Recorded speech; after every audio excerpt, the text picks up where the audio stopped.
Right, I'll print mine. Is it coming up here or? No, I'll do it in a sec. I've just got to get this live and then I'll bring it down.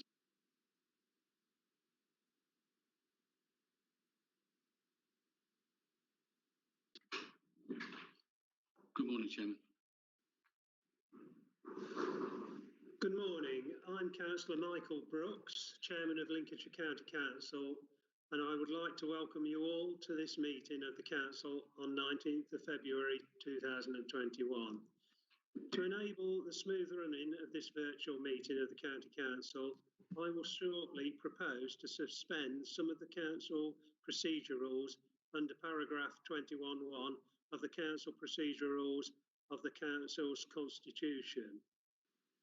Head of Democratic Services Nigel West will then carry out a roll call to confirm attendance at the meeting and support for the motion to suspend procedure rules.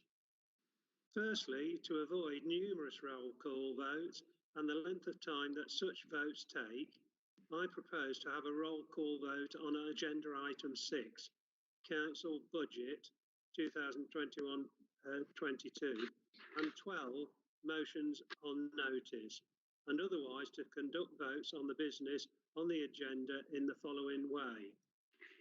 A, I will ask if there are any councillors abstaining from the vote to indicate in the chat function by typing abstain. The Head of Democratic Services will identify any members abstaining for the benefit of the public. I will then ask if there are any councillors voting against the motion to indicate by typing against in the chat function. In the absence of any votes against, I will declare the motion carried. If there are any votes against, there will be a vote by roll call. If any member wishes to call for a recorded vote on any item of business, they should type the words recorded vote into the chat function. In accordance with the Local Authority Standing Orders England Amendment Regulations 2014, recorded votes will be taken on agenda item 6, Council Budget 2021-2022, and any amendments. I therefore propose that the following Council procedure rules be suspended for the duration of the meeting. 13.2, right of the Chairman to require motion to be written down and handed to him. 15C, every proposition to be decided by voices or show of hands. 15D, where the decision of the Chairman is challenged on voices, requirement to have a show of hands. 15F, standing call for a recorded vote. 19.1, standing to speak. Rule 19.2, Chairman standing. Secondly, in order to allow for one debate on item 6, Council Budget 2021-22, I propose that procedure rules 13.4, 13.6b, 13.6b, 13.6c, 13.6d, 13.6e and 13.10b are temporarily suspended for item 6 only, the Council's Budget 2021-22. Do I have a seconder? Councillor Bridges, I think.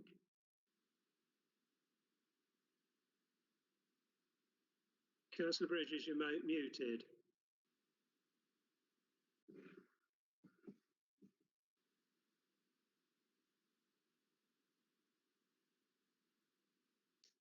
Does anybody else wish to second it? Yeah, could I ask somebody else who would second that? Councillor Powell, I'll second the motion, Chairman. Thank you, Councillor Powell. Thank you for that. Not sure what's happened with Councillor Bridges' technology there. Okay, Nigel West, the Head of Democratic Services, I'll hand over him now to ask councillors to confirm their attendance and state for or against the motion. Over to you, Nigel. Thank you, Chairman. And I will read out the councillors' names in alphabetical order, and if they confirm their presence and say whether they're for or against the suspension of the procedure rules. Councillor Adams. Present and for the motion. Councillor Aaron. Present for. Councillor Ashley Morris. Present and for the motion. Councillor Ashton. Present and for the motion. Councillor Mrs Austin. Present and for. Councillor Bowles. Present and for. Councillor Mrs Pokett. Present and for. Councillor Mrs Bradwell. Present and for. Councillor Brailsford. Present and for. Councillor Brewis. Present and for. Councillor Bridges. Present and for. Councillor Mrs Brockway. Present and for. Councillor Brooks. Present and for. Councillor Boothroyd. Present and for. Councillor Corey. Present and for. Councillor Clark. Present and for. We have apologies from Councillor Cook. Councillor Coupland. Present and for. Councillor Cullen.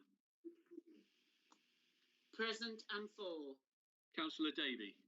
Present and for. Councillor Davies. Present and for. Councillor Dobson. Present and for. Councillor Fido. Present and for. Councillor Fleetwood. Present and for. Councillor Folks. Present and for. Councillor Griggs. Present and for. Councillor Grocock. Present and for. Councillor Higgs. Present and for. Councillor Hill. Present and for. Councillor Kendrick.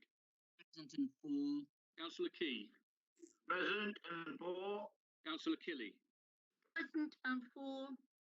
I have apologies from Councillor Kirk. Councillor Lawton. Councillor Lawton. Councillor Macy. Present and for. Councillor Marfleet. Present and for. Councillor Matthews. Present and for. Councillor Morn. Present and for. Councillor McNally. Present and for. Councillor Mrs Newton. Present and for.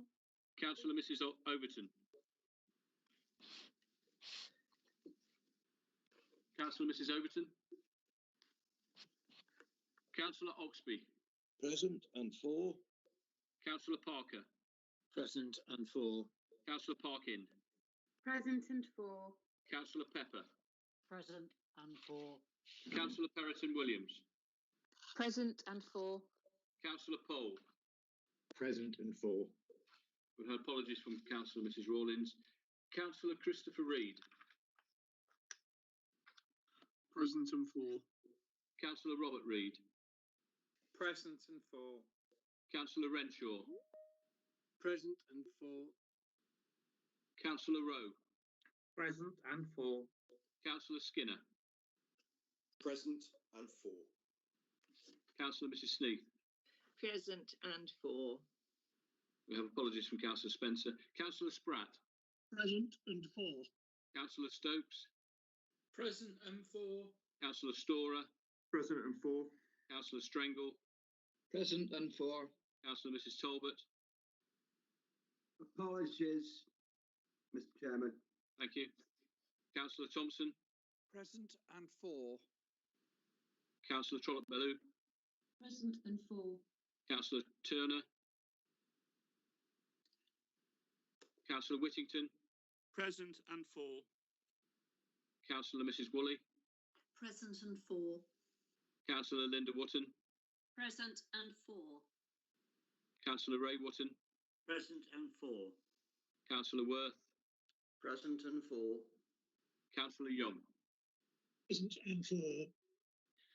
Thank you, Chairman. That's carried.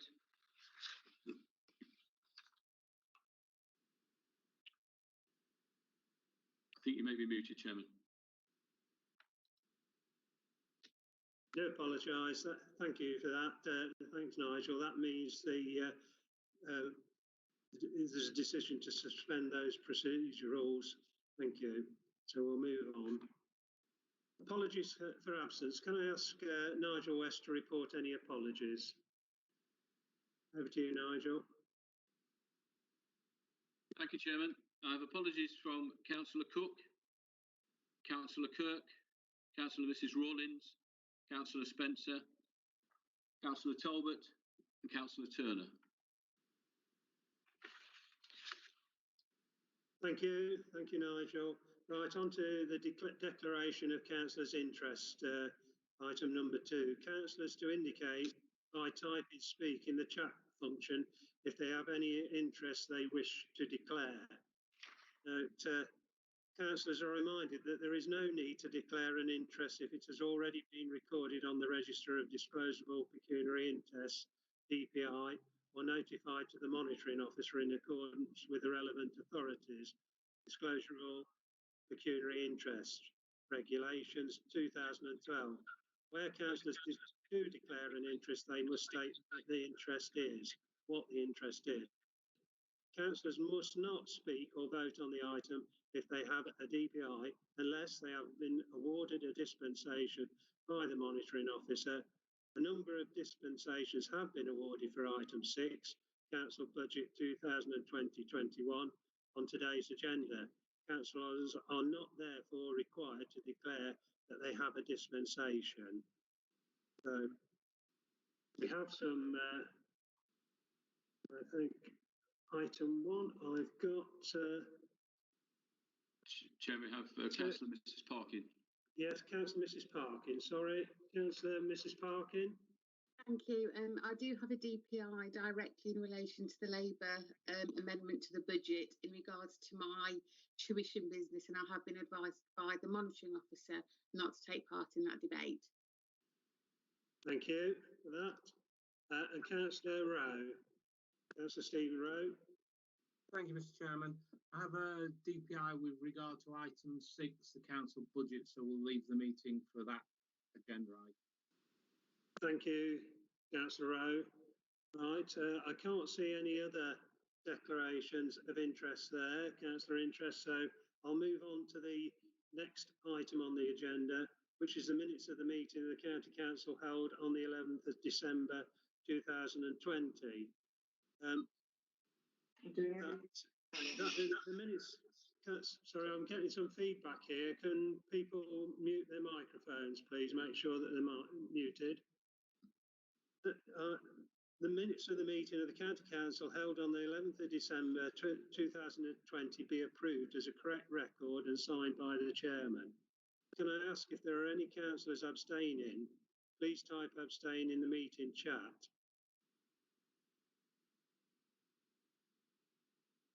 I don't see any members indicating they're abstaining. If there are any councillors who wish to vote against, please type against in the meeting chat now. None indicated, Chairman. None indicated. So, therefore, the motion is carried unanimously. Thank you. I'm still getting feedback. If members could just please make sure that they're on mute. Thank you. We'll move on to item 4, Chairman's announcements. We continue to witness the devastating loss of lives all around the world, and we are comforted to know our National Health Service staff and key workers are continuing to work hard and tirelessly to keep us all safe and well. The rollout of the vaccine is proving to be successful, and this gives us hope for the future. But we must continue to encourage all to adhere to the guidelines issued by the government. We wait with bated breath for the Prime Minister's announcement on the government's roadmap for emerging from the current lockdown, in the hope that it will enable our school children to return to lessons in their classroom as soon as it's safe to do so. I look forward to being able to carry out my civic duties in person rather than via the virtual world afforded to us by the likes of Microsoft Teams and Zoom. I was pleased to attend the virtual public sector compact apprenticeship celebration event last month, where I was invited to speak about the importance of the apprenticeship scheme, and in particular how Lincolnshire County Council contributes greatly to this.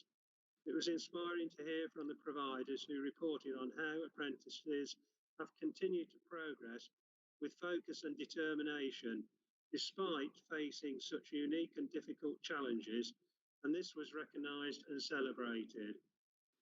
On a sadder note, I have to report the death of the following former county councillors: Mrs Edna Chapman, who represented the Grantham North West electoral division from 1985 until 1983, and again from 2001 to 2009. Mrs. Chapman served as chairman of the council for the year 2005-2006. And then Mr. Jim Dodsworth, who represented Wainfleet and Borough electoral division from 1981 until 2001.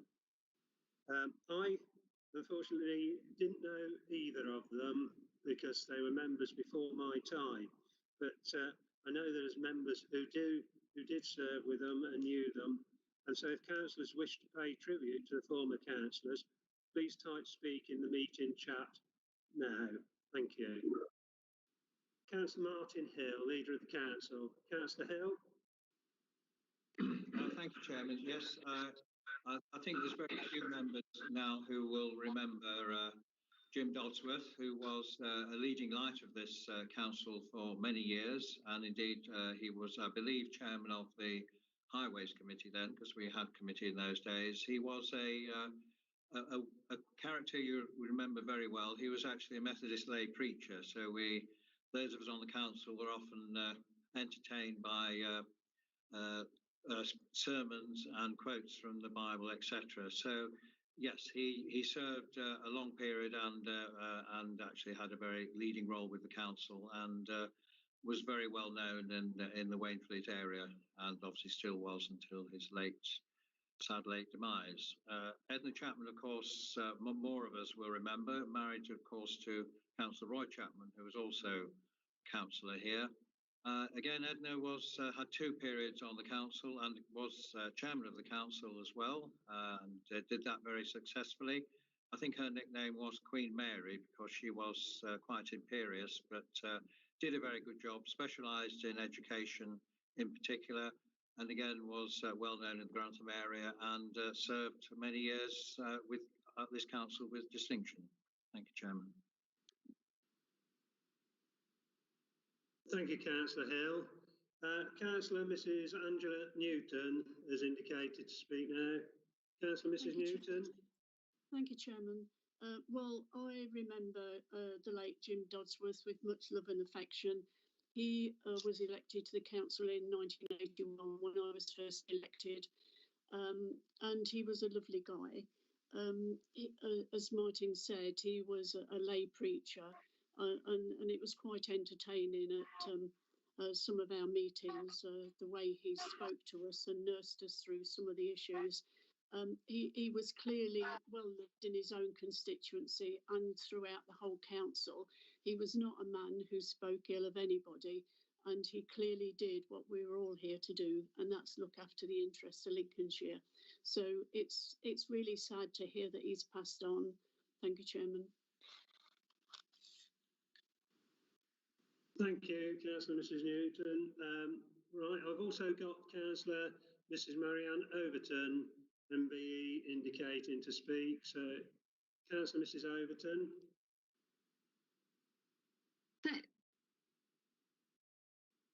I just wanted to add that I'm also very sorry to hear of the loss. I did know Ms. Dodsworth, and he did an excellent job. And so thank you very much indeed. Thank you, Councillor Overton. I don't have anyone else. Oh, Councillor Parker, sorry. Yeah. Sorry, I couldn't find the chat for the moment. I just wanted to say a few words about Councillor Jim Dodsworth. As has been said, he was Chair of Highways for 4 years during the period of the Labour Liberal Democrat coalition.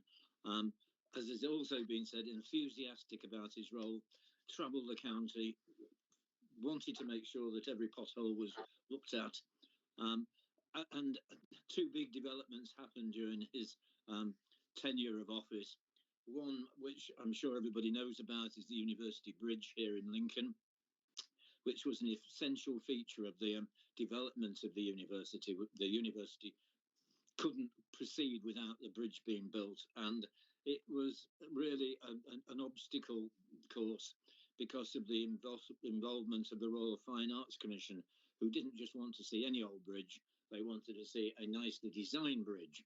and Jim met with people coming up from London, the great and the good, and he said that every time that the Royal Fine Arts Commission went up, £1 million or so was added to the cost of the bridge, and it escalated from single figures to 19 million in the end.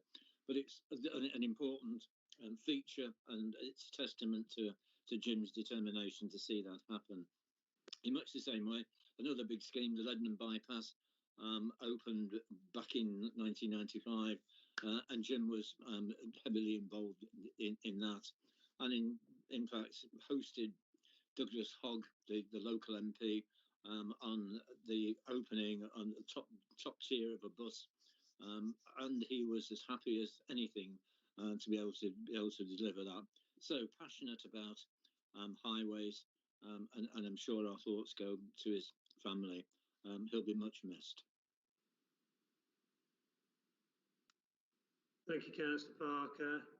I have no one else indicating to speak, and so thank you for those tributes. And as Councillor Parker has just said, our thoughts do go out to both of those ex-members, past members' families. Thank you.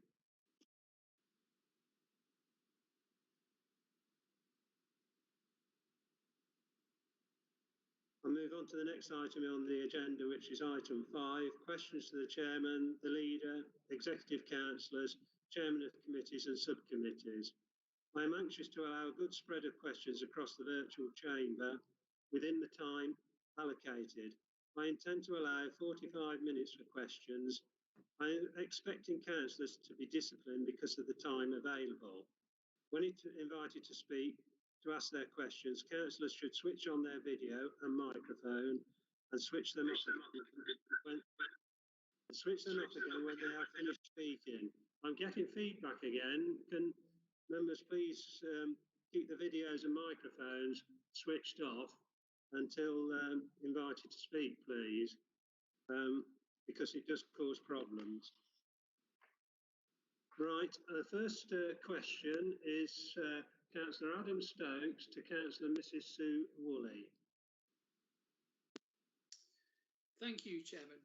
Could the Executive Councillor for NHS Liaison and Community Engagement please give Council an update on the COVID-19 Community Fund Scheme? Thank you. Thank you very much indeed, Councillor Stokes. I assume that you're referring to our councillor COVID fund, and I have to say that there's not much good come out of this wretched virus, other than the goodwill that members of the community and all over the country, I hasten to add, have, in the way that they've all been working and reacting to help one another. And councillor colleagues are no exception. As you will recall, we were each given a £3,000 pot to be distributed within our own local area. And I have to say, right across the chamber, I feel very proud to be associated with you all, because we've managed to get funds to just over around 220 different organisations, and that's around £170,000 to date. And it's what I want to emphasise is that those little small amounts of the £200 here or the 250 there, the difference that has made to small local communities. I applaud you all. I thank you all, and but in the nicest possible way. I hope we don't have to continue with this for too much longer. Thank you very much indeed for the question. Thank you, Councillor Woolley. Question then, next one to Councillor Mrs Julie Kelly to Councillor Richard Davies. Councillor Kelly. Good morning, Richard. My question relates to pavement quality within my divisional area. I'm actually becoming increasingly concerned about the state of the pavements in the area, and actually in Rugby Road, the pavements on Rugby Road near where I live. Last year, a constituent in the Monks area of the city conducted a petition amongst local residents and shoppers on Monks Road, and within a few days had nearly collected 1,000 signatures. The pavements were uneven, cracked, held water, so when the temperature froze they became very, very slippy, so that's been a real problem in the last few weeks, and it really did constitute a health and safety issue, as well as making the area look unkempt. I did follow up the petition, and whilst I realise there is a structured programme of works regarding pavement quality in terms of the infrastructure and the required investment, I'm calling for a more flexible and targeted approach which would prioritise this issue on the basis of need. And I think this would be a really good thing for the council, because it would show a positive and reactive approach that we are a listening and caring council. Thank you, Richard. Thank you. Over to you, Councillor Davies. Forgive me, Julie, if I don't get the question quite right. The line was a bit poor. I think you're asking about the Monks Road petition that went in about the state and condition of the pavements. And yeah, what I'm asking, no, absolutely. I'm asking for a more flexible and targeted approach based on need, rather than working through a structured programme, which I know has to happen, but more flexibility. Thank you. Councillor Davies. Yeah, thank you. I completely understand your question. My response would be that we have to follow government guidelines as to how we, of course, can spend money, but also we do have, our policy is based on need. Now, I can perhaps appreciate that, in your, dare I say, corner of Lincolnshire, you would probably think that that's the biggest priority over everything else. But of course, we have a lot of pavements to look after for the whole county and roads. And now I can confirm that, pavements are inspected on a regular basis by our highways, and that data is fed in a laboratory, do a needs assessment on it to isolate and highlight those areas that are most in need. The reality is we need more money. But I'm quite happy to look at that particular area in more detail with you, subject to kind of COVID restrictions. Thank you, Richard. Thank you, Councillor Davies. Right, the next question I have is from Councillor Mrs. Angela Newton to Councillor Colin Davey. Councillor Newton. Thank you, Chairman. Well, mine relates obviously to the budget, because in the papers it talks about Lincolnshire County Council having a working relationship with the Chinese. I'm getting feedback as well. Anyway, we respect and support inward investment that this council does, but in the light of the ever-changing international stage, we propose that the relationship with China be reviewed, and we widen the working partners for the longer-term future. Partners with a probably more secure and better human rights record. I personally am concerned some of the things that's coming from that way at the moment, not just in Myanmar but in Hong Kong, and believe that we should probably terminate our relationship with China. But certainly I would ask that it be reviewed and that we consider working with different partners. Thank you, Chairman. To you, Councillor Davey. Thank you, Councillor Newton, for the points and the question within that. Firstly, let me assure you, the council is already working with the Greater Lincolnshire Local Enterprise Partnership and with the support of the government's department on an international trade strategy for Greater Lincolnshire, which will be something that we'll be bringing back to the new council later in the year. I'm very clear, and I always have been, that we should have international relationships with different parts of the world. We already have the embryonic relationship with the west coast of Florida. We've met previously with the ambassadors for Indonesia, which I think is a strong potential partner in the future. However, on China, I would just say this. I agree that nations should not be scared of speaking truth unto other nations. And I think the role of our government in reminding China of its responsibilities on human rights is something that we can all agree on. I'm not like the new US president who thinks it's just a little cultural difference and that you can put it to one side.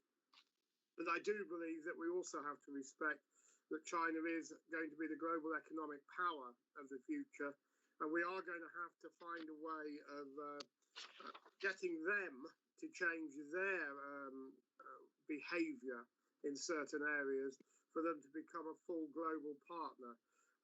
I don't think we should walk away from China because they are major investors in the UK and they're major investors in Lincolnshire. But I do think we should always be prepared to remind them of their responsibilities on the global stage. Thank you, Chairman. Thank you, Councillor Davey. Right, the next question I have is from Councillor Matthew Bowles to Councillor Mrs Sue Woolley. Councillor Bowles. Thank you, Chairman. Good morning, Councillor Woolley. At the last full council meeting, I raised the issue of services being removed at John Copeland Hospital. I'd like to thank you for your efforts and inquiries in trying to get us some answers on this. You and I were both told that no plans had been agreed and that any future changes would be subject to full public consultation. Since that point, it has been discovered that all ULHT staff at the hospital were under a full staff consultation to have their jobs relocated to other sites. ULHT, when asked, denied this several times before finally admitting the truth, suspending the consultation, but again churning out that no plans had been agreed and any future ones would be subject to public consultation. Now, in the last few weeks, outpatient clinic users at John Copeland Hospital have been receiving email bookings from ULHT stating that appointments at Gainsborough will no longer be available and that all future clinics will be on other sites. ULHT have claimed this is an error and should not have gone out. Unfortunately, given their track record, I struggle to believe this. How can residents in Gainsborough have any confidence that this is not the done deal it clearly appears to be? And what can this council do to hold ULHT to account? Thank you. Councillor Woolley. Thank you, Chairman, and thank you, Councillor Bowles. Yes, you're absolutely right, Councillor Bowles. As clear as day, I can remember you raising this in our last council meeting, and in fact, in the interim, I have seen your screenshots of the text messages. You've had an exchange with a resident around John Copeland and around those outpatients at clinic appointments, and I'm staggered. I really am staggered because you're absolutely right. We were assured that no decisions had been made. And so what I've done in the interim is had a discussion with Councillor Macy and as Chairman of Health Scrutiny and asked him if he would raise it with ULHT. I don't intend to defend them, but I do have to say that at the moment, they are, I know, under considerable pressure as far as COVID is concerned. I think we all appreciate that. But I think this is a slightly different issue. And this is where we were given that assurance. You've got the evidence that appears to show otherwise. And I really think we need to get to the bottom of this. So you're not alone. I know that Councillor Newton is the same. And I know that there is something not dissimilar going on in the Skegness area. So it does all seem to be around that outpatients arena. So all I can say to you is, as long as we work together, we will make sure that we get a favourable outcome for our residents. Thank you, Councillor Woolley. The next question is from Councillor Mark Whittington to Councillor Richard Davis. Councillor Whittington. Thank you, Mr. Chairman, and good morning, Richard. As you may be aware, the long-distance footpath of Viking Way runs for 140 miles from the Humber Bridge in North Lincolnshire down to Oakham in Rutland, with the vast majority of the route being within the county of Lincolnshire. It follows the route of an ancient Bronze Age drover's path, so in effect it's been used as a public right-of-way footpath for several thousand years. A stretch of the Viking Way passes through my division between Allington, Sedgebrook, and then on to Woolsthorpe by Beaver.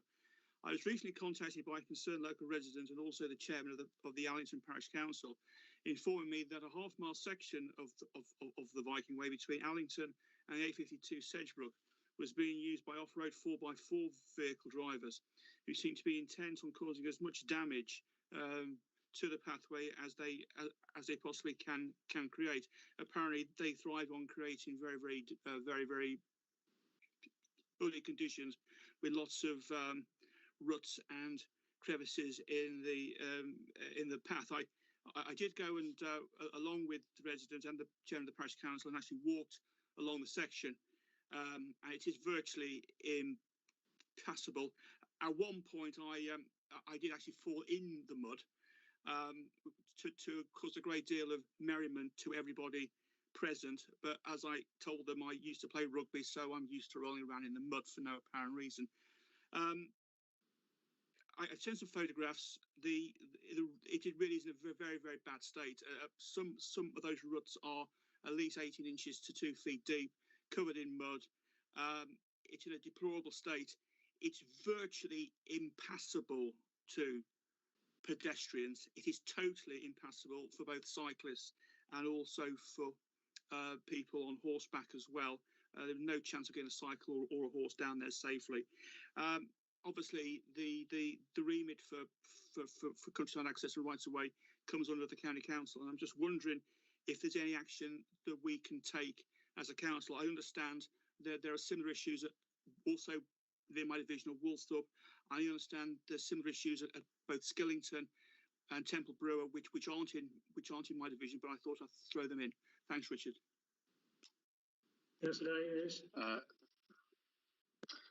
Thank you, Mark. I remember your rugby career up at Kesteven, and it would appear you've not progressed much in terms of rolling around in the mud since then.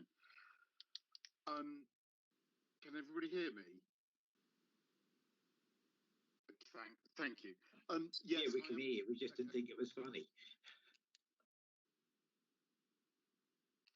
Where's Jackie Weaver when you need her? Yes, Mark. It's a very serious issue. My parents live at Allington, and I've seen firsthand the damage that's been done there and around Temple Brewer.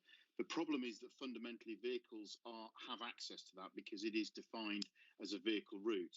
The countryside access team have been working very hard to see what they can do, and in the past to put temporary obstructions in place, which have actually been cut up using kind of professional lifting equipment to provide vehicular access. Realistically, the only option is to dereg the road, which is not an easy process. This is a nationwide problem, particularly in Wales. They've had access because, of course, to delist a road requires potentially court action and involves objections. And there are, I think it's the GLAS, or the Green Laning Association, who very much seem to be of the opinion that they should be able to drive anywhere and cause untold damage, really, without caring about the rest of the community. It is something we're looking at, but I'm afraid I can't offer you any quick answers. Thank you, Councillor Davies. Next question I've got is from Councillor Mrs. Marianne Overton, MBE, to Councillor Martin Hill, OBE. Councillor Overton. Thank you very much, Chairman. I would like to just raise the significance of Lincolnshire as opposed to Greater Lincolnshire. I have had another look at our vision, which I strongly support, and it clearly says that we will support residents in the services they need and the lifestyle they deserve, but also shows strong leadership and speaks up proudly for Lincolnshire. I think we do that, but I am interested as to whether there is a conflict at times, because I'm hearing more and more about Greater Lincolnshire, both in the figures that are coming out for even for COVID, and also the issues about a lot of the economic development seems to be more focused towards that larger area. No man is an island, and clearly Lincolnshire must and does work successfully with partners across not just the region, but also across the country.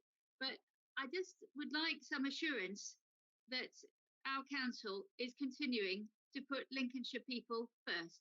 Thank you. Thank you for the question. There is no question that we do put Lincolnshire people first, and I think any reasonable person could possibly think otherwise.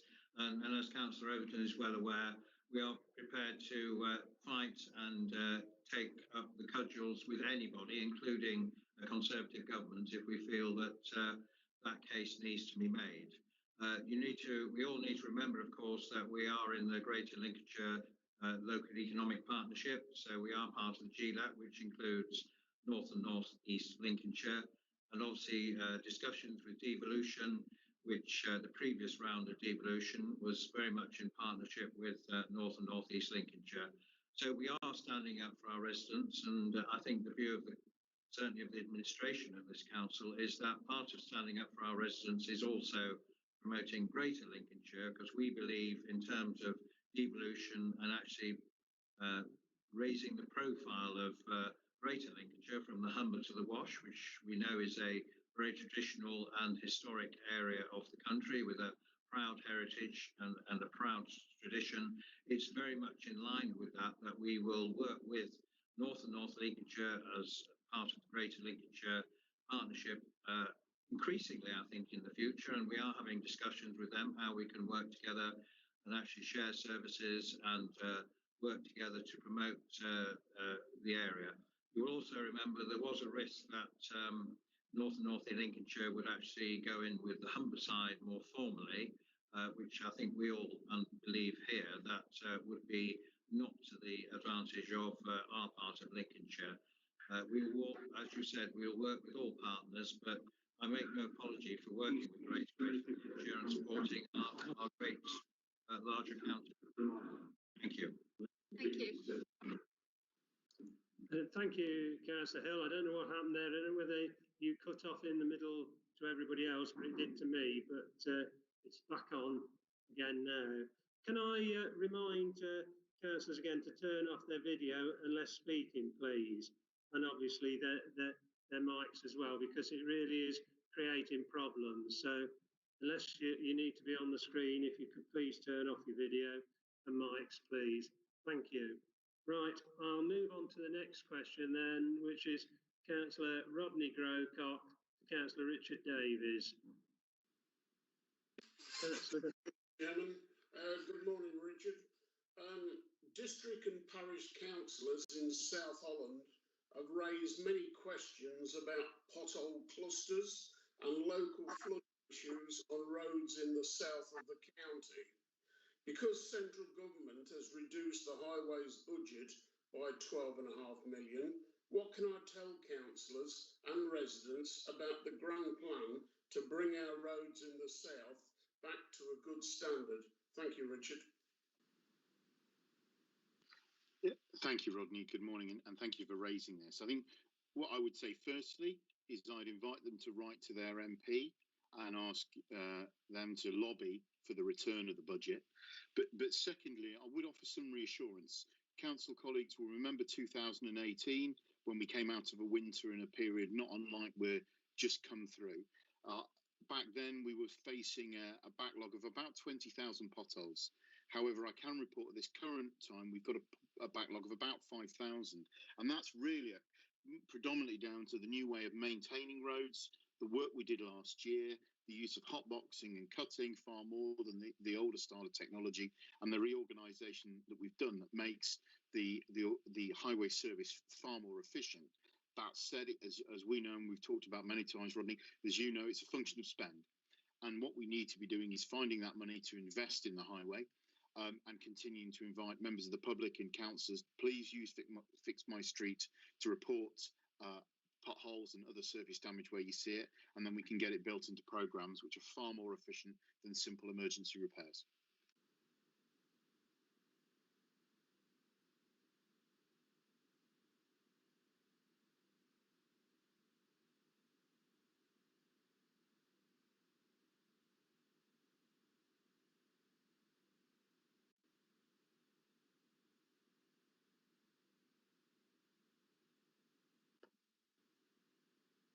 Somebody needs to say something, Mike, and you might need to turn your mic on.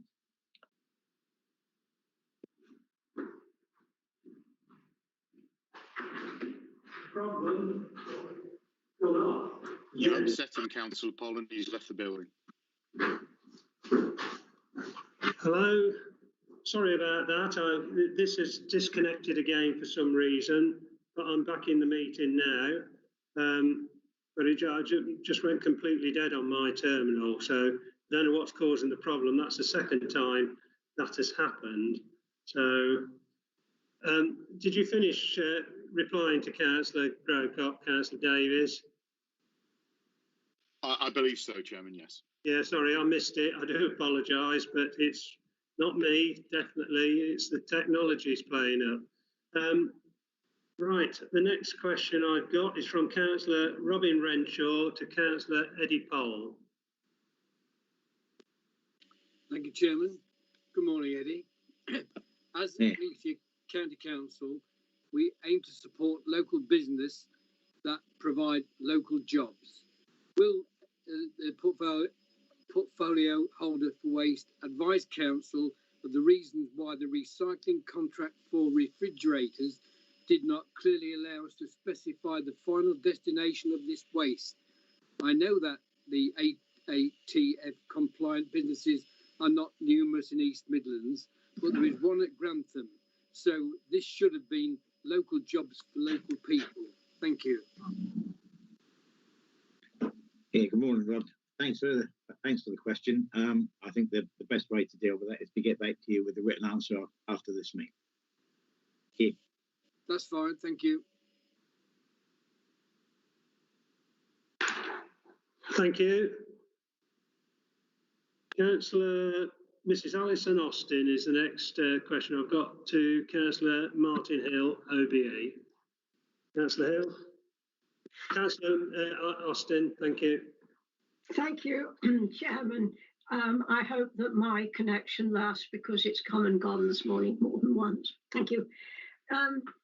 Councillor Hill, my question is very short, but I will explain then the reason.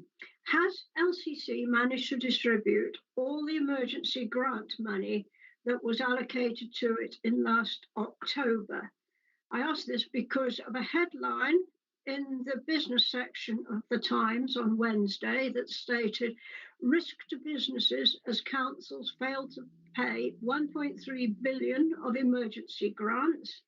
And it went on then to state that nationally, on average, only 15% had been paid out. Obviously, my question relates to Lincolnshire as a whole, but of course, as ever, I'm particularly interested in businesses in Boston. Thank you. Thank you for that question. I think you are referring to the government support, national support for businesses, which is distributed by district councils.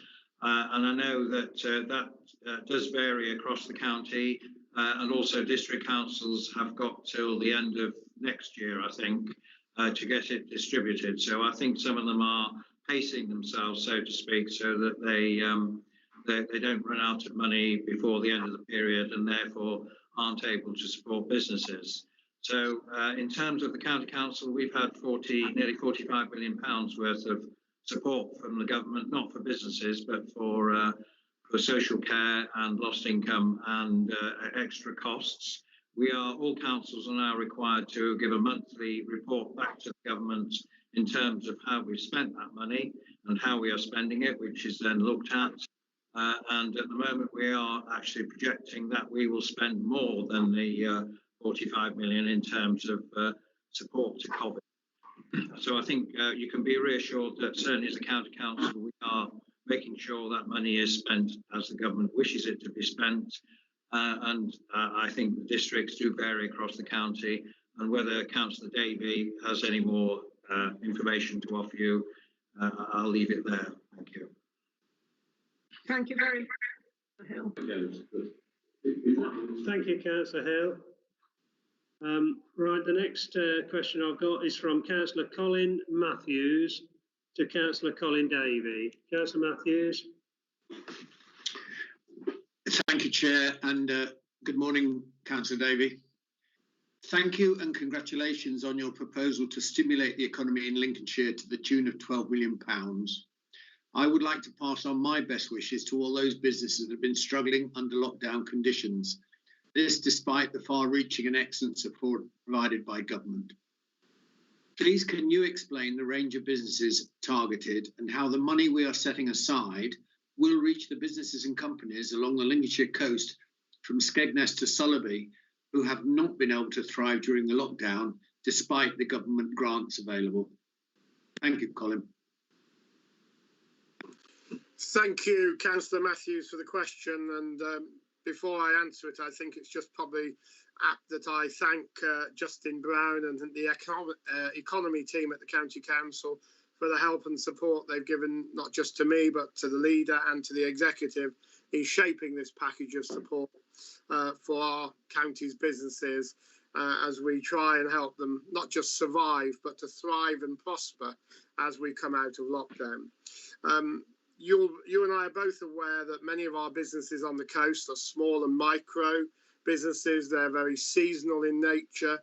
They rely on the summer season to make their income, and many of those businesses have simply had no income at all.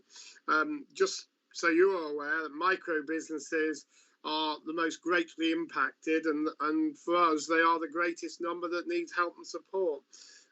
Current data we have show that nearly 10% of those businesses have no cash reserves left at all, and 33% of them have only a maximum of 3 months cash reserves left. So those kind of businesses that we're looking to help are the small micro ones. I'm giving you a few examples. Those people who are driving instructors who work from home, those people who may be wedding planners who rely on a summer seasonal event schedule, the mobile catering businesses, the mobile hairdressers, those that support our communities. They don't have rateable business premises, so they didn't qualify for support under the schemes administered by districts. So they're the very businesses that we need to help and support. They make the backbone of our Lincolnshire economy. Some 43,000 of them in Lincolnshire alone, which is why the FSB and the chambers have warmly welcomed our initiative. But it's not just about helping businesses who are struggling right this second. It's about making sure that we can plan for the future properly, which is why part of the programme has digital vouchers. The coastal businesses in particular are very poorly digitised. We need them to be switched on to the opportunities of the future, and getting a digital voucher will help them get their websites sorted out, will help them buy the card readers their businesses need. The future is quite clearly going to be considerably less cash involved, and it's going to come down to a lot more in card payments. Businesses that can't operate in that world are not going to survive the future. The future is going to change rapidly once we come out of lockdown, and I believe our coast is going to thrive in a spectacular way as visitors rush to Lincolnshire. But we've got to make sure those businesses are prepared to manage the expectations of those customers coming forward. And I hope this package, which is far-reaching in many areas, will actually help not just businesses to survive the next 3 months, but actually put them on a footing where they can actually thrive and prosper in the years ahead. So thank you, Councillor Matthews, for the question. Thank you.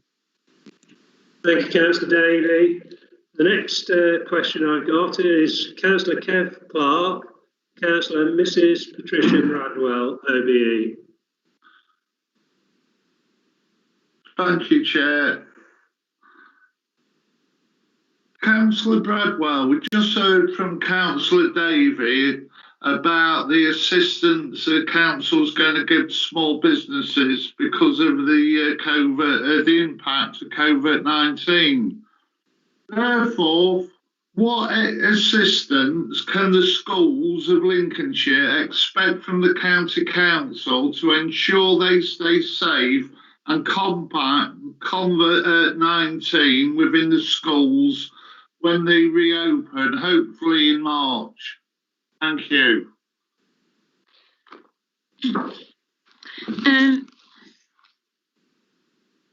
Yeah, thank you. Sorry, I didn't think I was switched on, but I am so sorry.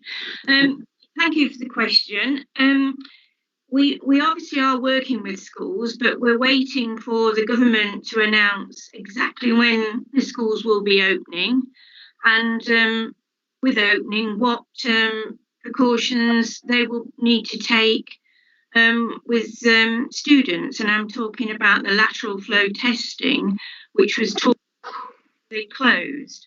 So before they closed, there was talk of secondary school children having to do a lateral flow test twice a week. That is what staff are doing at the moment in the schools that are open. So whether that will be required, we don't know. I think we've just got to wait for the Prime Minister to make his announcement and then for the Department of Education to confirm what processes will be put in place to keep children safe when they return to school. Thank you. Thank you.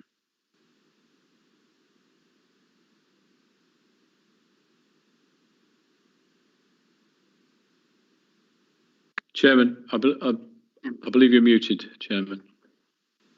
I apologise. Right, next question is Councillor Alexander Morn to Councillor Mrs Patricia Bradwell, OBE.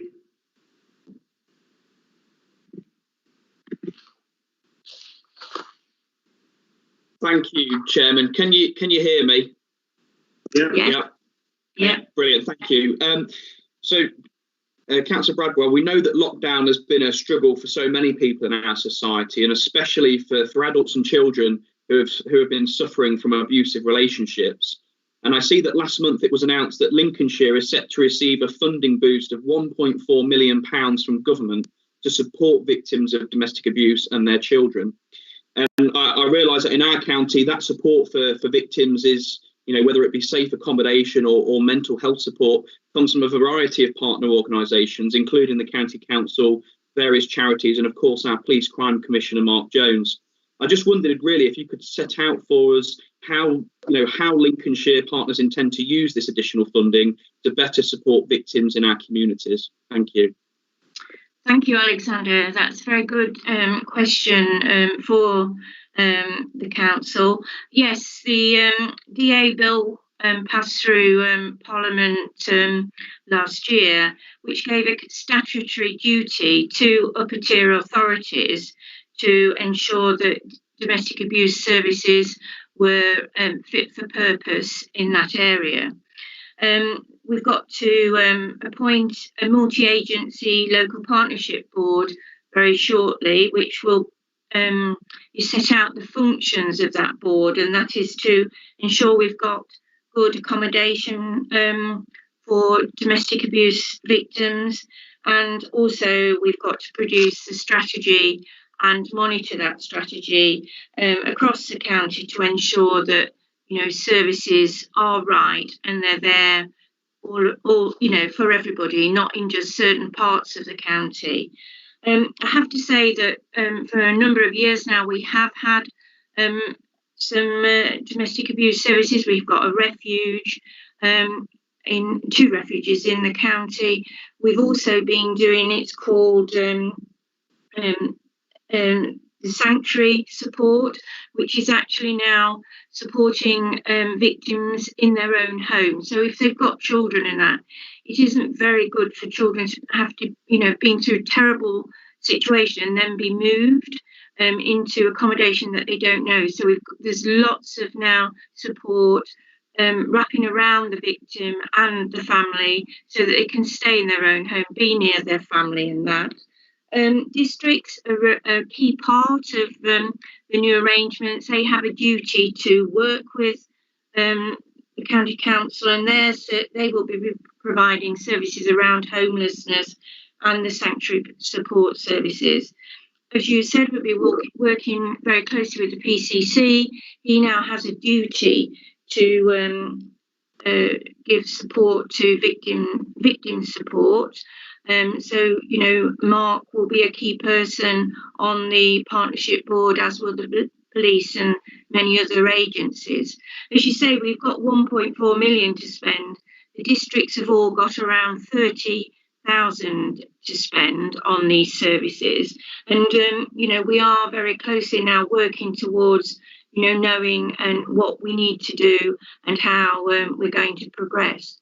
We've got a conference on the 8th of March for partners to understand how everything is going to work in the future.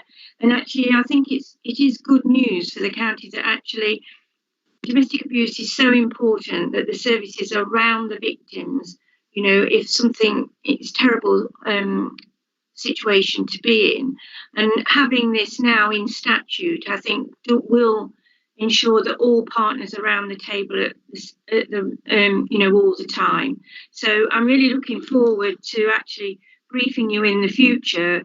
As I say, we are on a journey. Our DA manager is meeting regularly with the district councils so that they're ready to move forward from the 1st of April. Thank you. Thank you, Councillor Bradwell. Right, the next question I've got is from Councillor Paul Key to Councillor Mrs Sue Woolley. Councillor Key. Thank you, Chair. Am I right now? Yeah. Thank you. Yes, Councillor Woolley. Recently, Westminster District Council and Gainsborough Town Council have supported calls to stop ULHT from reducing or taking away services from the John Copeland Hospital in Gainsborough. Will this council also back this item, as we are representatives of the people of Lincolnshire? As we all know, to our horror, once services or indeed the hospital itself have gone, they do not come back. Thank you. Thank you, Councillor Key. I'm sorry, you were breaking up a little bit, but I think I've got the gist of your question. It is around the potential reduction of services at John Copeland that traditionally ULHT have provided, using, as I mentioned earlier, the likes of John Copeland and Skegness Hospital and indeed Spalding Johnson for their outpatients clinics. So I would, without repeating word for word, because I can't remember them all, but the response I gave to Councillor Bowles, we do need to get to the bottom of this. It is really important that our residents do get to their outpatients clinics in a reasonable distance. I think that's the key thing. So, as I say, whilst I support ULHT because they've done a wonderful job as far as looking after our residents concerned around COVID, equally, we do need to be quite clear on what exactly they're going to do in the future. And so, along with health scrutiny and indeed those local representatives, we will be pursuing it, rest assured. Thank you, Sue. Thank you, Councillor Woolley. Right, the next question is from Councillor Rob Parker to Councillor Martin Hill, OBE. Councillor Parker. Thank you. Councillor Hill, I think that we both agree that local government elections should proceed on the 6th of May, so long as it's safe to do so. However, there is no certainty at all that leafleting and canvassing will be allowed by government, even though I think, again, we'd both agree both are essential features of the democratic process. My question to you is to ask you to use your role as council leader to both publicly and behind the scenes try to ensure that candidates can get their message, candidates of all political parties can get their message across to the electorate. Will you commit yourself to doing that? I certainly will, and I totally agree with you, Councillor Parker, that to have a free and fair election, there must be a period of time where we are allowed to go out and look out for votes. I don't think anybody's expecting that we'll be knocking on doors and candidates will be knocking on doors and speaking to people in April and May. But I do think it would be very unreasonable if there was people weren't even allowed to deliver leaflets and other things like that. So myself and a lot of other Conservative councillors have also made this point very strongly to the party chairman and to government ministers that very least, in my view, by the time after Easter, we should be allowed in April to actually go out and leaflet. And the idea that, first of all, you can pay the Royal Mail to do it is first of all, discriminatory against those who are less well off, and B, probably has logistical problems as well. So I entirely sympathise with what you're saying. We are all, well, the two major parties, certainly the Conservatives and the Labour Party, are standing by the agreement, the joint agreement that we will not be doing any leafleting or going out at the moment. Unfortunately, the Liberal Democrat Party his record on this is not as good as that. But notwithstanding that, I do think I'll put ultimate pressure on with others that in April we'll give a month. And I think the other issue we need to remember in rural areas particularly, you need several weeks, you need a month really to have a sensible election in county divisions in Lincolnshire. So I think thank you for raising it, and I will undertake to write to the various people and keep the pressure on. And hopefully, my hope is that in April we will be allowed to have something like a normal election.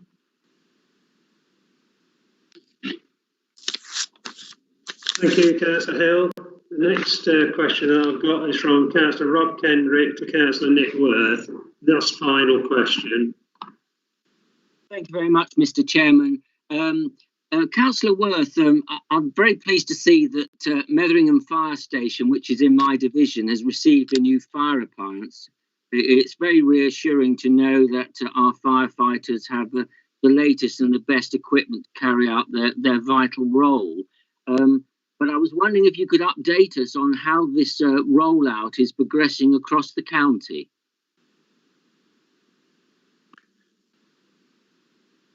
Thank you, Rob, for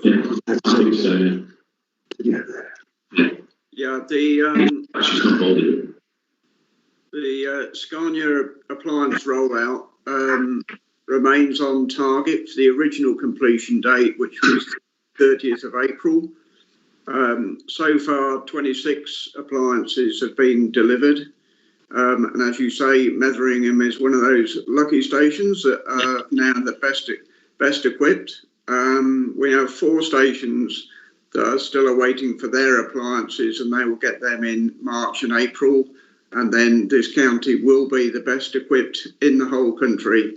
We are the envy of many fire and rescue services around the country, and I think that should be great reassurance to the residents of Lincolnshire. Thank you. It's good news. Thank you. Thank you, Councillor Worth.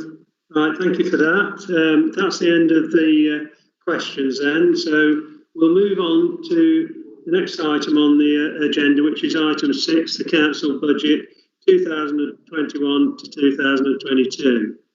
I plan to deal with this item as outlined in the order of proceedings and have one debate. I would remind councillors that for this item, procedure rules 13.4, 13.6b, 13.6c, 13.6d, 13.6e and 13.10b are temporarily suspended. Councillor MJ Hill OBE, Leader of the Council, is introducing and moving the budget and responding to issues raised during his debate. He will be allowed to speak without limit of time. The proposer of any amendments listed in this order of proceedings, each will be allowed to speak without limit of time at C on the order of proceedings. And councillors seconding the motions will each be allowed to speak for 6 minutes at B and D on the order of proceedings, or at E on the order of proceedings if they reserve their speech until later in the debate. Other speakers will each be allowed to speak for 3 minutes at E on the order of proceedings, and no further amendments are to be moved. Thank you. I wish to remind members about the rules of debate as set out in the rules 13.5 and 13.9 of the Council's procedure rules, which have not been suspended. These are set out in paragraphs 1, 2 and 3 below. Therefore, the debate will take the form as set out in paragraphs A to G on pages 6 to 11 of the order of proceedings. Councillor Hill, would you like to move the budget, please? Thank you. Thank you, Chairman. Yes, I will move all the items on page 9 of the order of proceedings in terms of the budget. And I will now read out my speech, and hopefully the technology will hold up till the end of it. So thank you, Chairman. Yeah. Good morning, councillors and public. My name is Councillor Martin Hill, and here is my budget speech for 2021-22. A year ago, when I presented the Council's budget for 2020, I did so with optimism and positivity about the beginning of the new decade. Chairman and fellow members, after the last 12 months, you would be forgiven for thinking that this year my approach might be very different. However, I believe we have much to remain optimistic about. The recent rollout of COVID vaccines at a significant pace and ahead of the rest of the world has raised hopes of a significant pandemic turnaround in the near future. As a council, we have also weathered the storm better than most, thanks to our previous sound financial management and the £45 million COVID support payments we have received from the government. This has provided us with a solid footing to continue our services, especially those supporting our most vulnerable residents. Having some reserves in the bank for a rainy day has also meant that today I'm able to present to you a balanced budget. But this is not only a budget that keeps services going. Our careful financial management has also enabled us to produce a budget that continues our investment in the county's infrastructure, makes improvements to services, and provides financial help to our small businesses who need it most.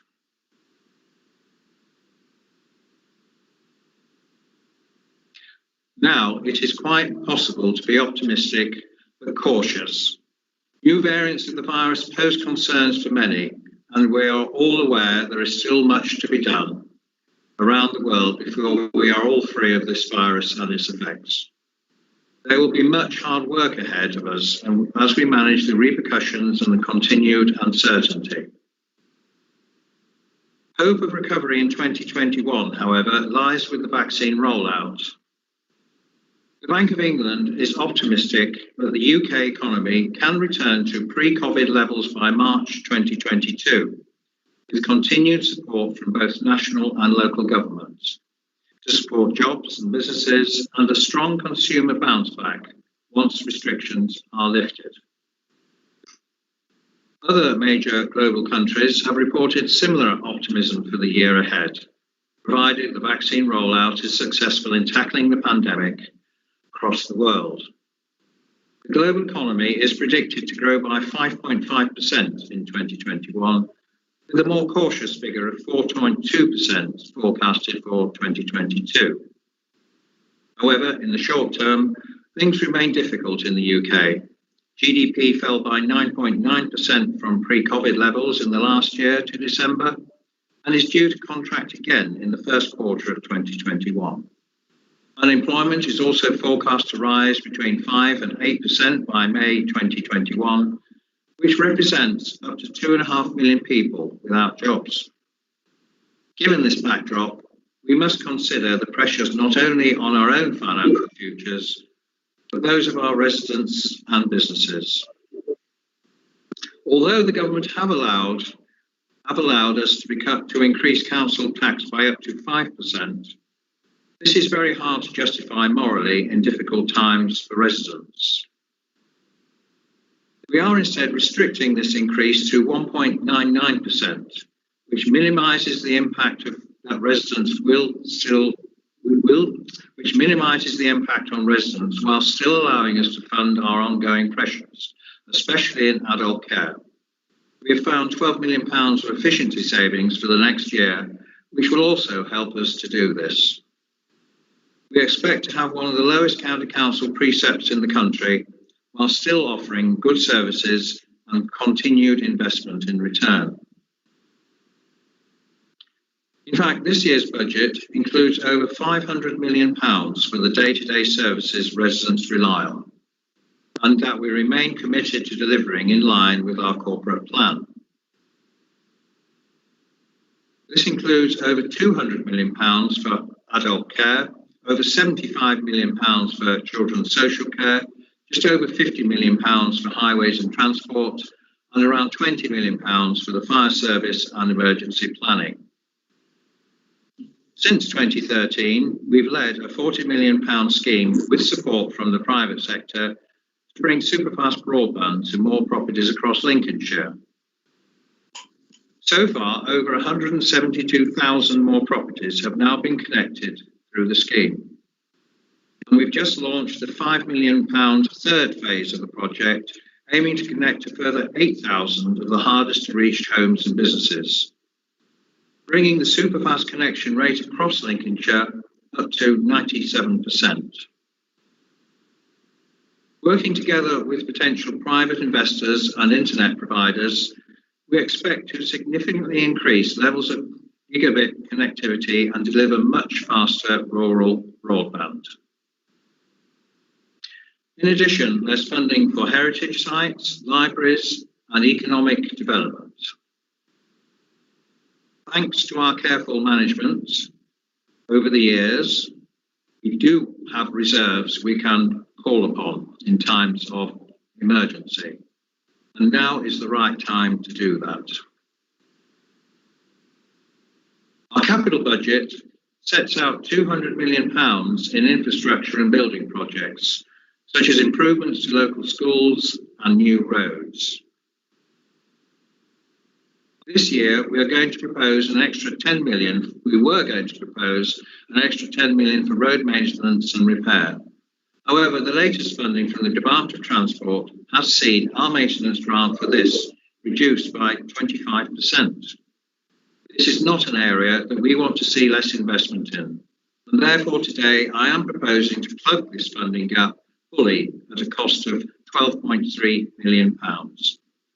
I'm clear that the local taxpayers of Lincolnshire should not be expected to cover indefinitely money which should go to road repairs that the government holds from fuel duty.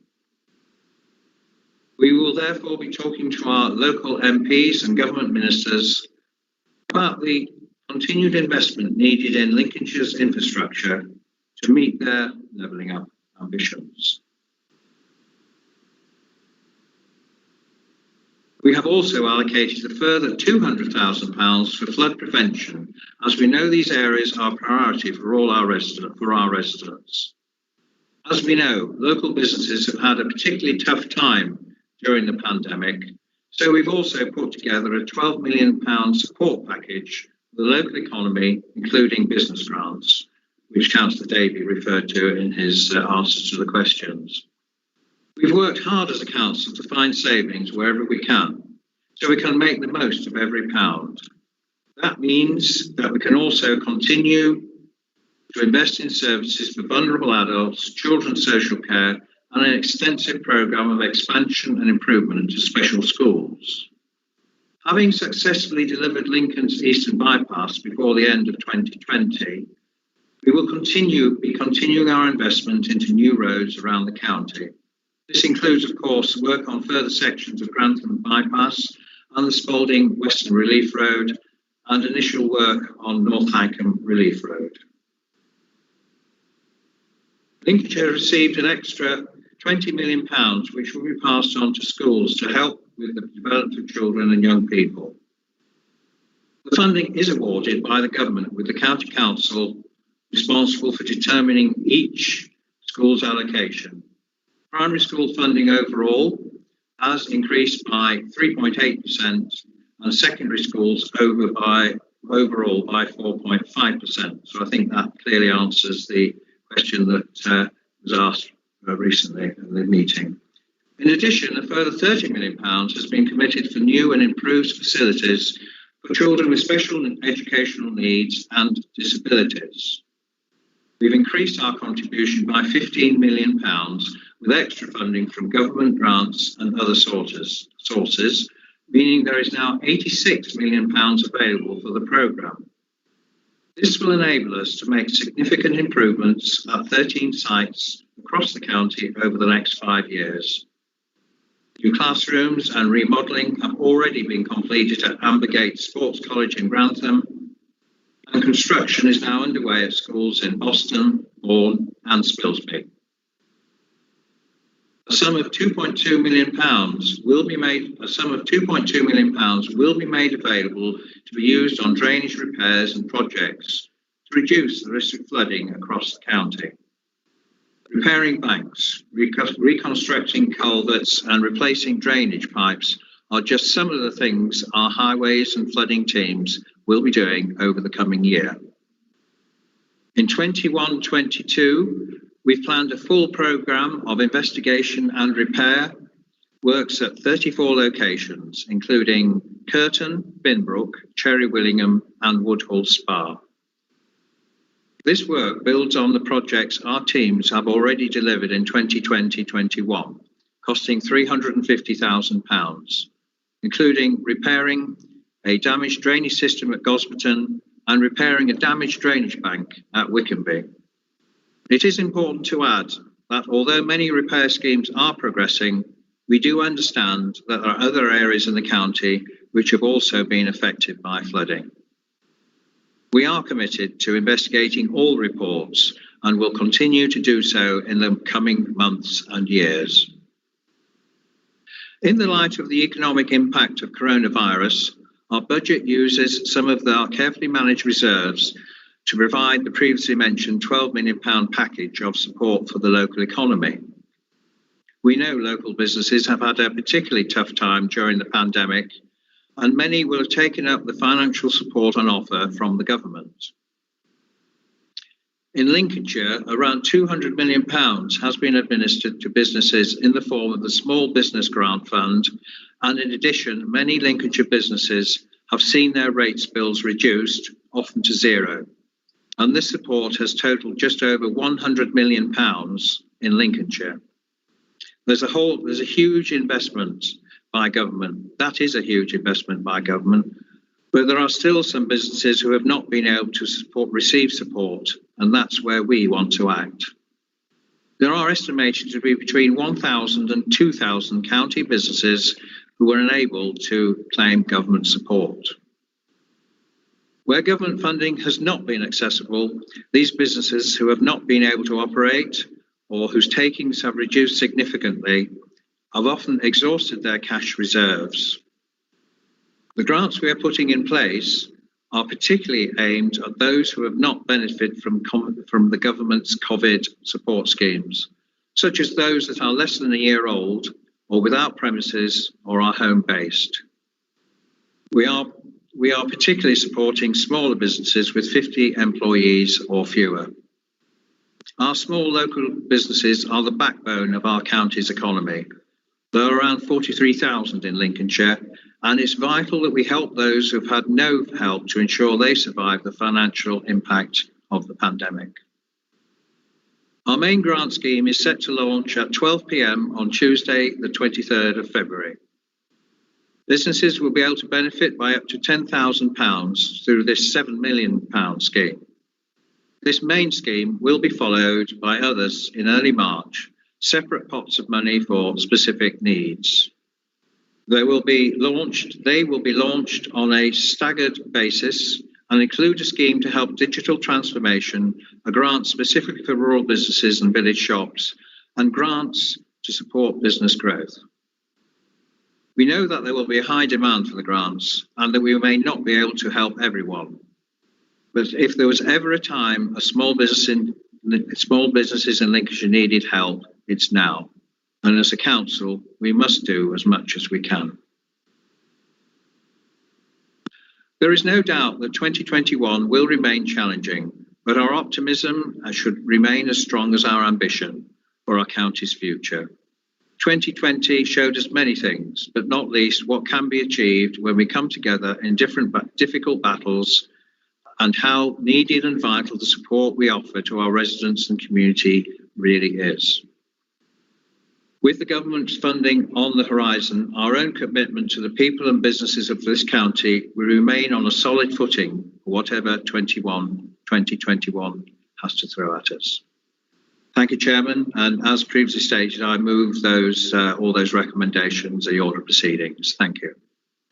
Thank you, Councillor Hale. Councillor Hale, do you have a seconder? I believe you do. I believe it's Councillor Mark Whittington. Councillor Whittington? Yes, thank you, Mr. Chairman. I'm indeed the seconder of the proposals. So I want to formally second them, Mr. Chairman, but also reserve my right to speak later on in this debate. Thank you. Thank you, Councillor Whittington. Right, we move on now to Councillor Rob Parker. Would you like to move your amendment, please? Certainly. Thank you. Good morning, everybody. I'm pleased to be moving Labour's alternative budget proposals for the coming year. The Council's annual budget debate always demonstrates clearly the differences in policy between the Labour and Conservative groups, and this year is again no different. We've just heard from Councillor Hill setting out what are the government, the controlling parties' political priorities, and I now want to set out Labour's. In contrast to Councillor Hill and the policy commitments of the Conservative group, we want to put emphasis in our budget proposals on three major areas of policy. Firstly, supporting children and young people to catch up on their educational and schooling, which has been significantly affected by the coronavirus pandemic. Secondly, better street lighting at night in our cities, towns and villages. And thirdly, more investment in the green agenda. Every year, people in Lincolnshire expect to pay somewhat more in council tax, and at the same time look to see what differences there'll be in the services we deliver as a county council. The budget initially presented by the Conservative controlling group was in the first place essentially a standstill budget with some new developments. Then on the day of the executive, three new initiatives came forward. Supporting small businesses with no previous access to government grants during the coronavirus pandemic. Secondly, an increase in spending, a substantial increase in spending on rural C-class roads. And then thirdly, the supply of sandbags to those areas prone to flooding. Those were the priorities of the Conservative group, and I'm not going to denigrate them. All are laudable and will be well received. That isn't the point of this Labour contribution. However, we take the view that there are other priorities which Labour councillors would argue that are just as important, just as essential to life in Lincolnshire, if not more so, in the current world of the coronavirus and its aftermath, and are affordable. In a sense, the coronavirus pandemic, although in front of us at the moment and likely to be for a few years, has to be seen in a bigger context, in the sense of the environmental demands that people are expecting of us, which are of much longer duration. To come back to the first of those priorities, which is about dealing with the serious and important and really expected demands of Lincolnshire people in relation to the education of many of our children and young people and the problems they are facing and will continue to face over the coming months. We cannot deny this is a national issue as well as a local issue, but here in Lincolnshire, we need to have a response. There isn't that response at the moment, is absent in a substantial sense. So our first response to the demands of our children and young people is to fund an emotional well-being and mental health response. The aim would be to have an impact on the pandemic, to recognise that its impact has been severe and that we need to be seen to be supporting children and young people. It's absolutely essential to mitigate and offset the long-lasting effects. Without that, we find that there will be a significant chunk of children and young people who, through no fault of their own, will find themselves disadvantaged in all sorts of educational and social ways. We want to ensure that there is an opportunity to be given to schools to be able to allocate resources from the county council in order to deal with emotional well-being and a mental health response. We also want to enhance the government-funded catch-up programme. Schools would be given, if this budget goes through, additional funding to provide a catch-up for our pupils. We also want to recognise a particular group of children and young people, those who the county council has a responsibility for, looked after children, and we want to see additional funding for a catch-up programme for the 300 children and young people are the responsibility of the County Council. That is our first major priority, dealing with the consequences of coronavirus pandemic, its impact on Lincolnshire and its impact on Lincolnshire's young people, children and young people. We want to provide an effective response. Our second priority is about improving street safety. We want to respond to the unhappiness felt and, in a sense, fear felt by many people across the county at the dark streets that they face at night because of the restricted lighting policy of this council. We want to make sure that people can feel safe at night, safe to want to go out, because one of the issues, as much as anything else, is fear, people's fear of not being able to feel comfortable when they go out at night because of our restricted lighting policy.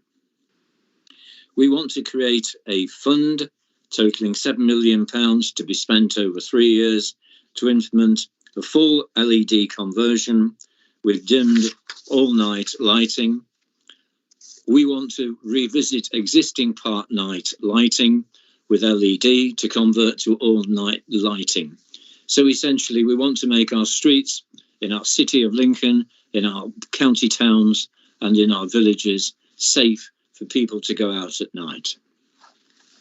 Our third priority is about recognising the worldwide, national and I think Lincolnshire demand for greater investment in making our local communities green. In other words, a green Lincolnshire. We have a number of initiatives, starting with the concept of a green master plan, which would embrace a number of initiatives. For example, solar canopies on car parks that would incorporate panels to generate electricity. The canopies could include electric vehicle charging so that we gain the benefits out of our sustainable projects. We also would want to see solar panels on all LCC, the County Council owned buildings, and we would want to invest in schools so that energy efficiency programs in our maintained schools to reduce running costs and to contribute positively to a green agenda. So in short, we want to make a positive contribution to what is becoming as important as any other subject that faced by communities and by the County Council, which is to move forward through a substantial contribution now in the coming year for a green agenda. These are our political priorities, the three of them that go together, essentially responding positively to the coronavirus pandemic by looking after our children and young people. Secondly, recognising the importance that we have to give to street lighting and responding to the needs, the clamour almost of people across Lincolnshire, and then thirdly, making a substantial contribution to a green agenda. The point needs to be made that we have balances. The County Council has balances. Irrespective of how they were accumulated, it seems relevant and well argued that balances are there for a purpose. They're not just there to mount and mount and mount. And as Councillor Hill said, that attention is being given by the Conservatives to the use of those balances in relation to their priorities. There is still sufficient money in the balances, according to and given the support of the Director of Resources, to be able to say, as the Section 15 officer, that what we are proposing is affordable. It seems as though this is a real opportune time to make use of those balances, and the case would be difficult to argue against that we shouldn't be using them for the benefit of our children and our young people following the biggest pandemic that we faced in living memory, or to respond to the needs of people who say that they are frightened to go out at night because of street lighting, and to contribute towards a green agenda for Lincolnshire. It is for those reasons that I move Labour's alternative budget. Thank you, Councillor Parker. I'll move on to a seconder for your motion. I believe Councillor Renshaw is going to second. Thank you, Chairman. I would like to formally second the Labour amendment and reserve my right to speak later on in the debate. Thank you. Thank you, Councillor Renshaw. And we'll move on then to members who are wishing to speak on this. I have Councillor Chris Brewis, who has indicated. Councillor Brewis. Oh, thank you very much, Chairman. And I shall be supporting the budget as proposed today for a number of reasons. I particularly welcome the £12 million, which is to help SMEs, and most of us know that a number of them have been very adversely affected and haven't been able to get help. And this is the SMEs of our county, which they always do, who will be irresponsible ultimately for our economy having a successful revival after this crisis. One thing not mentioned by anybody in any detail at the moment is what I suspect there will be a mental health tsunami coming over the horizon, which will require central government help. I think particularly that on page 54 of the document, we see how, over a period of years, help from central government towards Lincolnshire has declined. And if we look at the net sum over the last 10 years, it's £129 million, which works out at something just over £165 for every man, woman and child within Lincolnshire.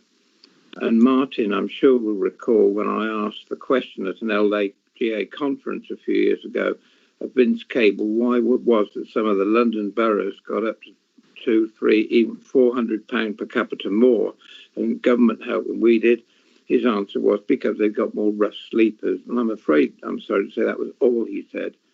The problem is that no government of any persuasion has really cared about rural Britain very much for 4 decades or more. But my real question to Martin, if he'd be prepared to answer, would be the business of fair funding.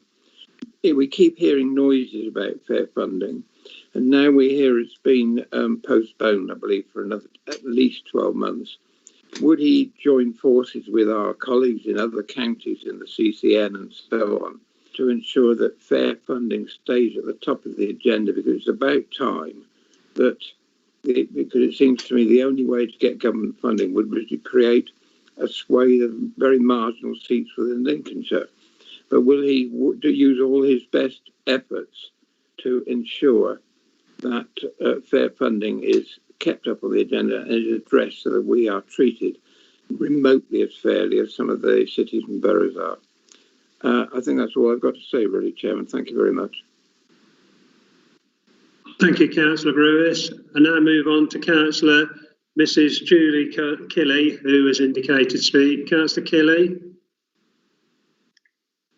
Thank you, Chairman. I'd like to just reinforce what my Rob Parker said in terms of our alternative budget. Over the last few years, particularly in the area of street lighting, I have received lots and lots of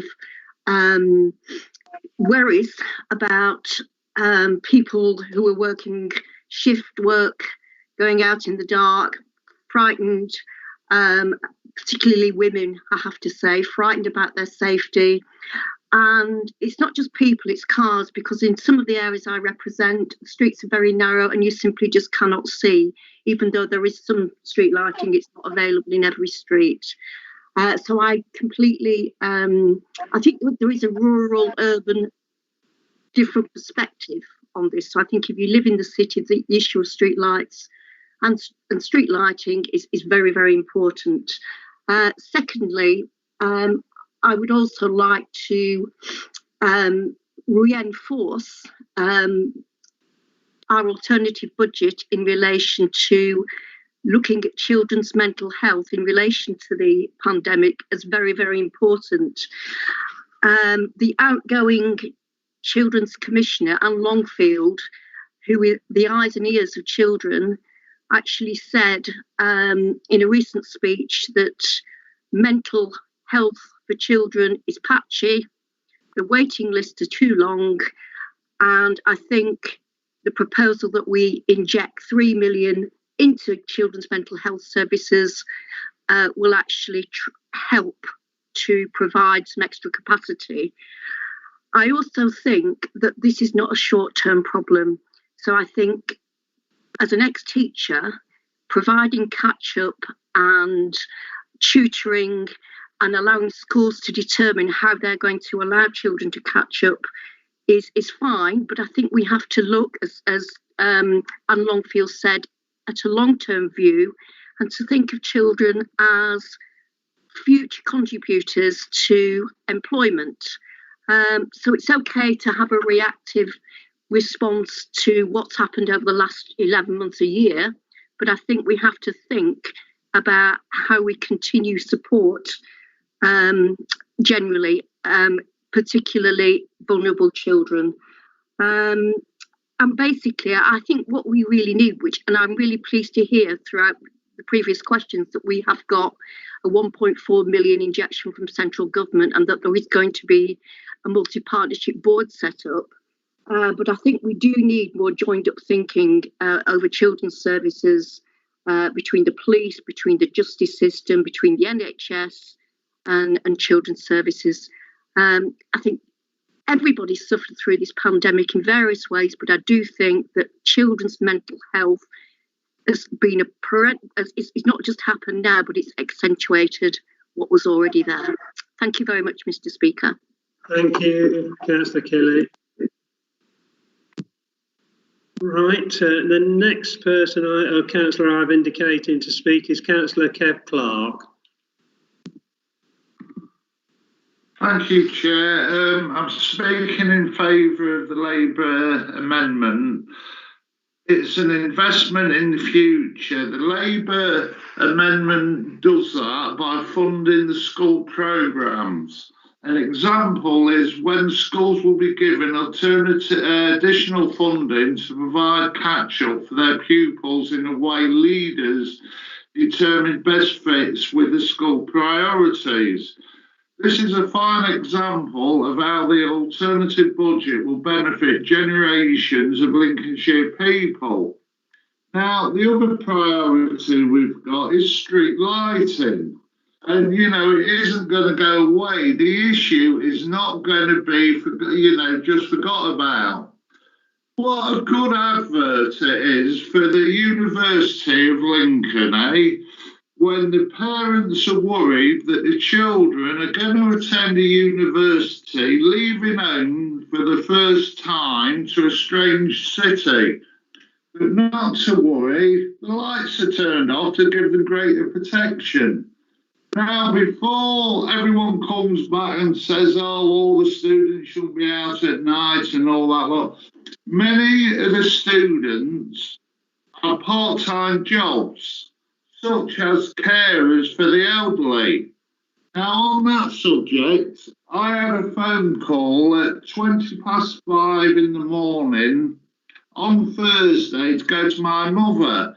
I was utterly amazed by how many people were out at that time, either travelling to or travelling back from work, both on foot and in vehicles. The issue of lighting really does need to be addressed. The other aspect of our amendment is the Usher Art Gallery.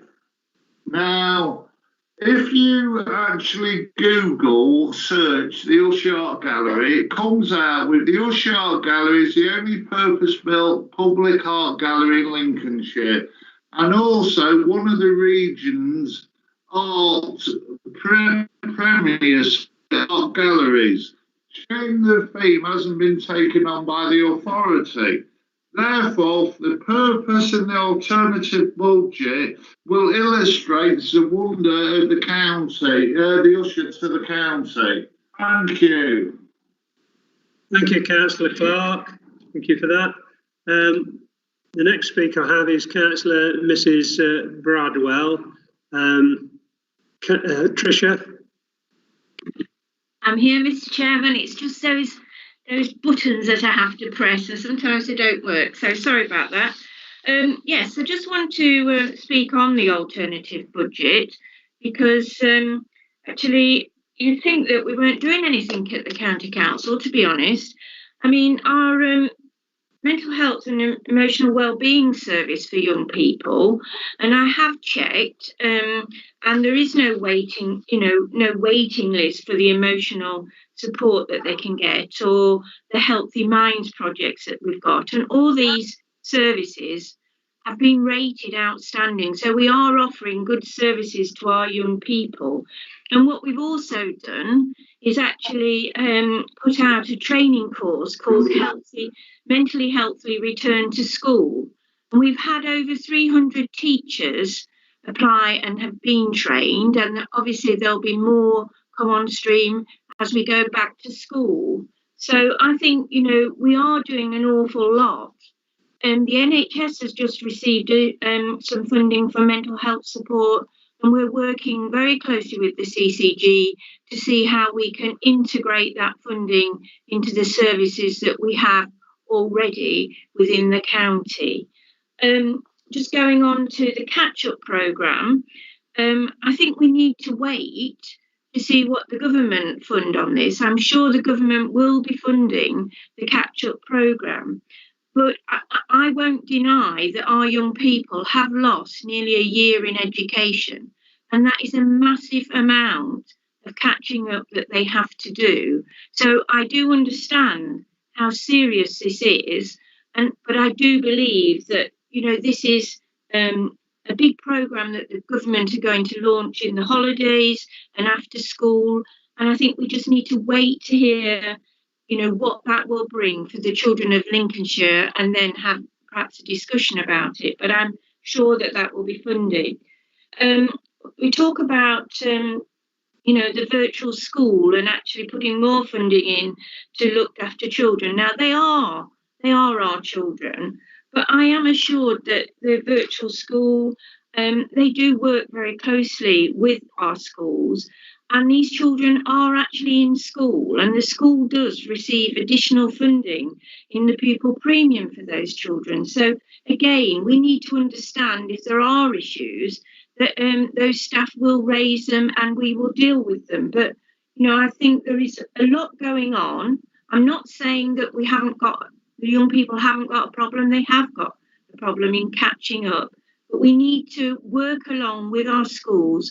We've been very supportive. I mean, Martin Smith, who's our assistant director, has been having fortnightly meetings with head teachers and that. We're constantly working with our schools to find out what's going on in there. So I do believe we're doing all we can. As members will know, we don't run a lot of schools. We've got maintained schools, but we don't physically run them. It is about us working in partnership and being there to help and find solutions when schools come forward.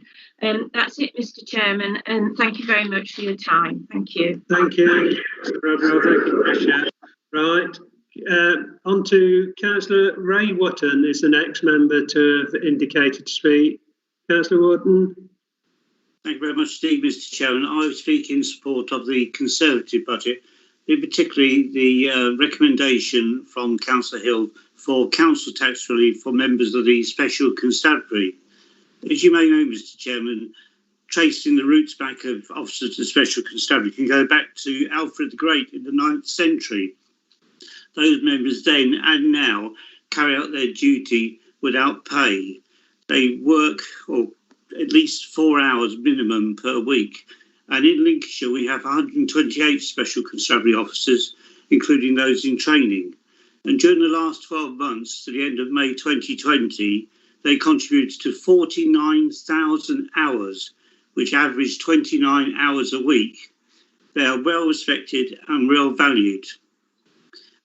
Also, it brings me the opportunity to promote the employer-supported policing scheme. Members of the Special Constabulary in Lincolnshire have 22 of those, which their employers released those for voluntary duty. And during last year, they contributed 1,675 hours compared to 799 hours the previous year. Mr. Chairman, I'd like to say that whilst we are tucked up in bed at night, members of the Special Constabulary are out protecting our community. They face the same hazards, threats and injuries as regulars, yet receive no pay.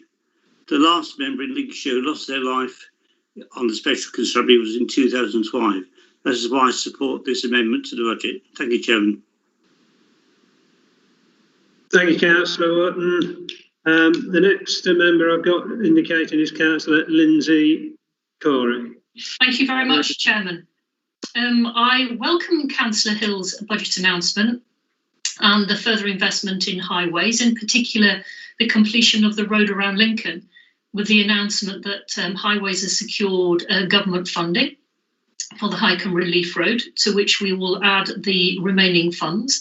And this will have a major positive impact on my division as through traffic is taken out of our villages, and should lessen the relentless damage to our road surfaces, and we'll see improvements in air quality, which have caused so much concern and anguish. And I'm pleased to see further investment in associated cycling infrastructure, which not only supports our green agenda, but also our health and wellbeing agenda. Thank you, Chairman. Thank you, Councillor Corey. The next I've got Councillor Hilton Spratt who would like to speak. Spratt. Thank you indeed. A tongue-in-cheek comment. I noted that Councillor Hilly, when she spoke, she referred to you as Mr. Speaker. I just wonder if there's a bit of a giveaway there. Is she going to be the next Labour candidate for Lincoln? She'll be a damn sight better than the last one, I can tell you. Speaking to the budget, the Conservative budget, clearly I welcome this. And, I mean, in some ways, you know, I remember Councillor Parker saying at a few council meetings ago, if the cake was bigger, we'd be able to spend more. And that is a truism, if ever there was one.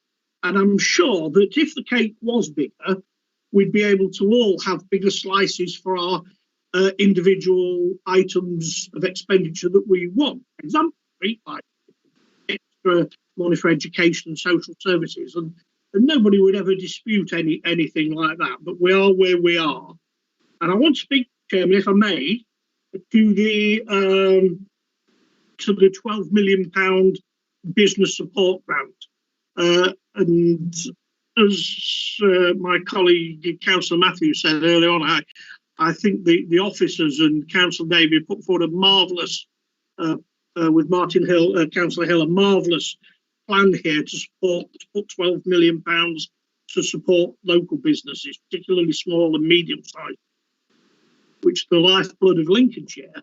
Indeed, they are the lifeblood of the national economy, particularly because they will help fill in gaps where business hasn't had government support. And I think that's really, we all know businesses that have fallen through the net. And I have to say, it's only really because of good housekeeping by the Conservative Council that this project can actually be afforded.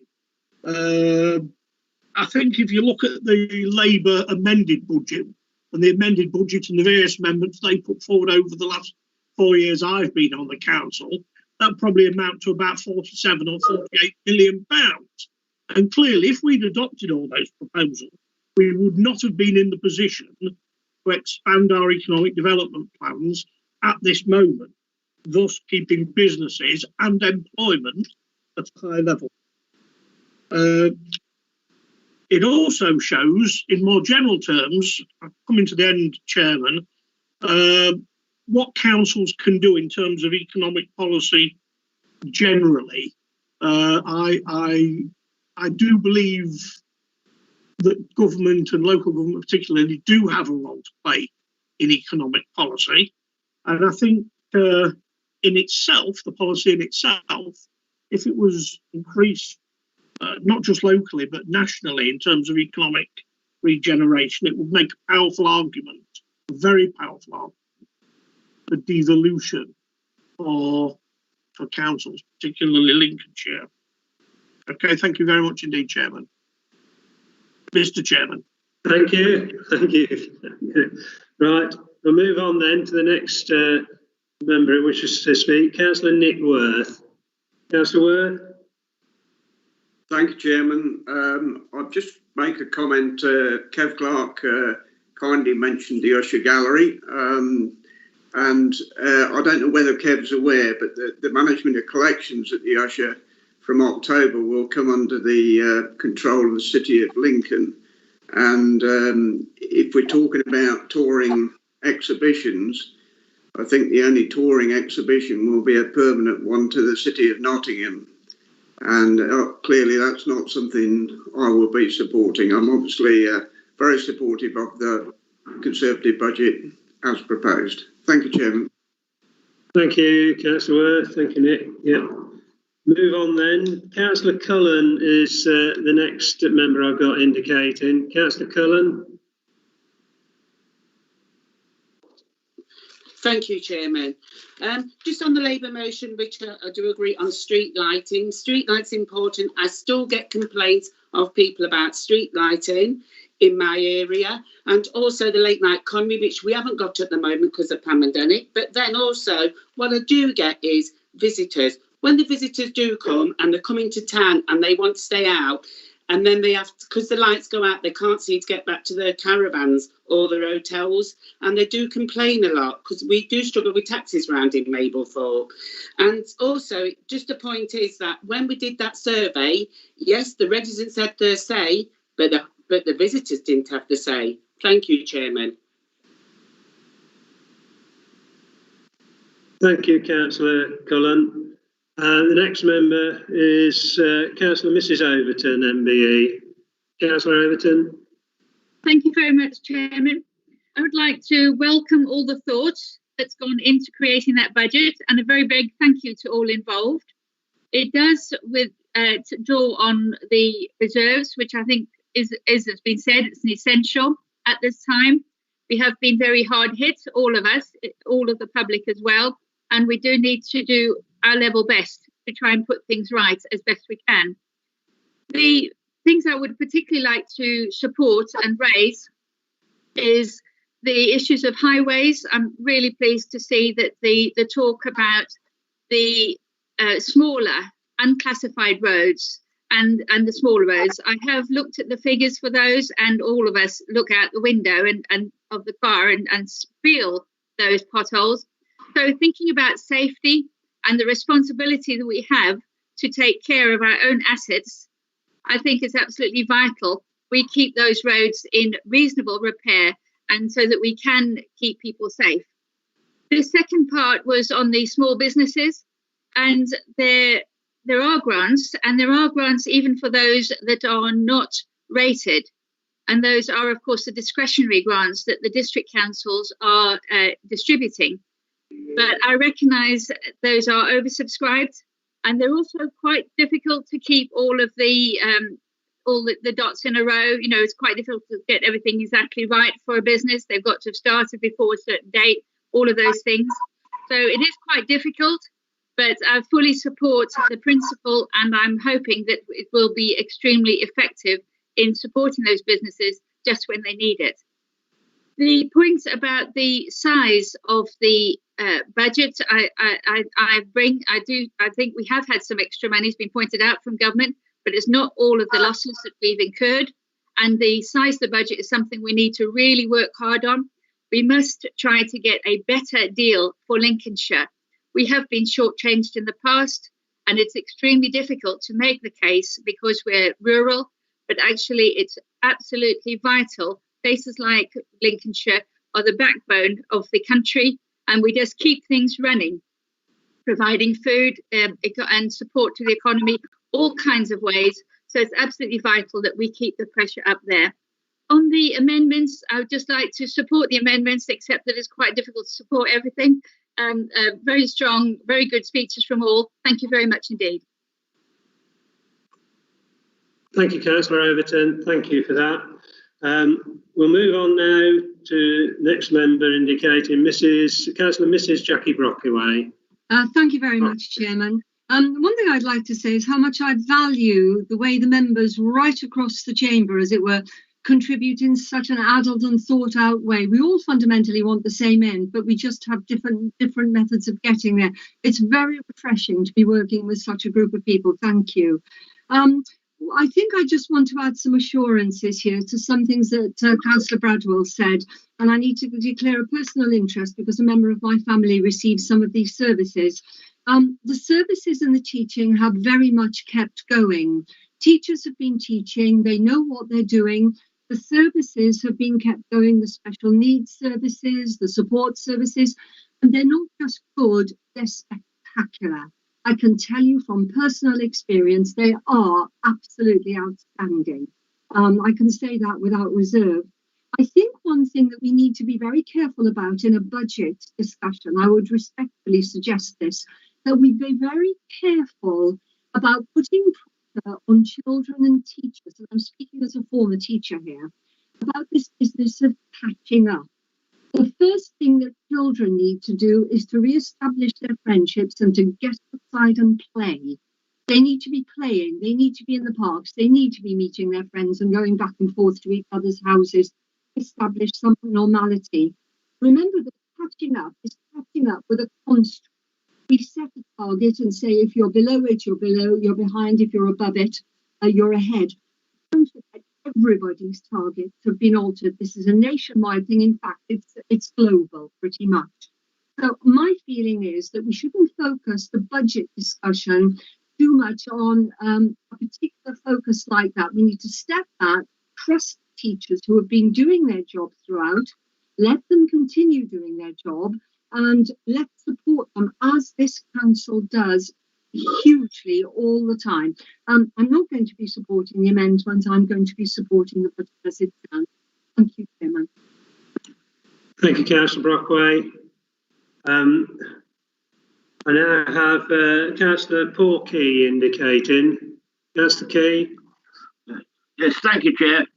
I'd like to say, to start with, I think it's a real good idea that the Conservative motion has got in the £12 million for the businesses out the reserves.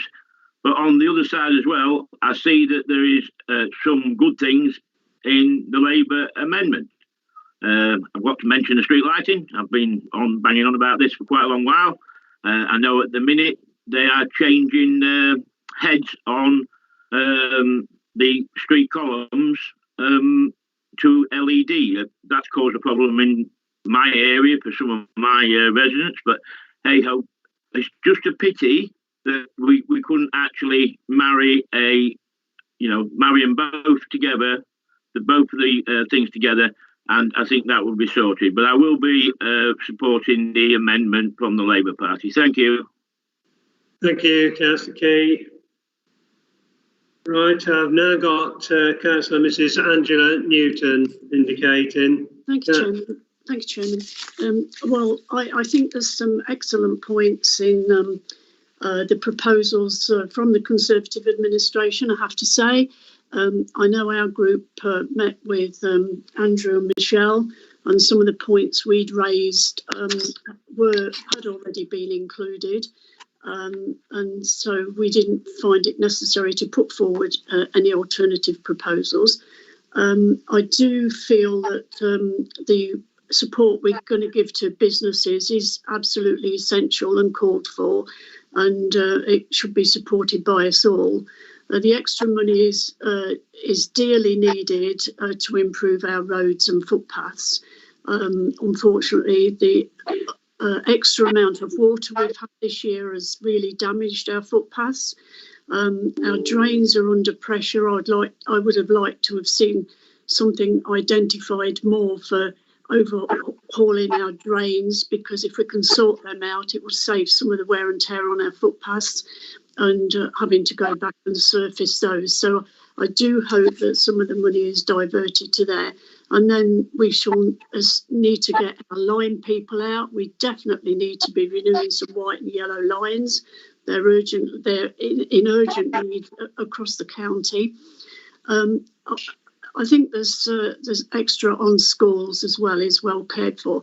I would like to say that if the Labour amendment had probably just included lighting, at this particular point, I might have felt able to have, well, I would support that because it's work that we're doing and it's work that we're needing. But I'm sure that is work that's in our ongoing programme. I'll stand to be corrected. I'm sure it will be in our maintenance because it's something that the footway lighting people said that over the years that would be an improvement. Well, not an improvement, it would be ongoing maintenance. So I think generally we're lucky in Lincolnshire. It's not just a Conservative effort, as somebody said. I think the whole council's pulled together and we've been responsible. And we've, other than Conservatives, have supported issues on this council to make sure that we get good value for money. And I shall be doing the same today, Chairman. Thank you. Thank you, Councillor Newton. Thank you. Right, the next member I've got indicated is Councillor Mrs. Alison Austin. Alison. Thank you, Chairman. Right, I acknowledge that there are some definite positives on behalf of the Labour's budget, but I don't necessarily consider that every proposal is perhaps necessary. But what tips it really for me is, first of all, the ruling group's proposal of supporting the smaller businesses and very, very important, I think, to those of us who weren't perhaps, whose areas are both, well, the whole county really. There's so much rural, you see, in Lincolnshire, and a lot of small businesses. And I think that it's important that we do support these. They're very, very important for our economy as a whole. And of course, if the economy is buoyant, then there is a knock-on effect, isn't there, on mental health, on issues like needing to go to food banks, all these sort of issues. So I really see that as the number one positive. I'm already grateful for the measures for flooding support. It's been an exceptional year, but some of the issues that are going to be resolved are in fact long-standing. So I'm very, very pleased to recognise that. And I see the chairman nodding at that point. Highways, the emphasis on smaller roads is so important because it's the smaller roads that really take the hammer off in an agricultural area of the heavy machinery that's using them all the time. I liken our area to one big industrial estate in some respects, although it's countryside. And we can't have all the money always just going to the town and big roads. All right. So what's good on the other side? Well, some of the positives, obviously, concerning mental health and catch up, I find I'm a little bit ambivalent about that because from a former teacher's point of view, and I recognise that I was only teaching better, probably the better motivated ones, it's a lot of pressure on the teachers, but of course it needs the cooperation of the children themselves. So let's concentrate on getting back to normal living as quickly as we can. And I think I have on balance decided I will support the Conservative Party's budget. Thank you. Thank you, Councillor Austin. Thank you, Alison. Right, Councillor Moore is next. Indicate. Thank you, Chairman. Well, I think there's so many good news stories from this budget that's being proposed, and I'd like to make particular reference to the £86 million investment in the Building Communities of Specialist Provision strategy, which will see a huge investment in special needs schools across the county, which is so needed to meet the needs of those young people and, of course, the increasing numbers that we expect to have.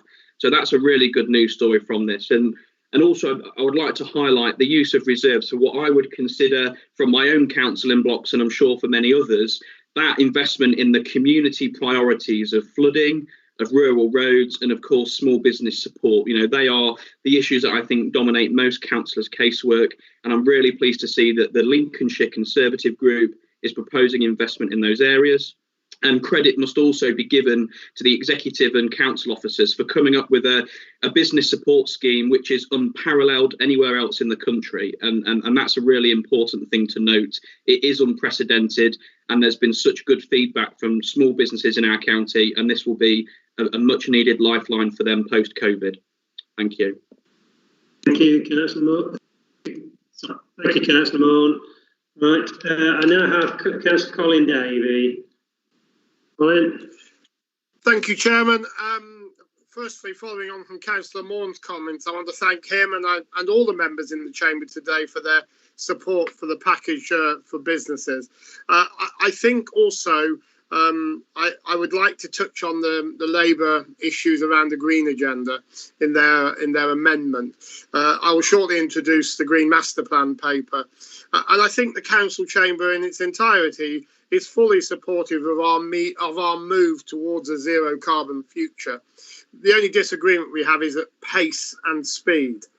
And I would also touch on the optimism that Councillor Hill put into his speech regarding the future. I too am optimistic. I'm optimistic for our county, I'm optimistic for our businesses. But I would also say that optimism has to be tempered with some realism about the potential fiscal envelope going forward in the future. We all know, and I think we all recognise, that government has spent unprecedented amounts of money over the last year to deal with COVID. There will come a day once COVID is behind us or has been managed that we're going to have to address where that money is going to be recovered from. So I think the future for Lincolnshire is optimistic, but we are going to have a tightened fiscal envelope going forward. So we need to be very careful to ensure that we have reserves for the future so we can make the interventions necessary into the local and into our county that protects our residents and our businesses going forward. The final point I would make, Chairman, is that I think this has been an excellent debate, and I respect members' views on the other side of the chamber who differ from us. But we have to bring forward a budget that helps all of Lincolnshire, that protects our businesses wherever possible and supports our most vulnerable residents. And I think the Conservative budget this year is an exceptional one. And as Councillor Moore has recognised in his comments on business support, we're doing things that no one else is doing, no other county is doing. And we should be very, very proud of that as an entire council body. And I am delighted to be offering my full support for Councillor Hill and the budget put forward by the Conservative group today. Thank you, Councillor Davey. Right, I've got no others indicating to speak, so I'm going to go to Councillor Whittington, who's reserved his position on speaking. Councillor Whittington, do you wish to speak now? Yes, I do. Thank you very much, Mr. Chairman. I think I first want to start with reiterating some of the points that Councillor Hill made in his speech. It has been a very difficult year for us dealing with COVID. We're very grateful for the extra funding we've received from government to help us through. But we're not out of the woods yet, and potentially we may have to incur further expenditure into 21-22. I also want to reiterate Councillor Hill's excellent comments about the sound historic financial management that the Conservatives have exercised at the Lincolnshire County Council over this council and also previous councils. It's given us the position where we do have reserves to be able to meet the highways budget shortfall, to be able to invest some extra money into flood defences, and also to launch the business support grant of £12 million. And I think the comments that both Councillors Moore and Davey have said in their previous speeches, I can't improve on that and how important it is. You know, small businesses are really important. They are the lifeblood of our economy, and we depend upon them. They employ people; those people pay taxes, and that tax revenue is then used to support for the public service that we all depend on.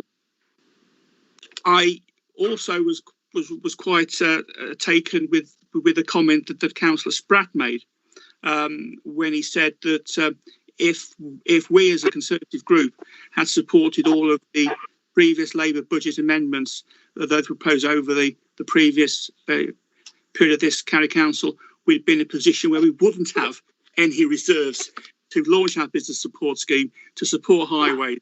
The whole purpose of keeping reserves is to spend them at times when you really, really do need them. And as I say, it is because historically we've been sound financial managers, the Conservatives in Lincolnshire, that we are in such a position. I'll turn to the and despite that, in terms of this year, the 21-22 budget, we're still maintaining a lot of expenditure on adults, children's, highways and fire service, all very, very important public services. The demand on these services, especially adult social care and children's social care, is increasing all the time, and we recognise that. We're making some excellent investments into our capital programme with our investment into our roads and the bypasses at Sleaford, Spalding. Sorry, not Sleaford, at North Wycombe. Sorry, Lindsay, at North Wycombe, Spalding, and indeed at Grantham. Turning to the Labour budget, I think the Labour proposals regarding extra funding for support for children, I think Councillor Bradwell has admirably dealt with those points, and has demonstrated that in reality, we are meeting this demand.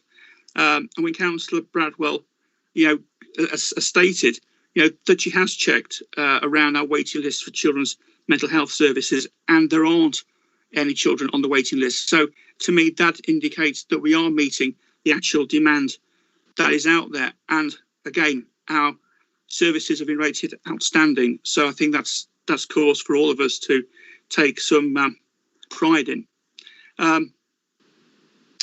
In terms also of education funding, we do know that because of central government, our primary schools have received an increase of funding of 3.8%. Our secondary schools are 4.5%. So extra money is being put into the schools. And as Councillor Bradwell so rightly said, it's almost certainly likely that central government will come forward with extra funding to support the catch-up of pupils in our schools. And so I think we really do need to wait until we're fully aware of exactly what that is.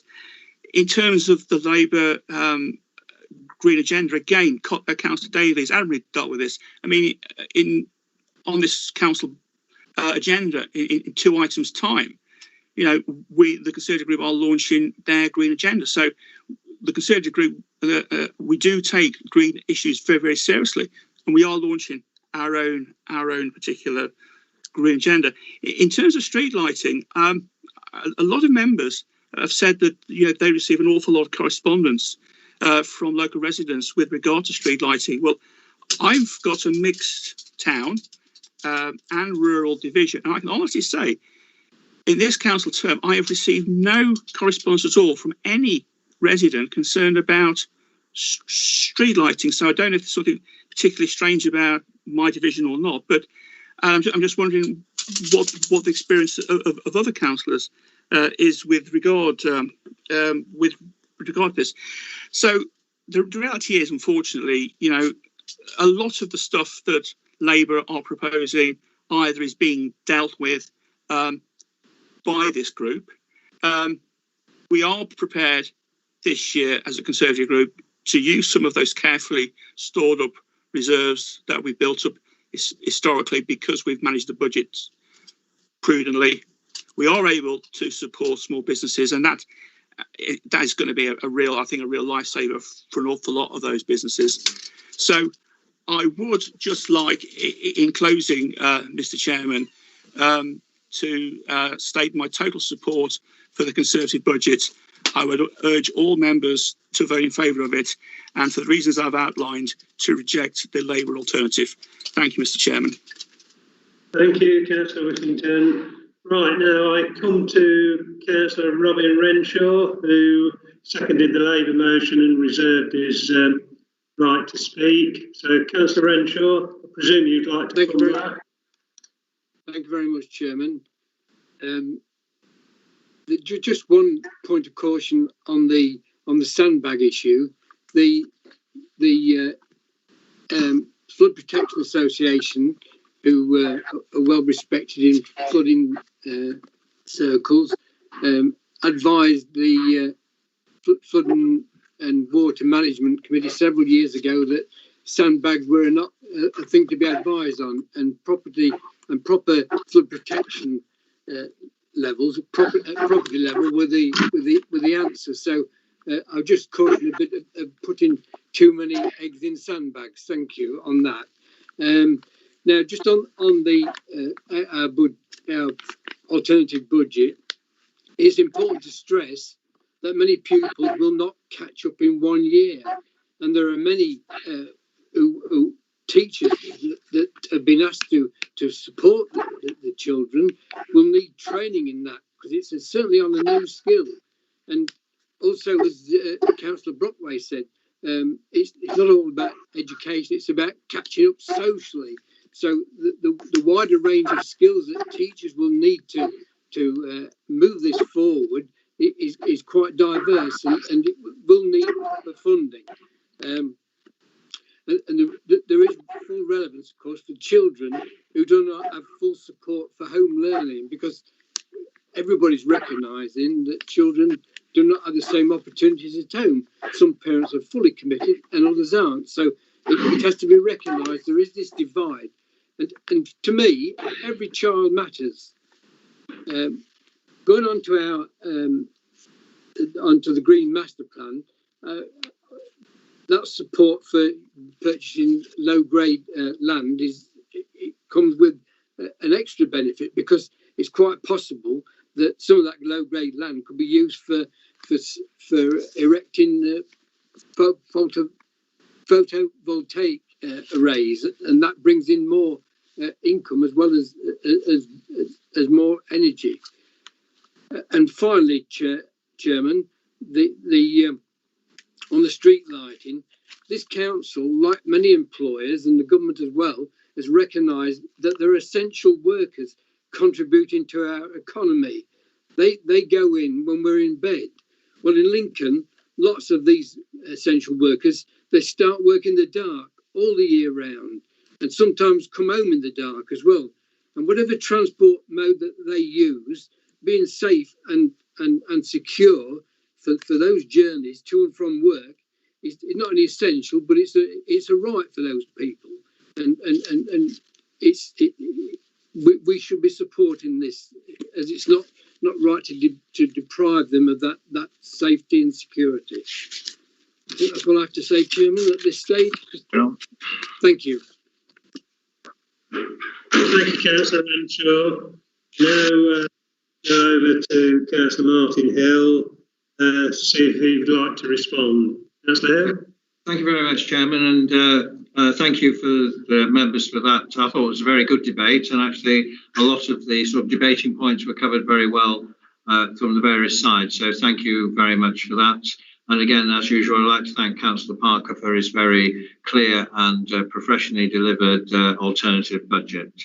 Unfortunately, I don't think that will extend to me supporting the budget, but I do appreciate the way it's been presented. I think there's only two main sort of questions about some.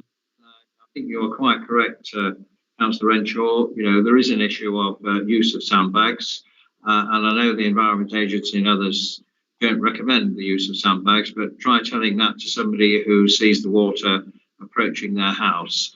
There has been some confusion about who does what regarding supporting local flooding, and we've decided as a council, as lead flood authority, to take the lead role in that. And it is true that in terms of, in addition to the fire service attending flooding incidents, there is new technology coming along, and we're hoping that it won't just be about giving people sandbags in future. It will be about advising people how to protect themselves, but also using technology, new technology, which doesn't require sandbags at all. So I think it's just taking the lead in that, and I'm sure there are actually some quite interesting developments in terms of what else can be done without having to load up sandbags and then dispose of the sandbags. In terms of Councillor Chris Brewis's comments about fair funding and the question there, yes, he is correct. The fair funding and indeed all sorts of issues like the funding of the adult care and also the business rates reform have all been put back for at least a year, which is a shame, but I can assure you that we are lobbying with other colleagues to make sure that the fair funding review is actually dealt with when the government finally makes some decisions on that.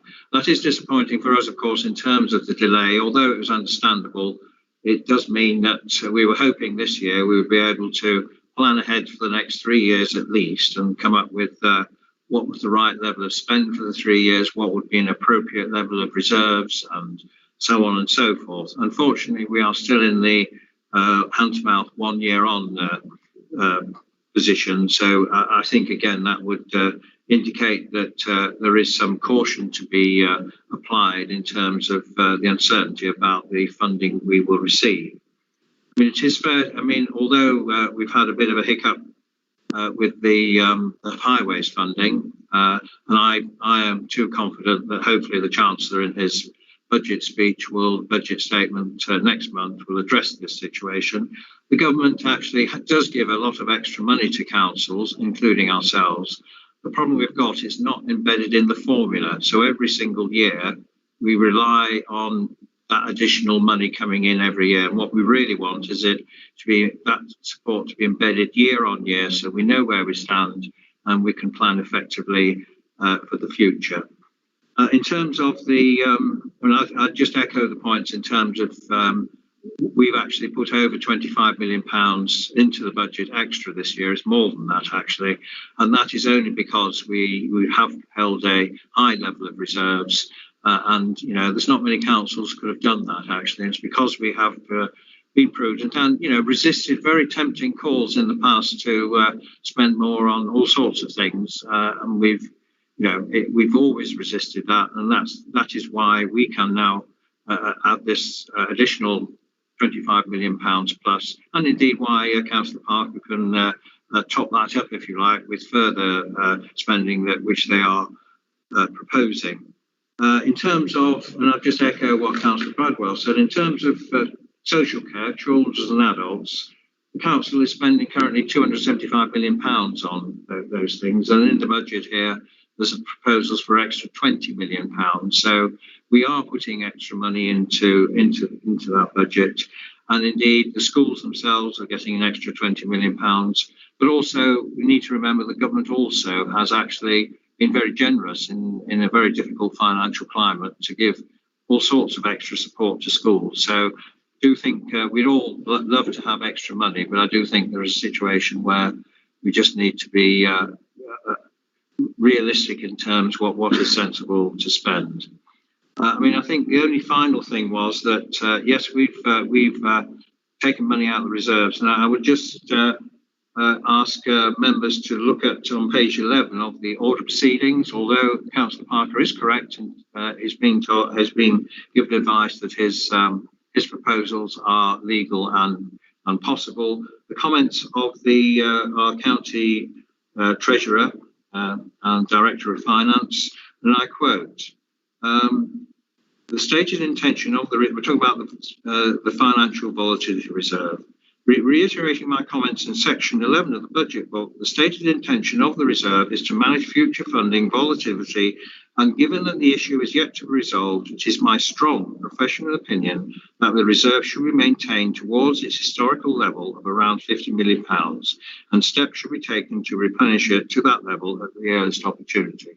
So I think we are confident as our administration that we we'll be able to do that, but actually going further beyond that, another £13 million on top of that, it is becoming quite a stretch. So, as always, I wouldn't decry any of the spending proposals that, or most of them that the Labour group has proposed, but I do think the priorities and the extra money we've put into the budget is sufficient and adequate at this stage, and I would therefore would not be supporting the Labour amendments, but obviously we'll still continue to propose the Conservative one. Thank you, Chair. Thank you, Councillor Hill. Right, now I'm going to move to the vote now. Can I now ask Nigel West to carry out a recorded vote on the Labour group amendment? Yeah. Thank you, Chairman. And I'll read out the councillors' names in alphabetical order. And this will be a recorded vote. And the recorded vote is first for the Labour group amendment. Again. Councillor Adams. Against. Councillor Aaron. Against. Councillor Ashley Morris. Against. Councillor Ashton. Again. Councillor Mrs Austin.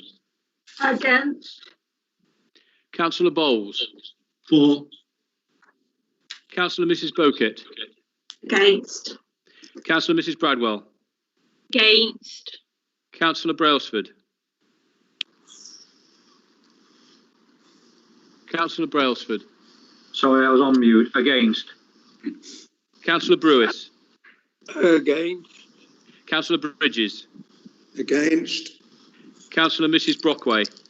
Against. Councillor Brooks. Against. Councillor Bootroyd. Against. Councillor Corey. Against. Councillor Clark. For. Councillor Coupland. Against. Councillor Cullen. For. Councillor Davey. Against. Councillor Davies. Against. Councillor Dobson. Against. Councillor Fido. Against. Councillor Fleetwood. Against. Councillor Folks. Against. Councillor Griggs. Against. Councillor Grocott. Against. Councillor Higgs. Against. Councillor Hill. Against. Councillor Kendrick. Against. Councillor Key. For. Councillor Killy. For. Councillor Lawton. Against. Councillor Macy. Against. Councillor Marfleet. Against. Councillor Matthews. Against. Councillor Morn. Against. Councillor McNally. Against. Councillor Mrs Newton. Against. Councillor Mrs Overton. For. Councillor Oxby. Against. Councillor Parker. For. Councillor Parkin. Sorry. Councillor Pepper. Against. Councillor Perrison Williams. Against. Councillor Pole. Against. Councillor Reid. Christopher Reid. Against. Councillor Robert Reid.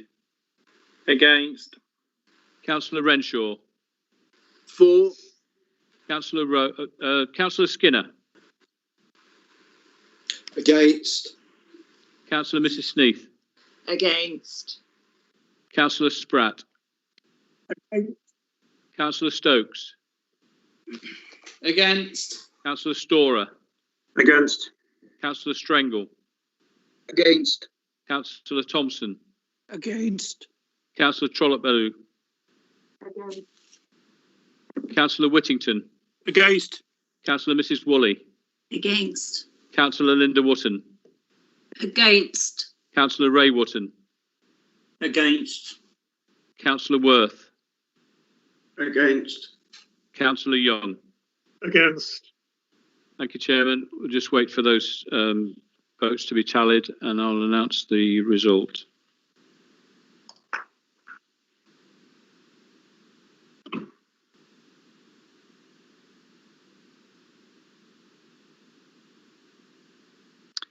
Chairman, there were 8 for and 53 against, no abstentions. And therefore, the amendment is lost. So we now move on to the vote on the Conservative group motion. And so over to you again, Nigel, to take that. Thank you, Chairman. Again, I'll read out the names in alphabetical order. Councillor Adams. For. Councillor Aaron.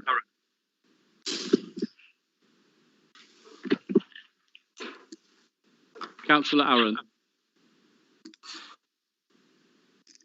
Just forgot to switch on.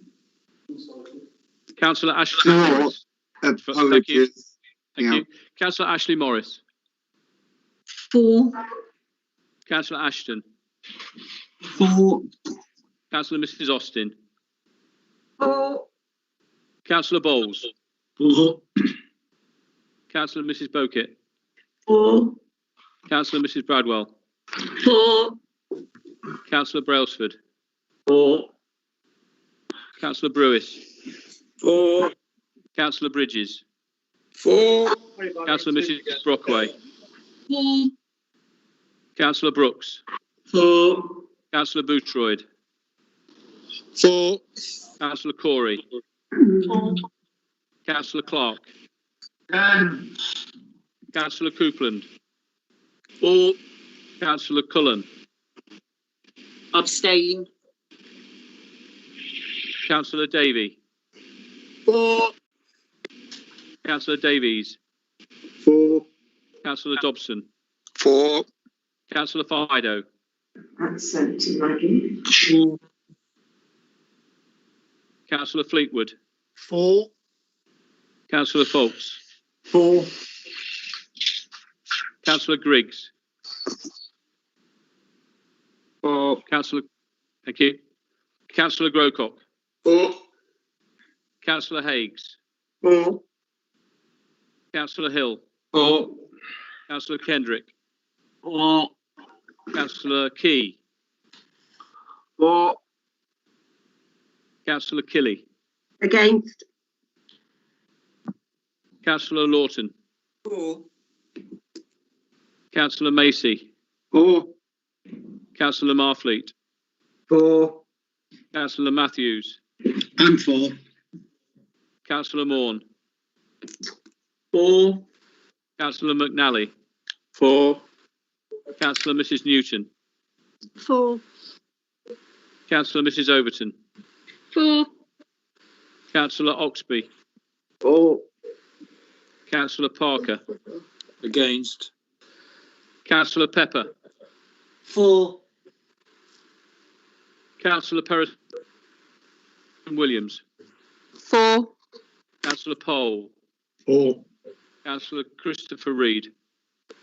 For. Councillor Robert Reid. For. Councillor Renshaw. Against. Councillor Skinner. For. Councillor Mrs Sneath. For. Councillor Spratt. For. Councillor Stokes.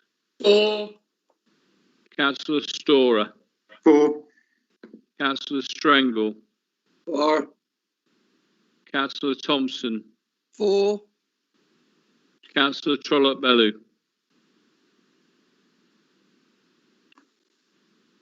For. Sorry, Jim. Councillor Whittington. For. Councillor Mrs Woolley. For. Councillor Linda Wotton. For. Councillor Ray Wotton. For. Councillor Worth. For. Councillor Young. For. Thank you, Chairman. We'll just top those up.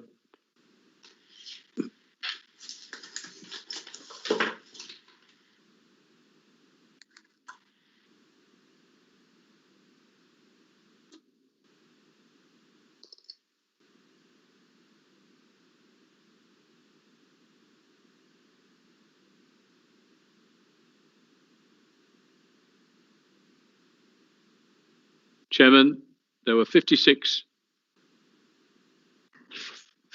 for, 4 against and 1 abstention. That's 56 for, 4 against and 1 abstention. Thank you, Chairman. Thank you, Nigel. That means that the Conservative group motion is clearly carried. So we'll move on to the next item on the agenda. Thank you. Right, I've got the next item on the agenda is the pay policy statement. And is there a proposer and a seconder? I believe Councillor Hill is moving this. Thank you. Thank you, Chairman. Yes, this is the annual statement which we are required by law to bring to the Council. The Pay Policy Committee, the Cross-Party Pay Policy Committee has met and can report that we are presenting this to you again, and also there are no substantive changes to the previous policy. That's all I need to say. Thank you. Thank you. And we have a seconder, I believe, Councillor Mrs Newton. Thank you, Chairman. Yes, I'm happy to second this proposal. Thank you. Thank you. Right, are there any speakers on this?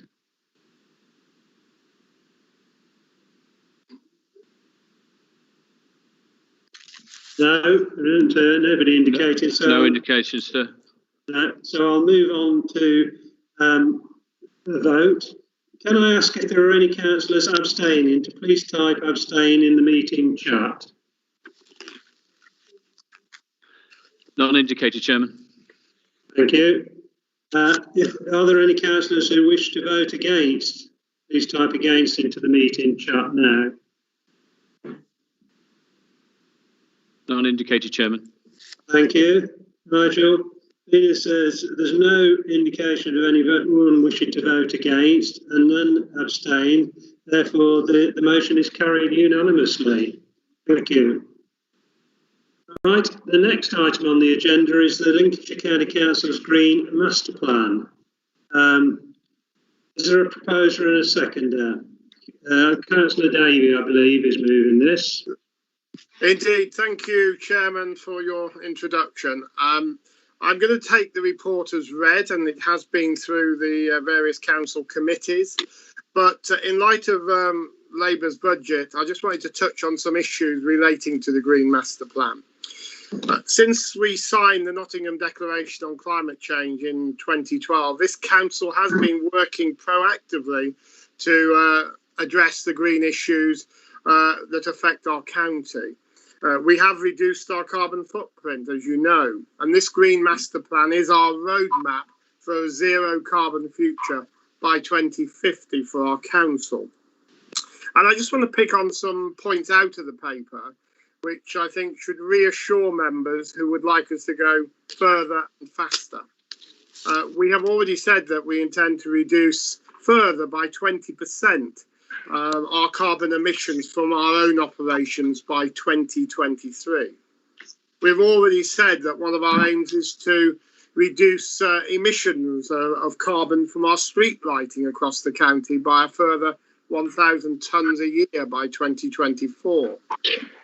We've obviously supported increased on-site generation of low-carbon electricity through provision of solar panels on our highways depots and through refurbishment of assets such as Orchard House. We are committed to a longer-term decarbonisation of transport and further reductions in LCC staff travel costs and mileage. And members should reflect on the fact that if this meeting today was held in Lincoln in person, what the carbon footprint of that meeting would be in terms of mileage and travel. And I would say that COVID has focused all of our minds on how we can use technology to reduce carbon going forward, and how technology needs to play a greater role in making sure that we have a zero carbon future. We've promoted tree and habitat provision across Lincolnshire, and members will be aware of the fact we've committed to plant 750,000 trees across the county in the next few years. Something that helps with our carbon footprint and helps address making sure we have a beautiful Lincolnshire for future generations to inherit. And clearly, we want to support our partners across the whole public sector, whether it's district councils or the NHS, in helping them achieve their ambitions for sustainable operations. And we're very clear that developing a suite of adaptation measures, such as improved resilience to flood risk and the impacts of climate change, are going to be increasingly important. We're all very aware of the greater number of flooding incidents we've had in our county over the last few years. Those are not going to lessen in the future, so we're going to have even greater challenges on how we manage that. So the contribution to those schemes in the budget process today is critically important. And it's very clear to me that we need to strengthen the role of sustainability in all of the council's decision-making processes during the future year. So the Green Master Plan is our beginning. It is a framework to promote coordination between services and organisations. And it's important that the council going forward, which has overwhelmingly supported the move to this zero carbon future, even though we might disagree on the timescale. This is a document that I think we should all support and recognise is the way forward for our county as we shape the future. And we are what we pass on to future generations, and we should always try and ensure it is better than what we inherited ourselves. So I move the Green Master Plan for formal adoption and seek the council's full support for it. Thank you, Councillor Davey. I believe Councillor Pole is seconding this motion. Councillor Pole? Yeah, I'd like to second the Green Master Plan, Chairman, and reserve my right to speak later in the debate should I feel so stirred. Yeah, yes, thank you, Eddie. Thank you. Right, I've got Councillor Robin Renshaw, who's indicated he would like to speak. Thank you very much, Chairman. Well, thank you very much, Councillor Davey, for introducing this. There's a hell of a lot of positives in this. It's a Green Master Plan. It is a start. In this year, the UK is hosting the G7 in June and the UN 26 in November. So, is there anybody that thinks that Lincolnshire is interested in meeting its moral obligations to future generations by taking a slow train to 2050 when we could easily meet 2030? This is what we would do now if the government offers a bribe, because there's tons of grants come at last minute, as we know, and we always manage to spend it. So that's what we probably we're waiting for. Indeed, heat decarbonisation is a key part to take this policy forward, and because of the several funding opportunities within it, and nationally, the rollout of PV arrays and ground source heat pumps is far too slow, and the delay in this easy win situation is totally unnecessary. We need a sustainability checklist included in our Green Master Plan. Also, as a leading transport authority, we should look into opportunities to use electric demo vehicles, which I understand are freely available for local authorities to try.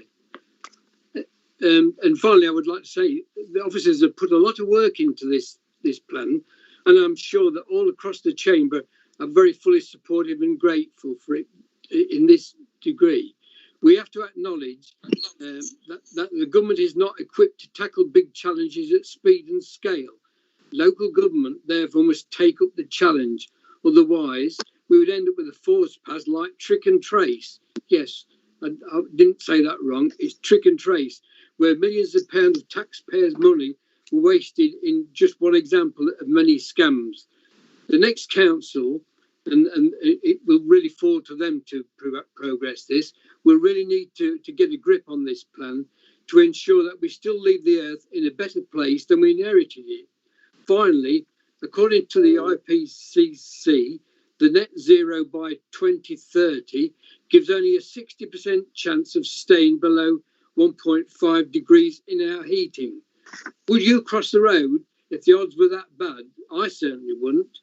And just to give an example that Colin referred to in his speech about replacing trees. Well, in Lincoln, we do not replace even trees that have been felled because of disease and dead with like for like, and that's a scandal, really. So I'm sure that somebody will take that up with me, because I've tried on a local level to get that sorted out, and I've failed miserably, I have to admit. Thank you, Chairman.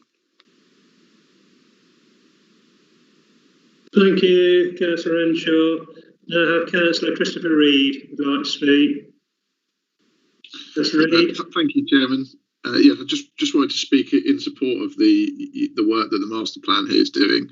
It's great, obviously, to see all the examples and the proactive steps that the council's taking in here, and most importantly, the joint working that it's doing with other bodies is so important with something like this. That's so so all encompassing, that any work we can do with other agencies, councils, public bodies, and things is so important. So it's very reassuring to see all the work we're doing, and obviously take on board what Councillor Renshaw says. Everyone would like to see things done as soon as possible, but we've got to make sure we do it in a way that's that's reasonable and doesn't disadvantage our residents, while still making sure we do everything we can to get emissions down as soon as possible. And I think what Councillor Davies proposing here is the best way to get started with this. So I'm very happy to support this. Thank you. Thank you, Councillor Moore. Right, Councillor Mrs. Marianne Overton, please. Thank you very much, Chairman. I also welcome this document. It's very good to see that we're moving in the right direction, but I'm afraid I also believe it's nothing like far enough nor imaginative enough. It's very good as a basic, this is what our council does, and so this is sorting out the stationery cupboard. We won't use so much paper, all good stuff. But actually, if we do believe that the situation is an emergency, and I happen to do believe that, we have to take a bigger stand. The point about working with partners is good, but actually, what about the wider picture? If we're only looking at what we as a council do, that's good, but it's not enough. We have a leadership role in the whole county, and we need to be thinking about the whole area to get everybody also up to scratch. So, for example, if we say that we're not going to, what about the decisions we make? So if we say we're not going to use up more carbon than necessary, and yet what about the fact that we're still encouraging, or the Conservative Party is still encouraging 300,000 new dwellings every single year, whether people need them or not? And then we've got other issues like planting trees. Yes, good. But what about preserving the ones we've got? What about making land available so that the trees can grow themselves? So I think there is the biodiversity is a big one. And I think that could be strengthened in the forthcoming, hopefully forthcoming years. We've lost a huge number of species, and this is continuing today, right here and now.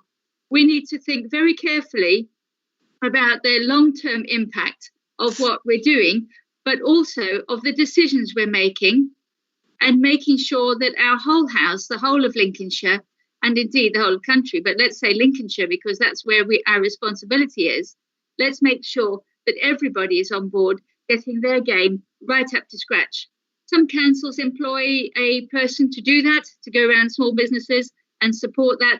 Maybe that's something that could be considered. So very good. Let's do more. Thank you. Thank you, Councillor Overton. I'll now go back to Councillor Moore. I missed him in the list, just glanced over it. Sorry. Councillor Moore, please. Thank you, Chairman. Thank you. Well, I think, it is universally accepted almost that as a planet, as a country, as a society, we must be more sustainable. So it is very welcome to see that as a local authority, we are putting that into practice. And, we have a roadmap now to becoming a sustainable organisation. And of course, I think Councillor Overton touched on this. We have a very important role as a as a role model to both partner organisations and private businesses in our county and in our communities.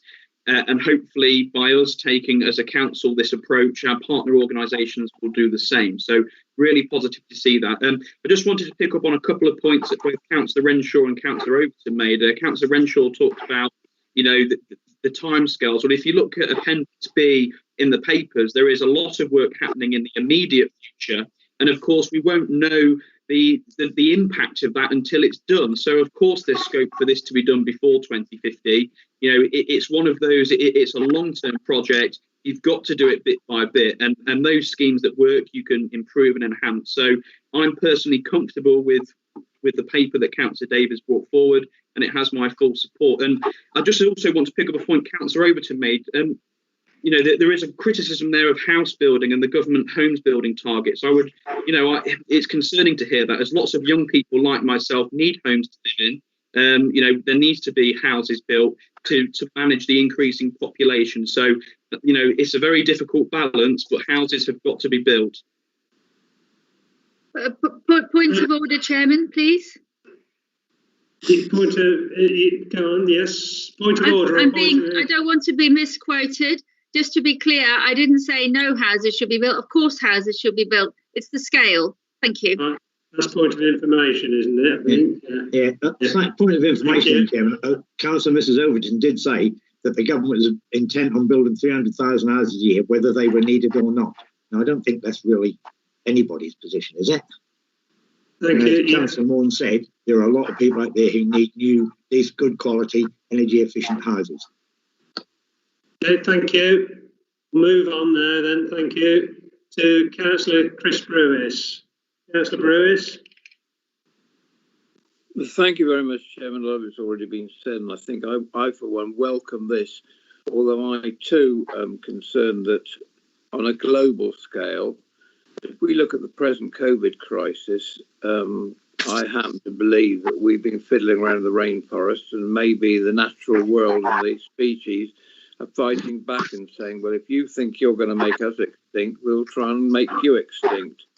And I think that in the next 4 or 5 years, the urgency of what is happening in the world will come home more to haunt everybody. And the idea of doing this to 2050 will be looked on in a few years' time as very dilatory and slow.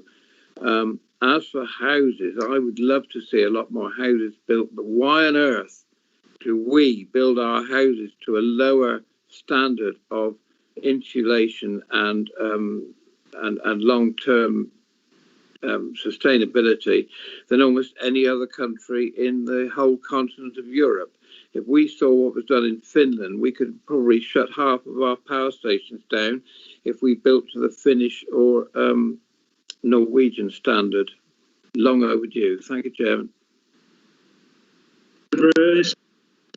Thank you, Councillor Brewis. Move on to Councillor Alison Austin then. No. Thank you, Chairman. Well, lots of things have been said, so I won't go over too many of them. One or two other things that I think are important that perhaps weren't raised as such, emissions from vehicles and air quality. The fact that we still have need an air quality emissions station within the centre of Boston. That really is deplorable, isn't it? So that sort of thing must be prioritised to get air quality improved.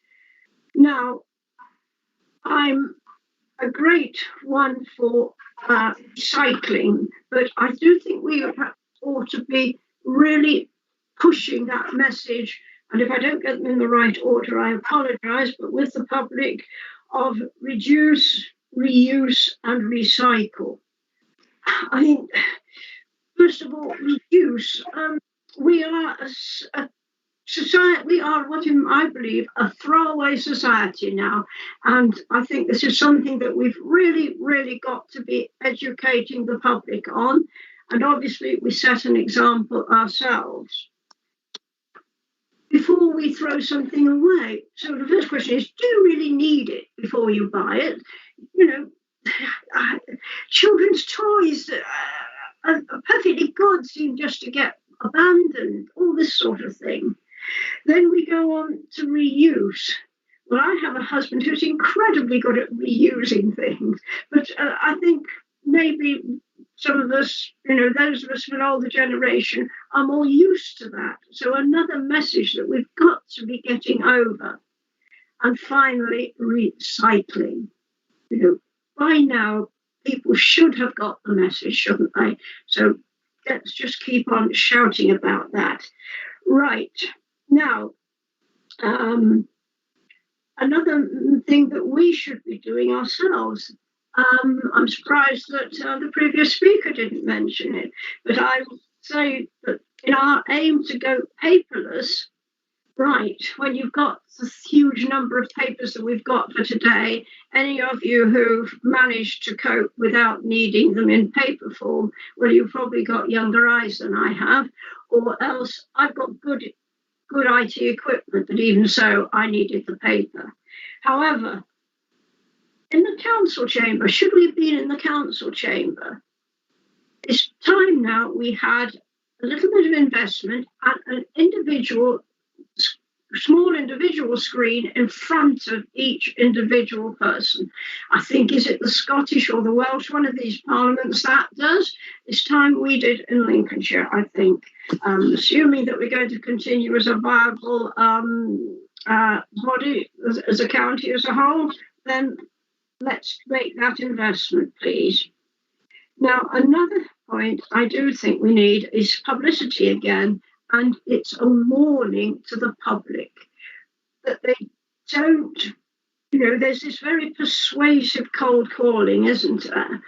How many of us get things about, your conservatory roof, your double glazing, your solar heating, and how many of these people are genuine? It's this cold calling, whether people arriving on your doorstep or people phoning you. And I think we need tighter legislation and making, if possible, the public is more aware of this. We don't want our residents to be fooled into spending money unnecessarily rather than seeking good advice. So we need to be signposting, please, where people can get that advice.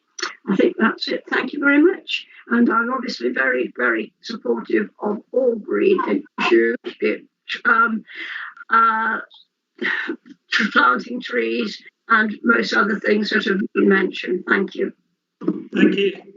Thank you, Councillor Austin. I'll now move on to Councillor Rob Parker. Thank you. I suppose that having been part of the Labour group that a few years ago, a year or two ago, put forward a climate emergency motion calling on us to become carbon neutral by 2030, which was rejected by the controlling Conservative group. You would expect us to have something to say on this issue. And Councillor Renshaw introduced our not exactly opposition, but the could do better marking as if this was homework. I think that the point that he's making, quite simply, is that sometimes a long thought out programme over a 30-year period, which is essentially what this is, misses the opportunity to do things quickly. And it is about pace. I think that the first point is that the Labour budget, which we put forward just a few minutes ago, would have seen some of these initiatives that's been listed on page 63 as part of the initial delivery programme done now and done quickly. And it really is important that when we don't do something now, that we are actually positively contributing negatively towards not tackling the climate change initiative. So every year that goes by, we have contributed directly, but because of our inaction. That's a general point. We can't help but, in a sense, take a view that this is all good stuff, but it's the pace that's the issue. I think that it also isn't as comprehensive in total as it could be. If we just go back, I mentioned something in passing almost. On page 45, we talk about further reductions in LCC's travel costs and mileage. We don't say further reduction in LCC members and staff travel costs. We just go for the staff costs rather than the members' costs as well. And that should be a clear feature about our way that we want to lead as councillors by example. I just want to make a couple of other points. Is in relation to the question of the air quality, cycling and walking initiatives that were mentioned by some of the other speakers. We have to be really determined to try to reduce and improve contamination in the air because of its impact, particularly on children. And we must move as an organisation to wanting to see, by example again, cycling and walking take priority. And where necessary, the introduction of electric vehicles. One of our initiatives in our alternative budget was to actually put solar panelling on car parks in order to be able to use the electricity produced, which would contribute towards electric power points for electric cars. Sorry, Robert, we're over the 3 minutes. Okay, I'll conclude by saying yes, yes, yes to this, but not quite good enough. Thank you, Councillor Parker. Thanks for that. I'll now move on then to Councillor Mrs. Julie Kelly. Thank you, Mr. Chairman. I'd like to reinforce everything that Mr. Parker has just said, Councillor Parker. I think that really what we would like to see, and I think the officers have put lots and lots of work into this, and I think everybody, as people have said, previous speakers have said before me, everybody would like to see the Green Challenge being met. But I think we need to have more baseline assessment of where we are now, because if you're going to have a plan, particularly if it's going to be a long-term plan, you need to show us and members of Lincolnshire where we are on that plan. So, for example, you know, if you're talking about, I don't want to keep going on about the street lighting, but for example, if you showed what percentage of the street lights in the county were LED now, and then you could actually see how we were progressing. In addition, I think this pandemic has shown that many of us can work from home. So what I hope to see is more blended meetings in the future, and obviously work patterns are going to change, and that will help to reduce carbon emissions, particularly from cars. The other issue is, and what Rob said, is the absolute priority of trying to incentivise people to use their cycles, increase pathways, and we do have to have a far more integrated public transport system. And obviously, we will be doing a lot to get back to people using public transport to where it was before, because the buses and the trains, because of what's happened, as you know, are well below capacity. So that is going to take a few, I don't know how many months, even years to get back to what it was like. But I think we need to really push on with the public transport provision throughout the county. So I really welcome what's being done, but I think we need to have regular appraisals of how we're doing as a county and publicity on what we've achieved. So what a previous speaker said about publicising what we have done, I think will actually add momentum, because members of the public will see that we are serious about this because we're telling them what we've done. Thank you. Thank you. I've had inquiries about lunch, and I was hoping we'd have got this item done for 1 o'clock. But just to say, I intend to get to the end of this item now and take the vote taken. And then I was proposing to have a half-hour break, lunch. So if you could just bear with us for this these last few speakers. That would be good. Thank you. Councillor Lindsay Corey. Thank you, Chairman. According to Earth Systems science data published in 2019, the UK produces 1% of all global emissions. China produces 28% of all global emissions. So it's not just a question of our planning decisions and what we do in Lincolnshire. And about it's also about our corporate and our individual buying decisions. Offshoring our pollutants also needs to be accounted for. And I think this Green Master Plan sets out an excellent route map of how we can take our county forward. But it's done at a pace that our businesses and our suppliers can support and realistically achieve and ultimately sustain. The direction of travel is not in question. The desired outcome is not in question. It's a really good debate, and I'm glad to see that everyone is really passionate about this and everyone is supporting the ultimate aims. But I am going to support this paper because I think it's realistic and sustainable. Thank you, Chairman. Thank you. Now move on to Councillor Paul Skinner. Thank you, Mr. Chairman. I too are going to support this paper. It is a great framework for the journey ahead. It's not as rooted as what some people would like. It's not as prescribed as what some people would like. But we've actually got a background of technologies that are changing rapidly. And perhaps some of the technologies will help us achieve what we want to achieve. Probably haven't even been invented yet. But yes, we need to take the public with us as a whole. And how do we do that? I agree with Rob Parker. We need to lead by example and engage with our partners. So that is just great as far as I'm concerned. But I'll just leave a little bit in there. Somebody mentioned car charging. Well, Boston's Rolex are one of the leading companies regarding car charging and patents. So that's really fantastic. One other point was made, something about trees, you just leave them to get on with it. Well, you don't. You have to maintain them, just like other things. Thank you, Chairman. Thank you, Councillor Skinner. I've got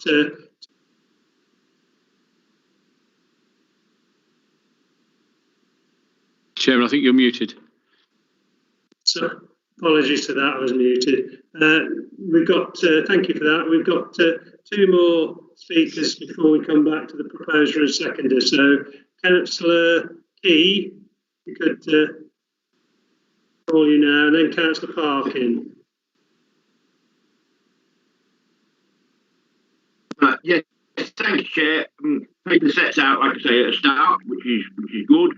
But I mean, I seem to remember about my first year in the council, there was some talk of like mobile generators, a massive mobile generator thing that sits on the back of a lorry, was supposedly going to be able to light up, Skegness up on its own. I don't know whether anything's come of that, but maybe Councillor Daly can tell us.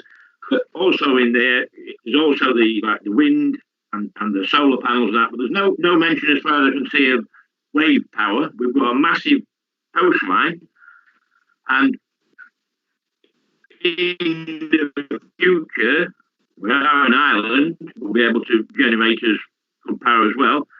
Can't resist not getting the street lighting one in the instance of saying it's all saving all these carbon footprint.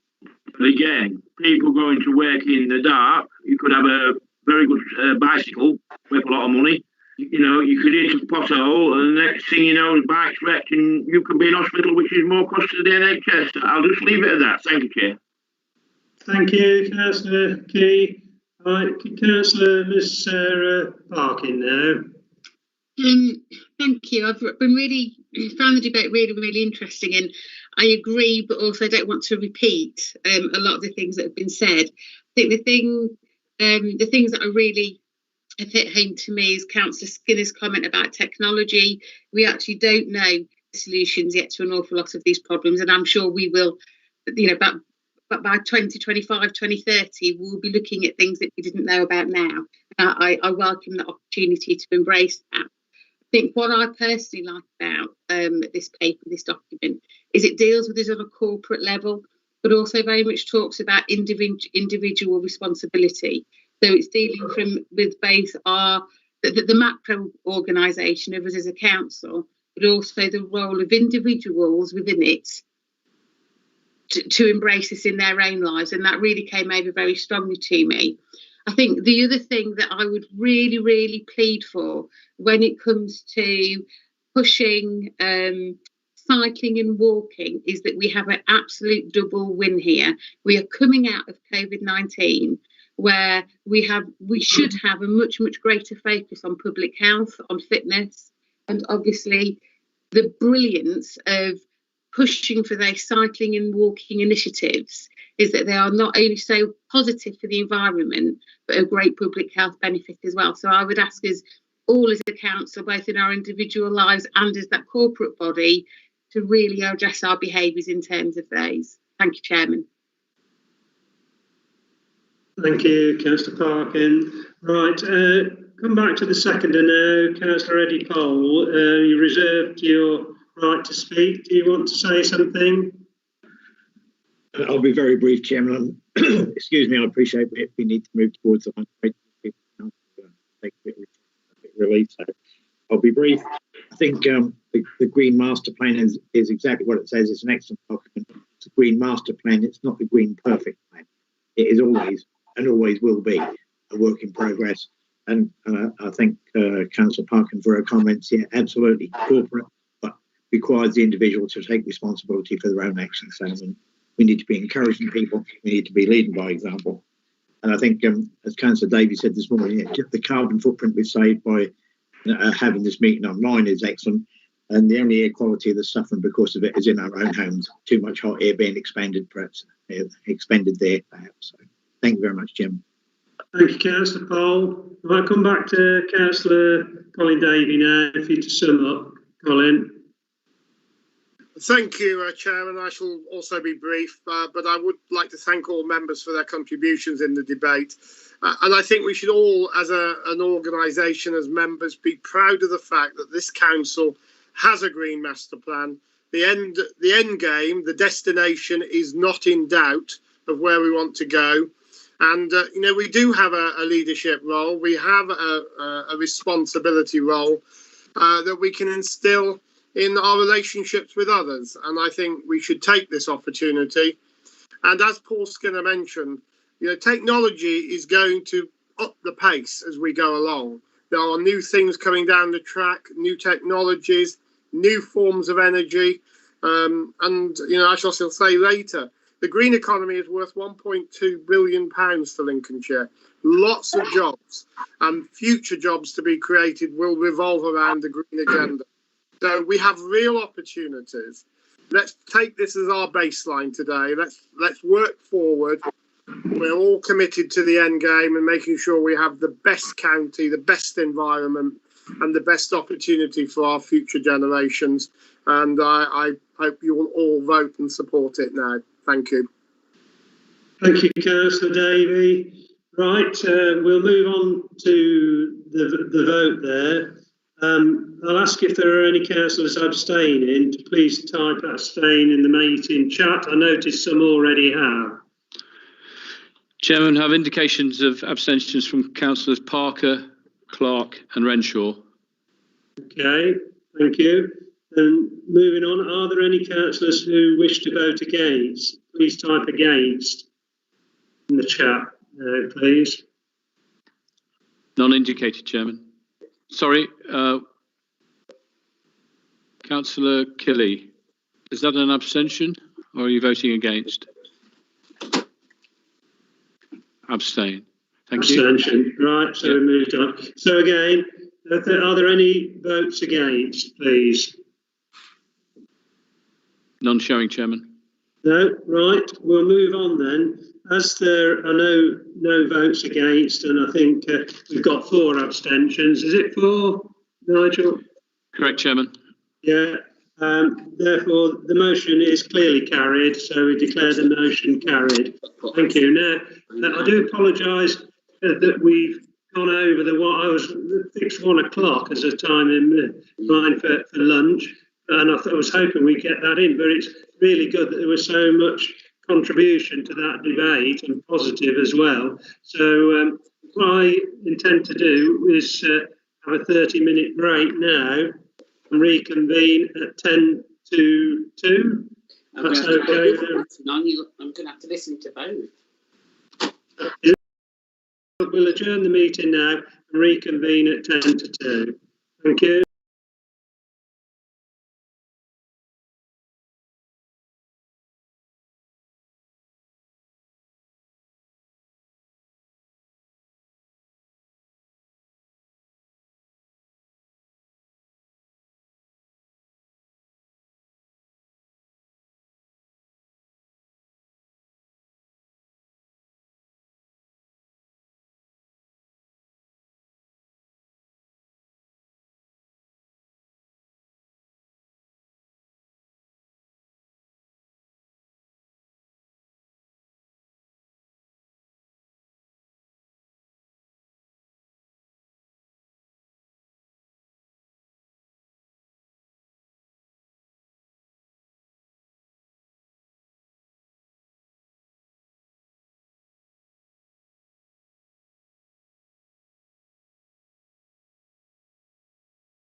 Good afternoon, Chairman.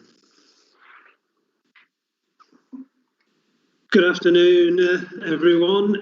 Welcome back to this reconvening of the adjourned meeting from this morning, the adjourned council meeting from this morning.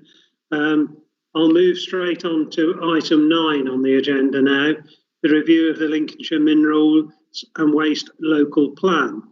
And it's a report by the Executive Director, Place, that's been circulated. Is there a proposer and a seconder? I believe Councillor Eddie Pole is proposing this. Yeah, thank you, Chairman. Yeah, happy to move the Waste and Minerals Local Plan.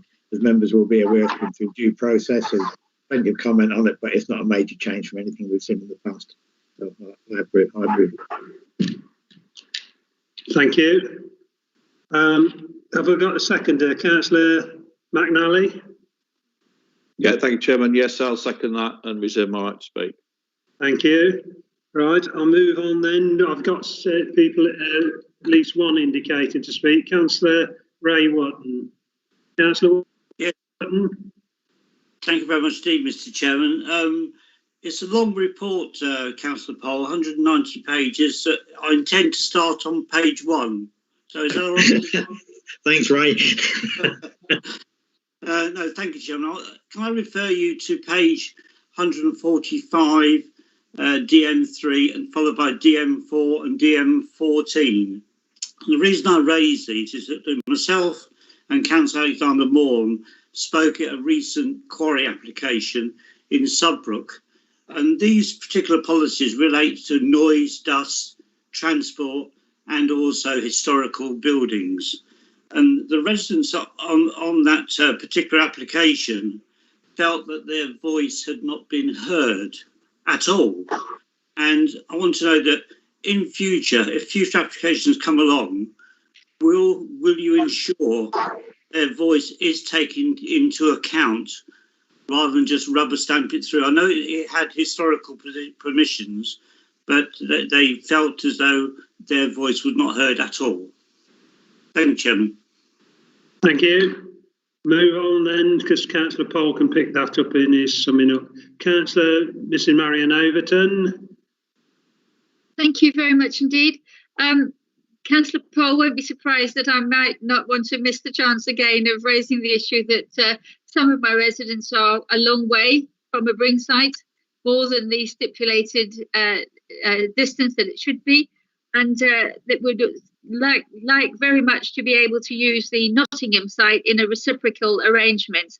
And I think I have raised this with Councillor Pole, and he's kindly responded, but I just want to take this opportunity to raise that as a really important issue for us, that we've got some people travelling maybe more than 20 miles in order to deposit something quite small.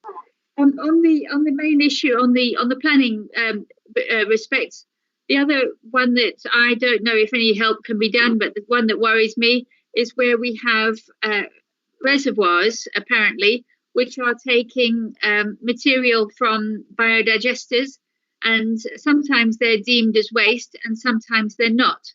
And I think there's quite a difficult line, because obviously people see it differently, and one it should go to district council, the other should go to the county council. So I don't know if that's clarified at all in here. Thank you. Thank you, Councillor Overton. Right, on to Councillor Mrs. Angela Newton. Councillor Newton.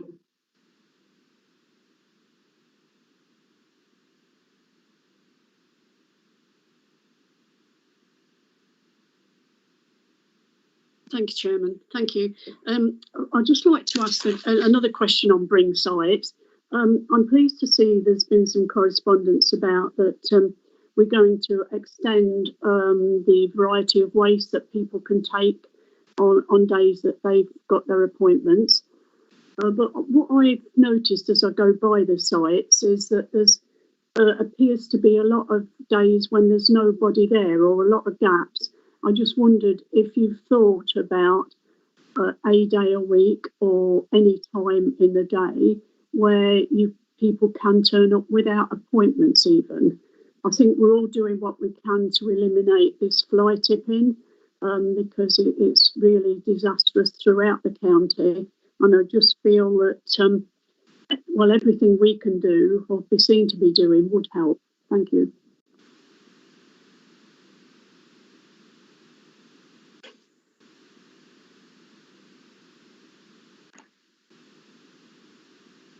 Hiya. Thank you. Sorry, Councillor Mr. Newt, I got interrupted there. Have you completed? I've completed my question.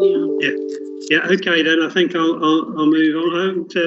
I haven't got. Well, I have. I've got another speaker now. Councillor Chris Brewis. Councillor Brewis. I mean, mine will be fairly brief, I think, Chairman, and it's really to ask Eddie Poll whether, in view of the increasing problem of fly tipping, we can consider whether or not, rather than have full-blown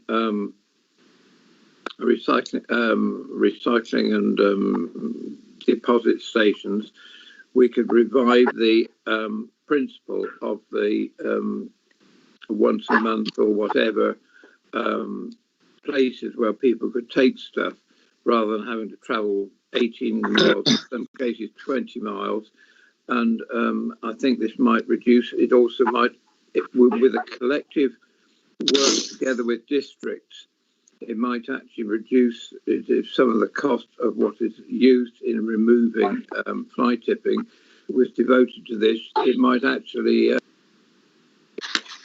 achieve the object we want in more than one direction. So I'd like to ask if Councillor Powell, if he would look into that. Yeah, Eddie, Councillor Powell will take that at the end in his summing up as per the rules of debate on these occasions. Councillor Rob Parker. Thank you. I just wanted to ask a question in relation to the government targets. So on page 87, and I can sum this up fairly quickly, the government's Resources and Waste Strategy for England was published in December 2018. Okay, so 2.5 years ago. And one of the things, turning over to page 88, it said, the strategy proposes the following waste management targets. 50% recycling for household waste by 2020. Okay. Can Eddie tell us where Lincolnshire is at, given there was a 50% recycling rate target by 2020? Thank you. Yeah, I assume he'll pick that up in his summing up. Councillor Renshaw, you're next to indicate. Thank you, Chairman. I wasn't going to speak, but Councillor Brewis said what I was going to say. But I think it's important to recognise that it's not just in rural areas where the fly tipping spoils the countryside. And we live in a lovely county, and obviously we've got too many mics on. But the destruction of the amenity value of the countryside cannot be overemphasised. It is important, and it blights the communities that would like to come to Lincolnshire as a tourist destination and spoils it for everybody. But it's also a really serious problem in the urban areas. I could take the councillors, whole lot, on a walk now, and I guarantee a spot not a mile from my home that there would be fly tipping renewed, and it would have been clear this morning, and it's come back again. You know, it is important, and I understand it's district council function, but we need to work together to remove this blight and take a cross-county view on this, that we will not tolerate this blight on our communities. It's worth the expense of investment in whatever it takes to sort it out. Thank you. Thank you, Councillor Renshaw. I've got no one else indicating to speak. Come back to Councillor McNally. Did you reserve your right to speak, or do you want to come back? He did reserve his right, Chairman. Yeah, Councillor McNally. Yeah, thank you, Chairman. No, I'm absolutely fine. I can let Councillor Poll pick that up. Thank you. Thanks, mate.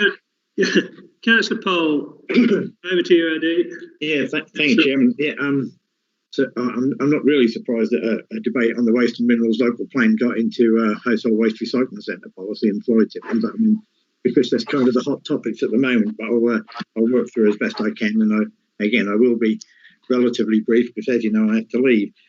Yeah, I'm really sorry about the quarry application that sort of started this debate.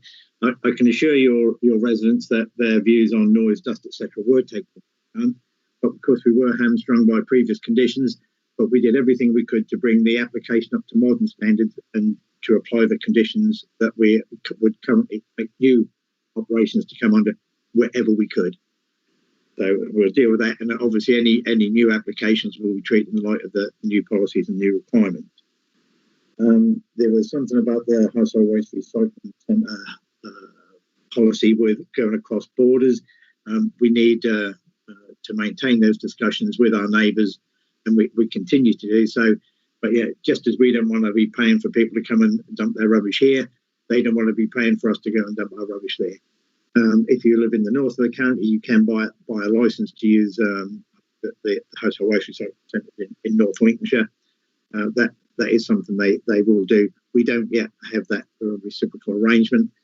If we did, I don't think many people would take it up, as I think it's somewhere around £170 per year for 12 visits or something.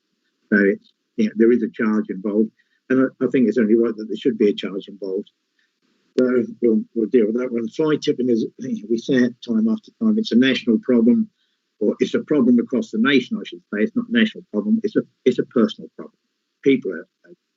Some people are lazy, disgusting, and I don't do Facebook, but I've had so much stuff thrown at me about what people have done on Facebook over this last year. You can't believe the things they say. It's just the household waste recycling centre is closed, so I'm going to chuck it in a ditch. Well, when the household waste recycling centres back 20 years ago were open 7 days a week for God knows how many hours, we still had fly tipping then. And then we've got more people, we've got a better service, and they're still fly tipping. It's a personal issue. We need to work together to do everything we can to catch these people at it, take them to court, and make sure the courts deal with them properly when we get them there. A 50 quid fine for one of these people who organises tip runs and charges 20 quid a throw ain't going to go anywhere. They need big penalties for this horrendous crime, because it's a crime. It's not just an inconvenience or a response to something they don't like. It's a crime. They need to be treated as criminals accordingly. We do now have, you asked about appointments. Could people make appointments on the day? It's obviously taken us a long time to work through the booking system to iron out the difficulties, improvements, because it was brought in response to a particular issue. We're now in a position where that system is, I wouldn't say live, but it's virtually live. You can actually these days make bookings for the same day if they're available. The site staff are currently trialling electronic iPads, for want of a better term, something, although other electronic devices are available. The tablet type thing on Gate, where they have a live booking information coming to them. It ain't perfect yet. It's work in progress, but it is an improvement. But then again, I take it the site you were referring to, Angela, was Spalding. I know we have the Spalding Wombles, who give us a bit of grief about the sites. I tried to contact them, but they don't want to talk to me. Perhaps they think it's a political thing. I don't know. But all I can tell you is, there are around 300 sites. There are 300 appointments available at Spalding currently, and we average around 150, 160 people a day. So there are always appointments available. It's the same across all our sites across the county. So get yourself a booking, get out there and get the stuff removed. Yes, we will be hopefully moving towards all waste all days. It was never a permanent thing. It was always a when we could change. And I think my personal view is, if it hadn't been for the vaccination programme being rolled out, I would have resisted to the nth degree the change back to all waste all days, because it will encourage more people on site, it will encourage more movements on site. Pedestrian movements, that, and we will find it more difficult to keep people apart. So if we're making those steps because of that, we feel that it's safe because of the vaccination process, we do require the public to maintain their responsibility for their personal safety and for the safety of all those on the site, includes the staff and other members. if you visit a household waste recycling centre, wear face protection, keep yourself away from other people. Don't put people under pressure. Wait your turn in the queue, and just deal with it properly, and everybody will stay safe and we'll be fine. The supplementary system you referred to, Chris, I think the answer is probably no. Well, no, it's not probably no. The answer is definitely no. And certainly under the current situation, because in the open situation that we had those services operating, we can't guarantee to keep people apart. They're unsupervised, they're unregulated. So the answer would definitely be no. Going forward, are we likely to reintroduce it? No. They are exceedingly expensive. The waste are not segregated, so not only do they cost a lot of money to put on, they cost a lot of money to get rid of. So I would have to say, unless you want to suddenly magically a whole bunch of extra budget for the waste services, no, that won't be coming back. What else was that? Oh yes, Rob Parkey, you asked me about 2020 targets. 2020 targets. I'm sorry, man. You know what we've been through in 2020 targets. The data, it's meaningless. It's so different what we were experiencing in the past. What we're getting now has changed completely. The proportions between curbside collected materials, household waste recycling collected materials, and overall waste tonnages has just changed dramatically. I can tell you where we are. I'll deal with that after the meeting if you'd like. I don't have that information at hand, but I really don't think we're comparing apples with apples on that one. So whilst I'm more than happy to give you the information, I think that any comparisons we draw would be skewed. The other questions were about working together with collection authorities to help try and prevent fly tipping. Exactly right. We could all play our part in that. If we were to treat the waste service as a whole as a single service instead of this bit's your bit and this bit's my bit and we ain't going to cross over, we would make so many improvements to the service for our customers. I'm sure we could do a lot more than we do now, but it requires a bit of give and take from both sets of authorities here. And just a simple thing like, and I'm sure my colleagues from districts will be listening somewhere along the line, if you didn't charge so much for the bulky waste collections, people might use them. And if people used them, they wouldn't be looking for places. End of Park Road, is it, Angela? Where it seems as if somebody's regularly fly tipping there because the council then goes and picks it up. So, they get a free waste disposal service. It's not the way to do it. I know South Holland reduced the cost of their bulky waste collection and it nearly trebled the bloody usage. Nose face. Cut down the cost of people being able to dispose of the stuff, and we won't have the fly tip, we won't have to come into the household waste recycling. An integrated all authority waste service is what we would like to see across Lincolnshire, and that would be so much better than what we currently have. I'm sorry that was a bit garbled, a bit of a rush, so I hope I've covered everything you asked. Anything else as normal, just drop me a line, give me a ring, and I'll give you the information. Thanks, Jim. Thank you, Councillor Paul. Thank you for that. Right, we've come to that. You've summed up now, come to the end there. Can I ask that, I'm going to move to the vote now. Can I ask if there are any councillors abstaining? Please type abstain in the meeting chat. Thank you. Not indicated, Chairman. Thank you. Thank you, Nigel. I'll move on then. If there are any councillors who wish to vote against, please type against into the meeting chat now. Not indicated, Chairman. Right. There's no votes against and not received any indication of abstentions either, or votes against. So I declare the motion is carried unanimously. Thank you. Thank you, Chairman. I've no need to leave. Sorry, can people close their mics down if they're talking in the background? I can hear them. Right. Item 10 on the agenda then. Chairman, sorry to interrupt, could I suggest that you invite me to carry out a roll call? That would be a good idea, wouldn't it? Thanks. Thank you. Yeah, can we have over to you, Nigel? I'll do a roll call so that we can see who's present this afternoon. Thank you. Thank you, Chairman. I'll read out councillors' names alphabetically. Councillor Adams. Present. Councillor Aaron. Present. Councillor Ashley Morris. Councillor Ashley Morris. Yes. Councillor Ashton. Councillor Mrs Austin. Still present. Councillor Bowles. Present. Councillor Mrs Bowkett. Present. Councillor Mrs Bradwell. Present. Councillor Brailsford. Present. Councillor Brewis. Present. Councillor Bridges. Present. Councillor Mrs Brockway. Present. Councillor Brooks. Present. Councillor Boothroyd. Councillor Corey. Present. Councillor Clark. Present. Councillor Coupland. Present. Councillor Cullen. Present. Councillor Davey. Present. Councillor Davies.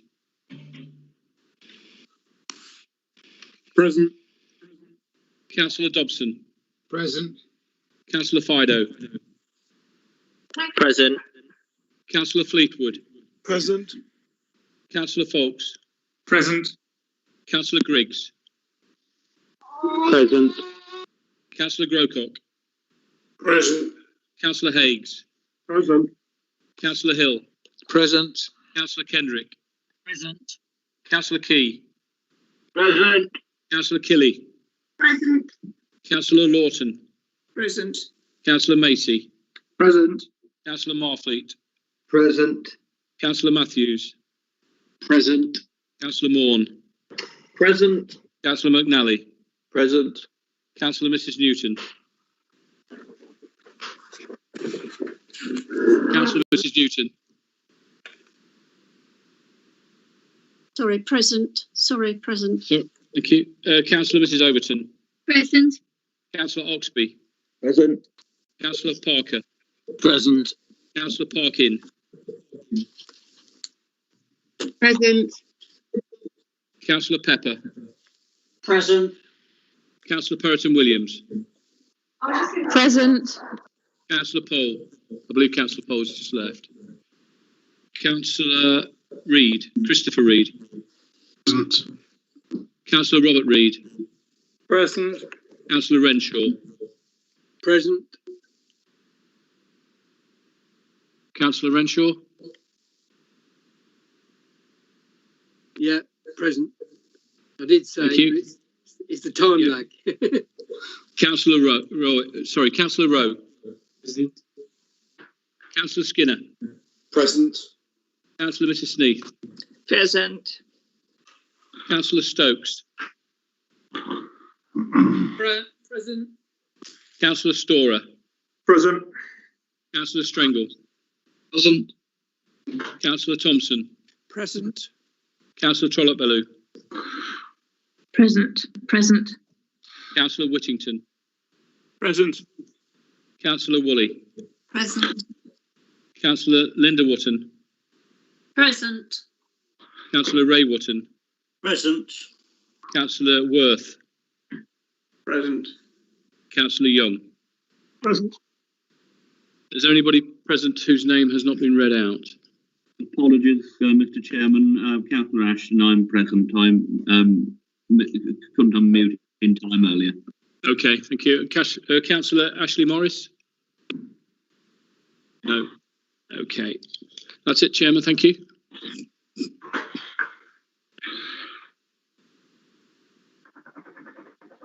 You're on mute, Mike. I do apologise. It's been a long day. So I can declare that item on the agenda as carried unanimously because we didn't have any against. Okay, so we'll move on to the next item on the agenda, which is changes to the Constitution. And I'd just like to highlight a clarification to Appendix C, page 254 of the agenda pack. The empty bracket should instead state the appeals policy. Is there a proposer and a seconder? I believe Councillor Barry Young is going to move that.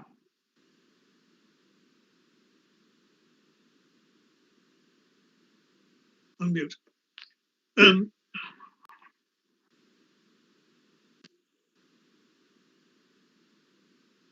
I'll go ahead. I'll go ahead. Yeah, please. Yes, sorry, Barry.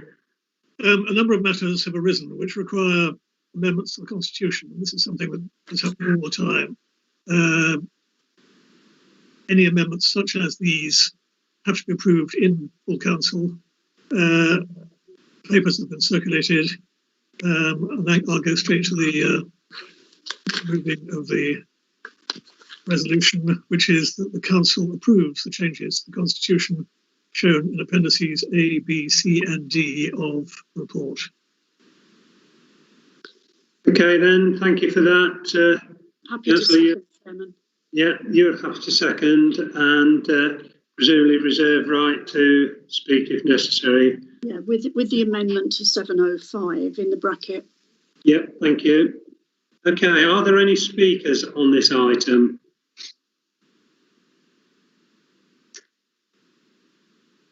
No, there's no one requesting to speak, so I can therefore ask if I'm going to move to the vote and ask if there are any councillors abstaining on this to type abstain in the meeting chat box.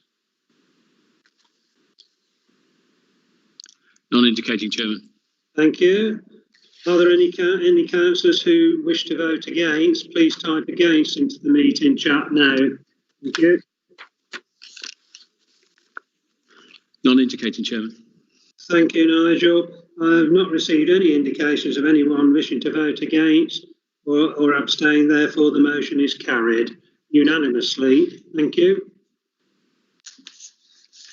On to item 11 then, the executive decision, Rule 17, special urgency paper.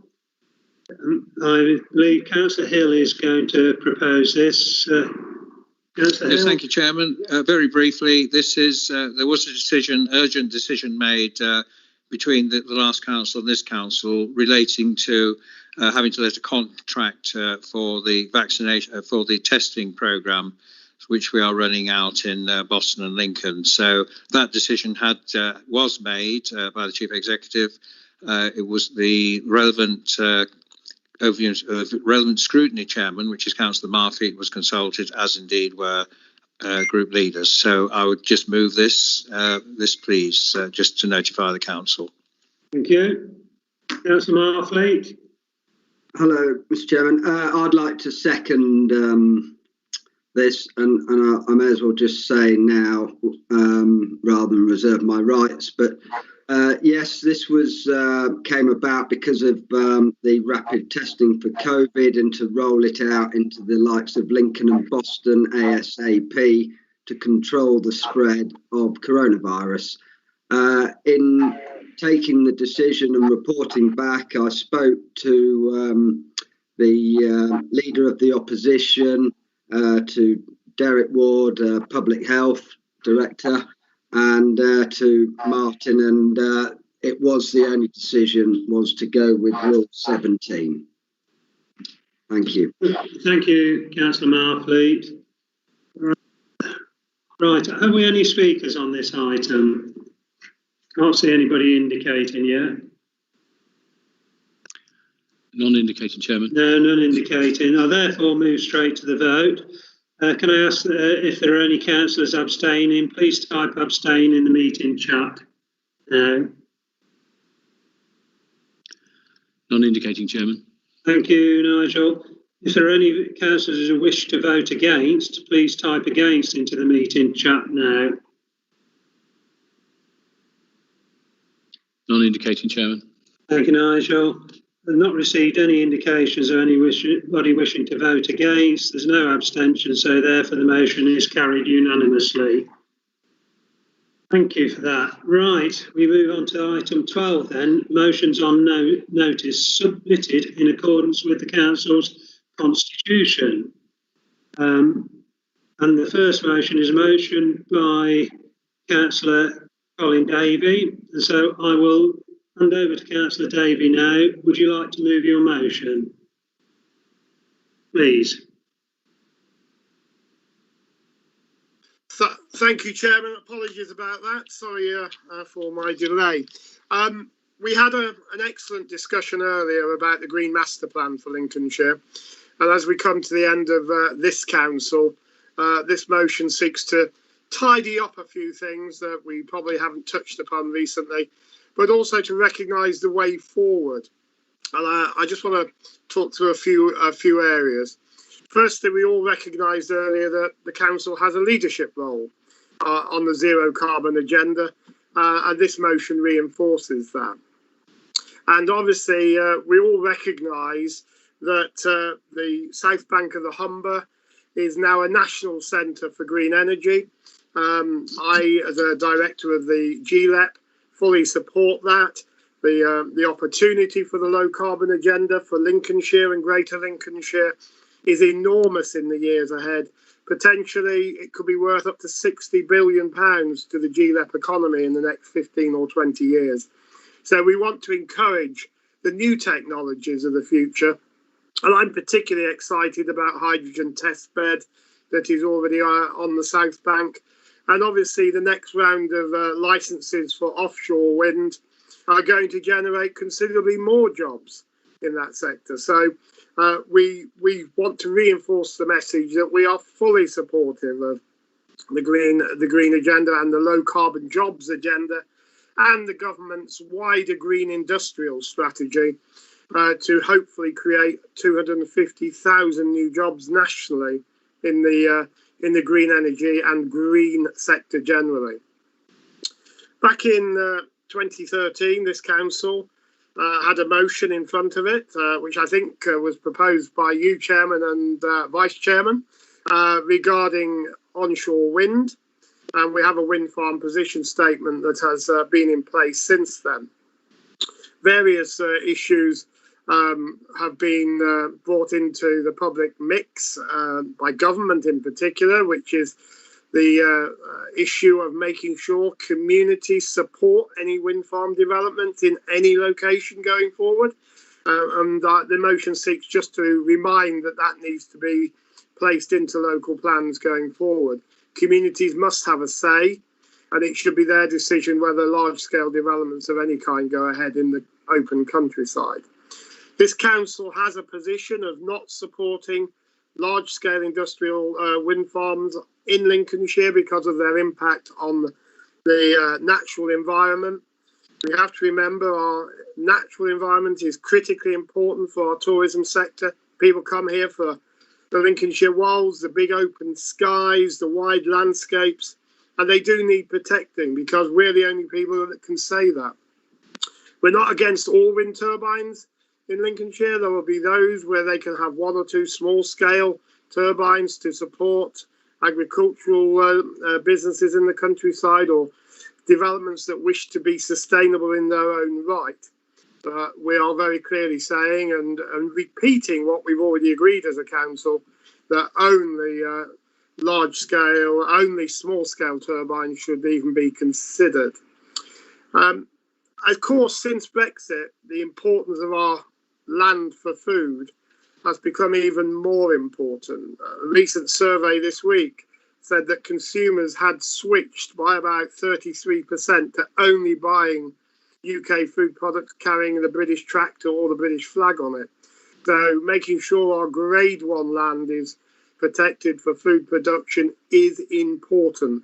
And that's recognised by the LEP's strategy around the agri-food sector that is worth so much to our economy, but also a key part of national strategy. So we look and seek to say that grade 1 lands should not be used unless it is the only opportunity and every other option has been exhausted. And finally, we had a long discussion this morning about how we meet our targets for zero carbon faster. I think we all recognise that you cannot build new homes anywhere unless they are built to the standards of the future.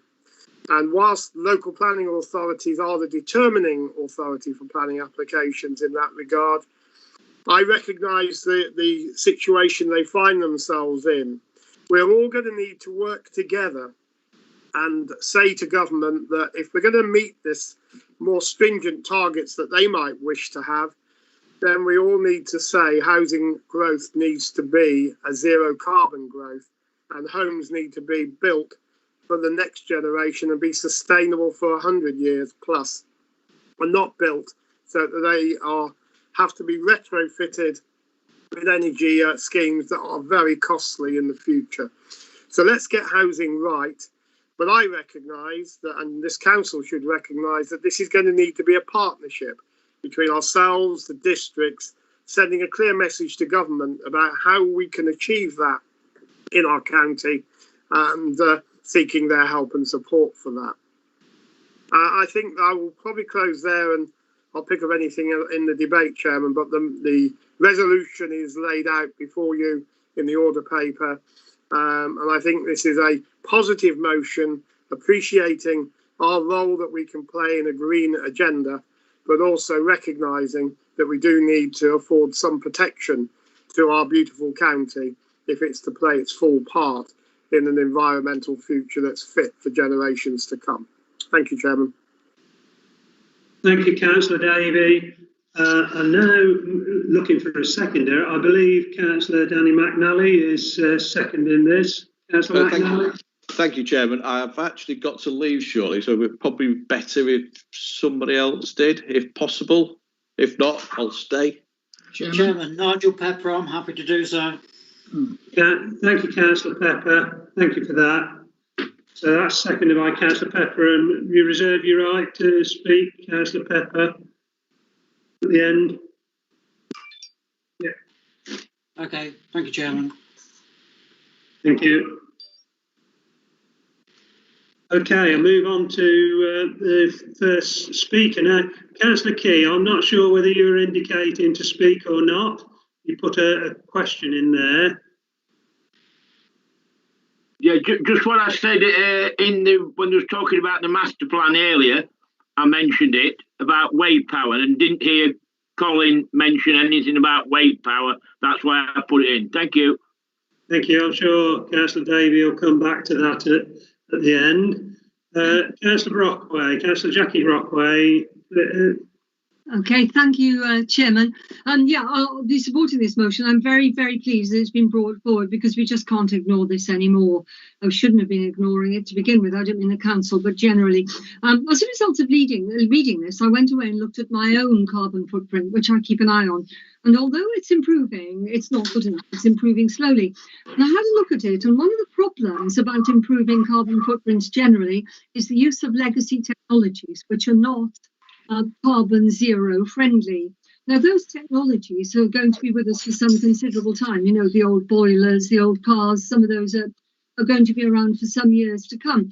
And I went online and had a look at this, and the big thing that came up there again and again was to encourage people who have to continue to use these old technologies for one reason or another to ensure that maintenance is at the best possible level.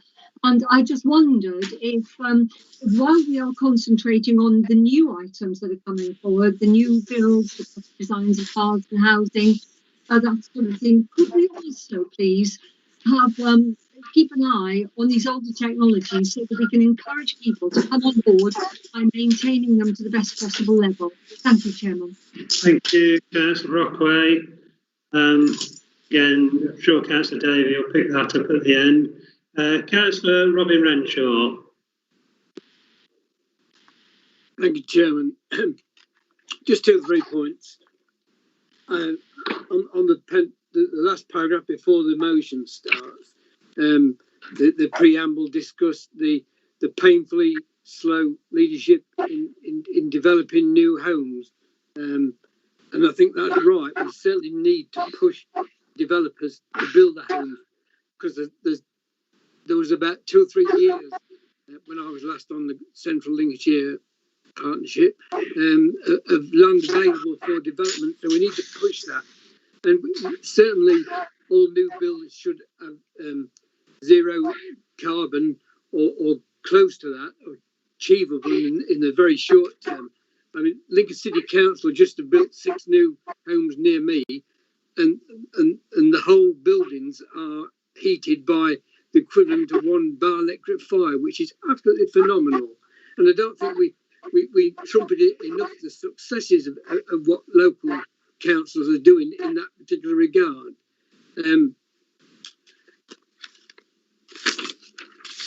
going on to in most of the debate, I mean, the Labour group will be abstaining on this simply because it seems to be just anti windmills.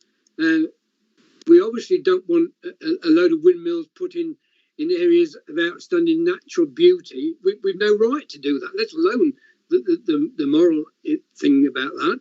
But nobody asked the communities on the East Coast, did they want windmills in their backyard? You know, so we just need to be a bit hesitant in what we wish for there. And finally, on the the Lincolnshire planning authorities, I think we need to work more with the LPAs. We are, as a county council, not an LPA, but if we're not careful, we're acquiescing to what's the word, sitting back and letting Rome burn when there's no need to. We need to be more involved in it. For instance, I have a neighbour up the road here. They had to apply for planning consent to put a permeable driveway on what was originally a lawn. I mean, that's absolute nonsense. If it's permeable, then it should have gone through automatically. Whereas somebody else, and the other side of the city, was allowed to put a concrete slab on the front garden. For goodness sake, you know, really, really green that is, isn't it? It's really helping our flood problems in Lincolnshire. Thank you very much, Chairman. Thank you, Councillor Renshaw. Move on then to Councillor Mrs. Alison Austin. Thank you, Chairman. Thank you. I won't go over things that have been said. And we have all, I hope, got our up-to-date local plans, and that they are being watched carefully, those of us involved with them, to make sure that they stay up to date. Right, the two things that I want to perhaps push are, not obviously, but they are relating to what we call the UK Food Valley, and very much welcoming all the development relating to that within Holbeach. The point is that we are the key part of the country for producing, for growing, and then for packaging if they need to be packaged. Our green veg. Many people say, well, we feed the nation, so let's keep it this way. So I know as a county council, we are already supporting this. And it gives me a chance, though, to say, whilst we're at it then, let's cut down the distances travelled. And therefore, we want, I hope, Councillor Davey, to continue to promote the idea of the Port of Boston being the place in the country where food that needs to be imported, fresh food, comes in direct from the continent, from Rotterdam or similar locations. Thank you. Thank you, Councillor Austin. Thank you for that. Councillor Paul Skinner. Thank you very much, Chairman. I will fit another Remember Boston port plug. Wants to be the food port for England, but I'll get on to what I was going to talk about. Really welcome this paper. We'll support it. It mentions agriculture. 38% of our green crops are grown around here. For the UK, 46% plus are packed in this locality. We also need to get back to some degree of seasonality and not actually rely on stuff being flown in all over the world. We need to be moving back to being a bit more self-sufficient. Robin mentioned low carbon building. Well, I think what he meant was the low energy input building, and some of that will be tackled by the new building regulations, which once again, you know, I quite welcome. it will move things on. But we'll then also have quite a lot of houses to retrofit and make them more energy efficient. With regard to the vast amount of turbines out there, I will refer again to the port, really. We have an old industry in our port, the fishing industry, and although a lot of most of the crop has traditionally gone out to Europe, the brown shrimp, the cockles, the mussels, the whelks, and further down the coast, lobster, crabs. This industry is actually affected by these wind turbines. These people have to comply with the MPZ and the rough rigour of competing with the space, by Natural England and the birds, roughly a third for the crops out there. But it's all a bit of a nonsense when people start trailing vast big cables through areas where they've respected for long periods of time. So if we're going to have this technology, which is needed, I think we've got a duty to make sure the seabeds and our other industry, our fishing industry, is left in as good a shape as possible. Thank you, Mr. Chairman. Thanks, Councillor Skinner. Right, move on now to Councillor Rob Parker. Over to you, Rob. Thanks. I just want to comment on paragraph 5 on page 16, which basically is about the question of how we influence planning authorities in order to build or specify designs to zero carbon standards. It was a point made by my colleague, Councillor Renshaw. Essentially, as a local councillor, like everybody else, we often come into, if not conflict, then some sort of disagreement with planning authorities that actually want to do things or not do things, and they rely on what we might call government edicts. And I'm really interested in how far we can go in relation to paragraph 5 in requesting the Director of Place to communicate our view on this subject to the local planning authorities. Yes, we want to work with them. Yes, we want to support them in achieving the position. But to what extent will local planning authorities, the 7 in Lincolnshire, want to make sure that they're not forced into a position where they have to defend an appeal by developers who do not want to follow our zero carbon standards threshold? In other words, how much point and how much emphasis will this paragraph be able to deliver? And I'd be interested in Colin Davey telling me more about the levels of expectation that we can expect, because it seems to me to be perfectly reasonable to ask, but not necessarily to influence the outcome. Thank you, Councillor Parker. I'm sure Councillor Davey will pick that up at the end. Councillor McNally, are you back? Yeah, no, I haven't left you. I've got about 15 minutes left. I thought it'd go a little bit longer.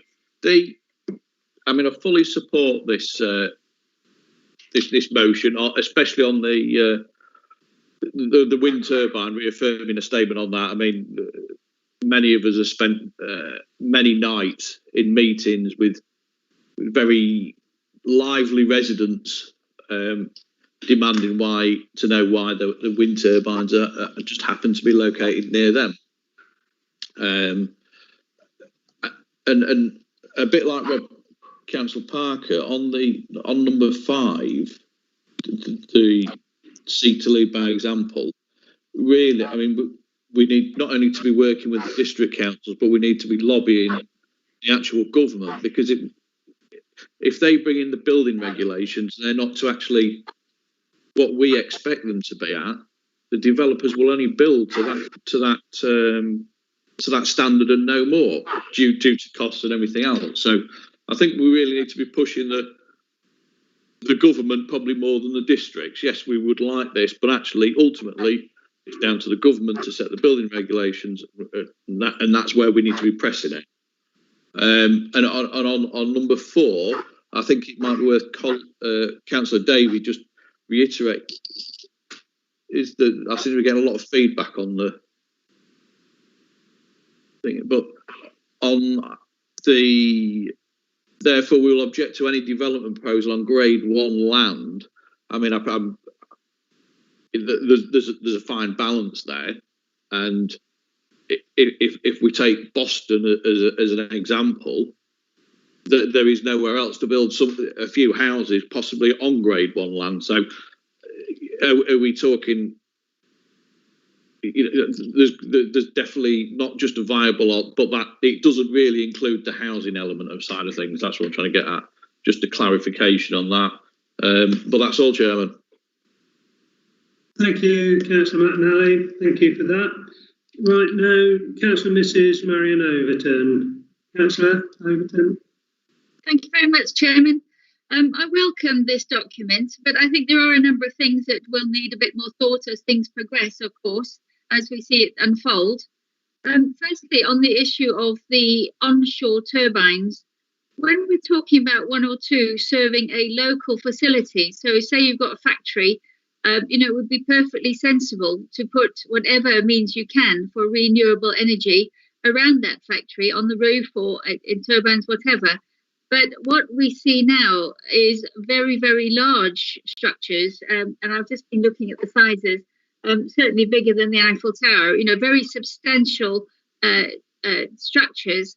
So it is very industrial. It's no longer, the happy windmill in the rural landscape. It's now very much an industrial development. And that's why I think Councillor Davies quite right when he points out that that's quite damaging to the character of Lincolnshire, the very character that we're promoting and encouraging to encourage tourism and also a happy quality of life for residents. On the land quality, I think that previous question probably answers my question. I was wondering why we were limiting it to grade 1. That's only around 2 or 3% of the farmland. Many pieces of land are much more valuable, and perhaps it's about the proportion in different areas. Certainly, one of the factors, the criteria for the quality, is the slope, and flat land is more likely to be in the top draw, if you like, for land. And yet, it is quite often the bits we have with slopes that are the most that are attractive and that most want to be kept, perhaps because they're a little less useful in the production of food. So I support the motion, but there is some more I would like to think about to put meat on the bones, and maybe that's something that we can progress in time. Lastly, with the zero standards with costs with building, just to recognise that, of course, I entirely support putting those higher standards. Ridiculous, we should be lower than other countries, for example.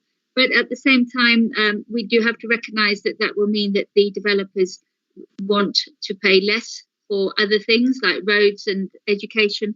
So that will need to be factored in. But absolutely support the principle and support the importance, raising the importance of these issues. So thank you. Thank you, Councillor Mrs. Overton. Thank you for that. Got no one else indicated to speak, so I'll come back to Councillor Pepper. I didn't know he did reserve his right. Do you want to say something, Councillor Pepper? Yeah, thank you, Chairman. What I was going to say has now already been said by previous speakers, and I see no point in going over it again. But just to say, I fully support, without question, the motion, Chairman. Thank you, Nigel. Right, Councillor Colin Davey, would you like to sum up, please, Colin? Thank you, Chairman, and I want to thank members for their support and all their helpful comments. Firstly, I'll be clear, all new technologies that are coming down the track should be supported, including those like wave power that don't get mentioned as often as they should. So we should be fully supportive of that. And Councillor Renshaw mentioned that Lincoln City Council, as an example, was doing good work on some new housing development. I fully applaud all district councils who are planning authorities who are making steps to ensure that they reduce their own individual carbon footprint and the impact of new development. At the end of the day, this is a partnership. We're not going to make Lincolnshire the best place it can be and the most zero carbon it can be if we don't work together on this. And that does mean that we need to work with our partners in districts and in other places to achieve the outcome we all desire. Alison Austin mentioned the UK Food Valley. It is incredibly important that food valley is developed, but also the recognition of our food sector as its important role in local and national economy. In terms of the Boston port, all ports have a significant role to play in the economy of the future. I'm looking forward to seeing the plans from the port owners for their aspirations for the port. And once we see that, then we can work out how we can work and support that. But obviously, the bid that has just gone into government from the Greater Lincolnshire LEP and humble authorities for the Freeport is again going to be incredibly important to our position going forward. And that in itself will help to drive the green jobs agenda and the industries of the future that I've spoken about. And in terms of the question Rob Parker posed to me, how do we influence the planning authorities and how do we get more out of this? It is about a partnership.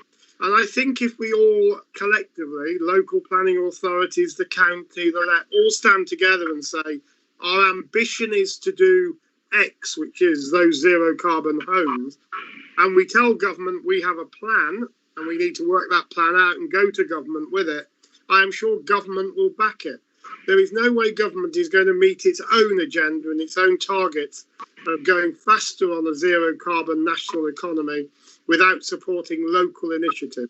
So it is about a voice to government, and I think that's incredibly important. And I thank Councillor Overton for her comments. We do need to realise this is an important agenda for our residents. They don't like vertical industrial structures in their landscape, and she makes a very good point. The new models of turbines that are coming forward are much bigger, much taller, and they are going to be much more impactful. It's certainly in landscapes like Lincolnshire, and we do need to protect our landscapes for the reasons outlined in the motion. So at that point, if I've missed anything, I apologise, and please send me an email and I'll clarify further or for any information you want. But I think this is a good position for the new council to move forward with after the election and to work out how we actually continue to influence and shape the agenda of the future. Thank you, Chairman. Thank you, Colin. Thank you, Councillor Davey. We'll move to the vote then. And I'll hand over to Nigel because this will be a roll call vote. So over to you, Nigel, please. Thank you, Chairman. I'll call the councillors' names in alphabetical order. Councillor Adams. 4. Councillor Aaron. 4. Councillor Ashley Morris. 4. Councillor Ashton. 4. Councillor Mrs Austin. 4. Councillor Bowles. 4. Councillor Mrs Bowkett. 4. Councillor Mrs Bradwell. 4. Councillor Brailsford. 4. Councillor Brewis. 4. Councillor Bridges. 4. Councillor Mrs Brockway. 4. Councillor Brooks.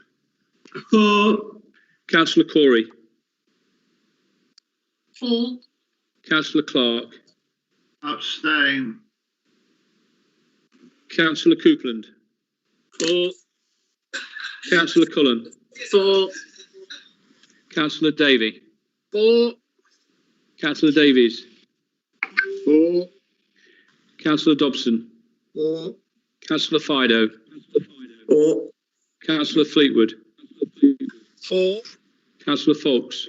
4. Councillor Griggs. 4. Councillor Grocock. 4. Councillor Higgs. 4. Councillor Hill. 4. Councillor Kendrick. 4. Councillor Key. 4. Councillor Killy. Abstain. Councillor Lawton. Councillor Lawton. Councillor Macy. For. Councillor Marfleet. For. Councillor Matthews. For. Councillor Morn.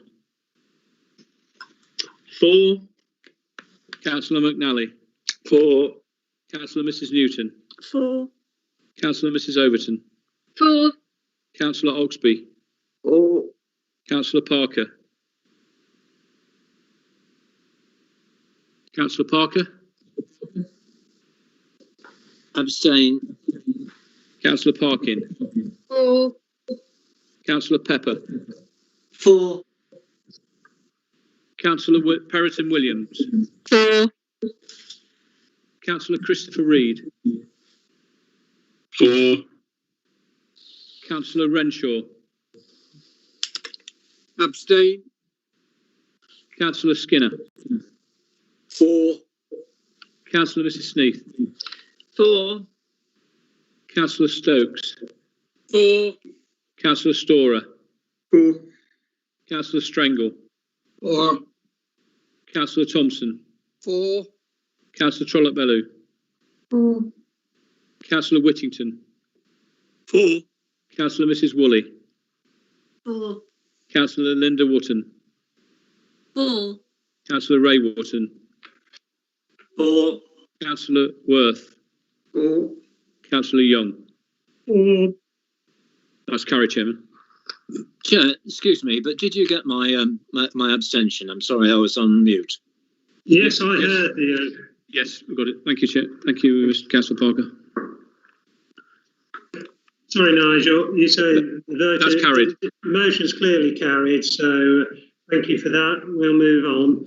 We'll move on to the motion by Councillor Rob Parker. So over to you, Councillor Parker, if you'd like to move your motion. Thank you. Like the last motion, there was, I think, a starting point of a degree of acceptance that something needed doing. I hope we can take the same approach to this particular motion moved by the Labour group. I think it's generally recognised that COVID has had a major impact on life throughout the United Kingdom, and no more so than those people that have been thrown out of work as a result of the expectation of the government, rightly, for people to only work in circumstances that are not threatening to health. So we've seen employment increase, and as a consequence, an increase in universal credit. That isn't a national phenomenon that has avoided Lincolnshire, and that's why I've taken the opportunity of presenting members of the council with details of the increase in the numbers of people that have claimed universal credit between December 2019 and 2020, broken down by the local job centres across our county. We'll see that twice as many people and more were claiming universal credit in December 2020 compared to a year earlier. In fact, it's 1 1/3 times higher in Boston, and in no part of our county does it get below an increase of 3/4, and that was in Skegness. And there's 5 out of the 9 areas with over 100% increase. Now, if we take those as actual claimants to benefit, then we're talking about 65,000 people. If we say that each claimant represents 2 people, that's themselves and a partner, then we're talking about 130,000 people being affected. If there are any children between the couple, then we could say that's 3 times as many people, and in some cases 4 times as many people, which would amount to 195,000, or by contrast, 250,000. Now that's a lot of people. Okay, the point is that universal credit is a benefit that was increased as a result of the recognition by the Chancellor of the Exchequer a year or so ago that we would be, as a nation, serving the best interests of people on low incomes if universal credit went up by £20 a week. That increase is set to be withdrawn on the 31st of March, and I'm sure that members will be aware of that. We know from different people that have spoken, I mentioned the Resolution Foundation said that millions face the sharpest drop in living standards in a generation. MPs on the House of Commons Work and Pensions Committee argued that removing the extra payment as planned would represent a failure of government. The cost is significant. There's no getting away from it. An increase for 6 months would cost £3 billion, but it has to be seen, and that's why I make the point in the resolution that we have to see it in the context of much wider spending, £260 billion on responding to the coronavirus pandemic, and the general expenditure of £100 billion on working age welfare payments. So, cutting to the chase, the argument is that we as a council provide leadership, we stand up for the people that we represent, and in no more an important circumstance can we think of than facing those people, which could amount to certainly 65,000 people, and as I mentioned before, with families, it could be 130 or 200,000 people.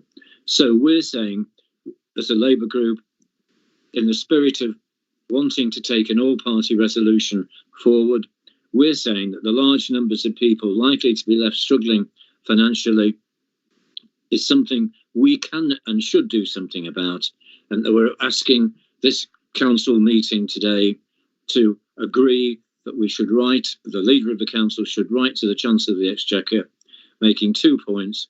The uplift has had a positive effect on the lives of many people, and that now is not the right time to withdraw that payment. And secondly, calling on the Chancellor to extend the uplift for 6 months to give the economy time to recover, expand, and get people back into work.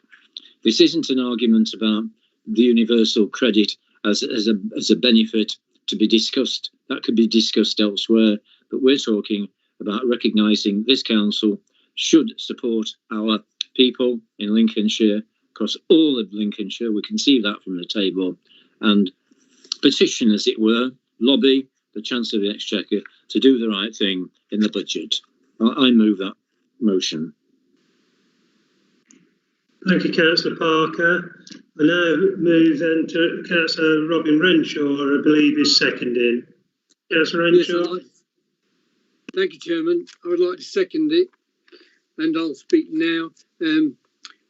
It's quite clear, isn't it, to everybody? When members of Parliament in the Works and Pensions Committee recognise reality, we know we're in tune with what's going on in real life. Even every news bulletin that we listen to, it covers these gaps in provision. And come on, these are real people, the people that we don't know about. They suffer their shortages out of the public gaze. They don't want publicity for it, but having said that, it does get into the public domain. All we're asking for, Chairman, is the extension to match reality.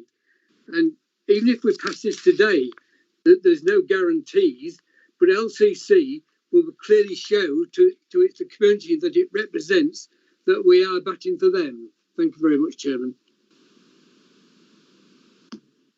Thank you, Councillor Renshaw. Now move on to Councillor Morn, who's indicated to speak. Councillor Morn. Yes, thank you, Chairman. I just wanted to bring it to the attention of the Council for those members who may not have seen the news today, but it has been well reported that Rishi Sunak, the Chancellor, will be increasing the duration that this £20 top-up is paid for a further 6 months. So that it does seem from those media reports that this is already going to be happening, and there doesn't seem to be a reason for the local authority to wade into this at this point in time. So I personally would recommend voting against the proposal on the basis that this is already being dealt with by the government. There's an extensive package of support, not just through universal credit, through furlough and the self-employment scheme, and it's being mooted now that all of those packages will be extended for a further 6 months nationally. Thank you.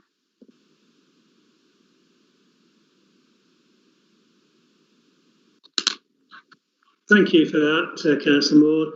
I've got Councillor Matthews who's indicating next.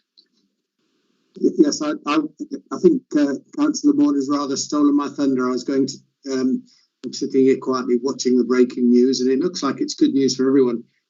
I was just intrigued by, if you like, the notion that we've got a Labour motion suggesting we have universal credit extended, but at the same time, the Labour group have voted against the £12 million to support business and employment in Lincolnshire in the budget motion. And I'm a bit bewildered, really, but anyway, it sounds like it's good news for universal credit. Thank you. Thank you, Councillor Matthews. Councillor Mrs. Kelly. Thank you, Mr. Chairman. I too saw the midday news which announced the package that the lift up would be extended for 6 months. And obviously, our council is before the financial year ends, and I think it's very, very good news, and I'm really pleased to hear it. But I think the problem is the 3 billion that we would have had to spend in relation to what's already been spent on the pandemic is only 1.2%. And I think people living, and they are living on the breadline, they're living in, many of them, in absolute poverty. And we're talking about Britain being one of the richest, the 6th richest G7 countries. We're fairly high. So I think it's also the uncertainty that these people are living under. I mean, you cannot plan financially, and you're very much living, I'm not necessarily saying from hand to mouth, but they're waiting, aren't they, for the next announcement. And that's all I'd like to say, really, because I think it is very, very good news. But I think really it's just the nature of the pandemic. I mean, obviously the announcement is good, as I've already said, but the spirit of the getting out of the third lockdown and returning to normal is very much an evolutionary path. And obviously, we've never been in this position before, but I think, and I actually listened to the news, as I've just said, but they also said that this was not the end of the matter in relation to people who were living in poverty, that it was just a short-term measure. So whether you say £20 a week or £500 lump sum, something, and I don't want to start turning the debate into universal credit, but that was also said on the news that they were actually going to look, they were pushing for changes in the way poorer people were analysed in terms of finance. Thank you. Thank you, Councillor Kelly. Councillor Kev Clark. Thank you, Chairman. Yeah, I won't be long. It's just that if the information is correct, what harm is it to, pass the motion? After all, we're here to represent the whole of Lincolnshire population, not just some of them.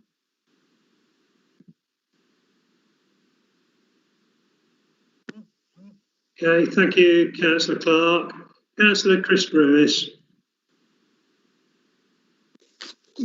Mine's a very brief one too as well. I think a lot of it's been said, but I think that whilst this is indeed good news for a lot of people who are in very dire straits within our county, I think it doesn't do any harm of us at all to support this and also indicate that the county approve of that further decision by if it is indeed a decision by the Chancellor, and I indicate I shall support this. Thank you, Councillor Brewis. Councillor Mrs. Angela Newton. Thank you, Chairman. I'm going to support this motion. I think it's really well thought out. There's a lot of people out there really, really struggling, and to take this away now is not good. And even though the Chancellor's seen the light and thinks it's the right thing to do. There's nothing to stop us passing the motion today to say, as Lincolnshire County Councillors, we also feel for those in need, and we'll be supporting it and telling the government that we support it and letting the wider people of Lincolnshire know that we support it. Thank you. Thank you.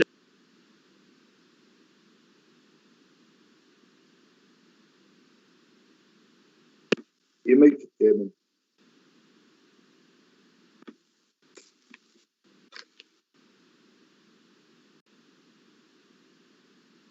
Councillor Whittington. Yes, thank you, Mr. Chairman. I think that the announcement that the Chancellor has made today is only to be welcomed. That this increase in universal credit is going to be extended for a further 6 months. But Mr. Chairman, in light of this, in light of the fact that this very important decision has been taken this morning by Rishi Sunak, I'm just wondering why we're still debating this motion, because in my mind, it tries to resolve a problem that's already been solved. So I'm not quite sure. I would just like if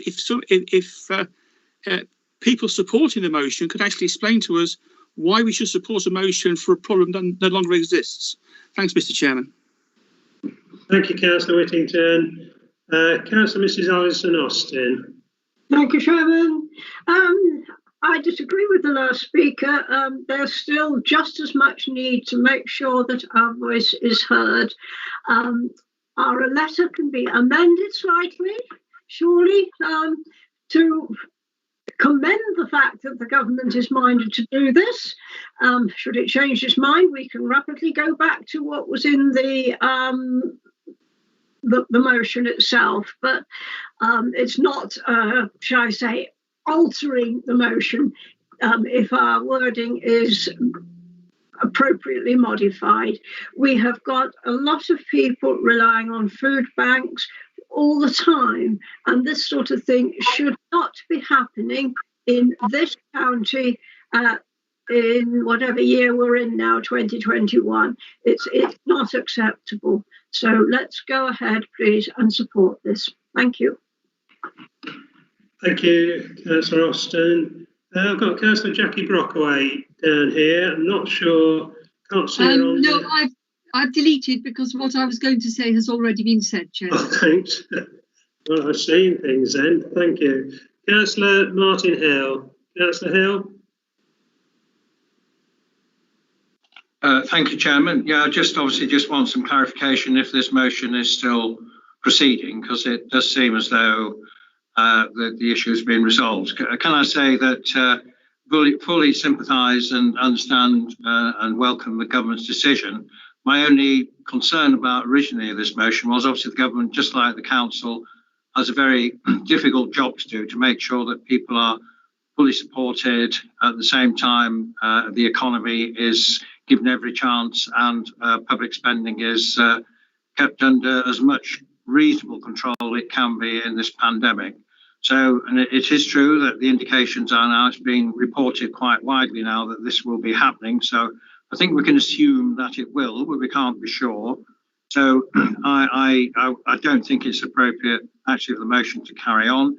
But if the motion is not withdrawn, I will just abstain because we wouldn't want to oppose it, and we welcome the decision that the Chancellor has made. But he alone is the person who knows what other support is being given for people in different ways. So I should be abstaining on this, but certainly not oppose it.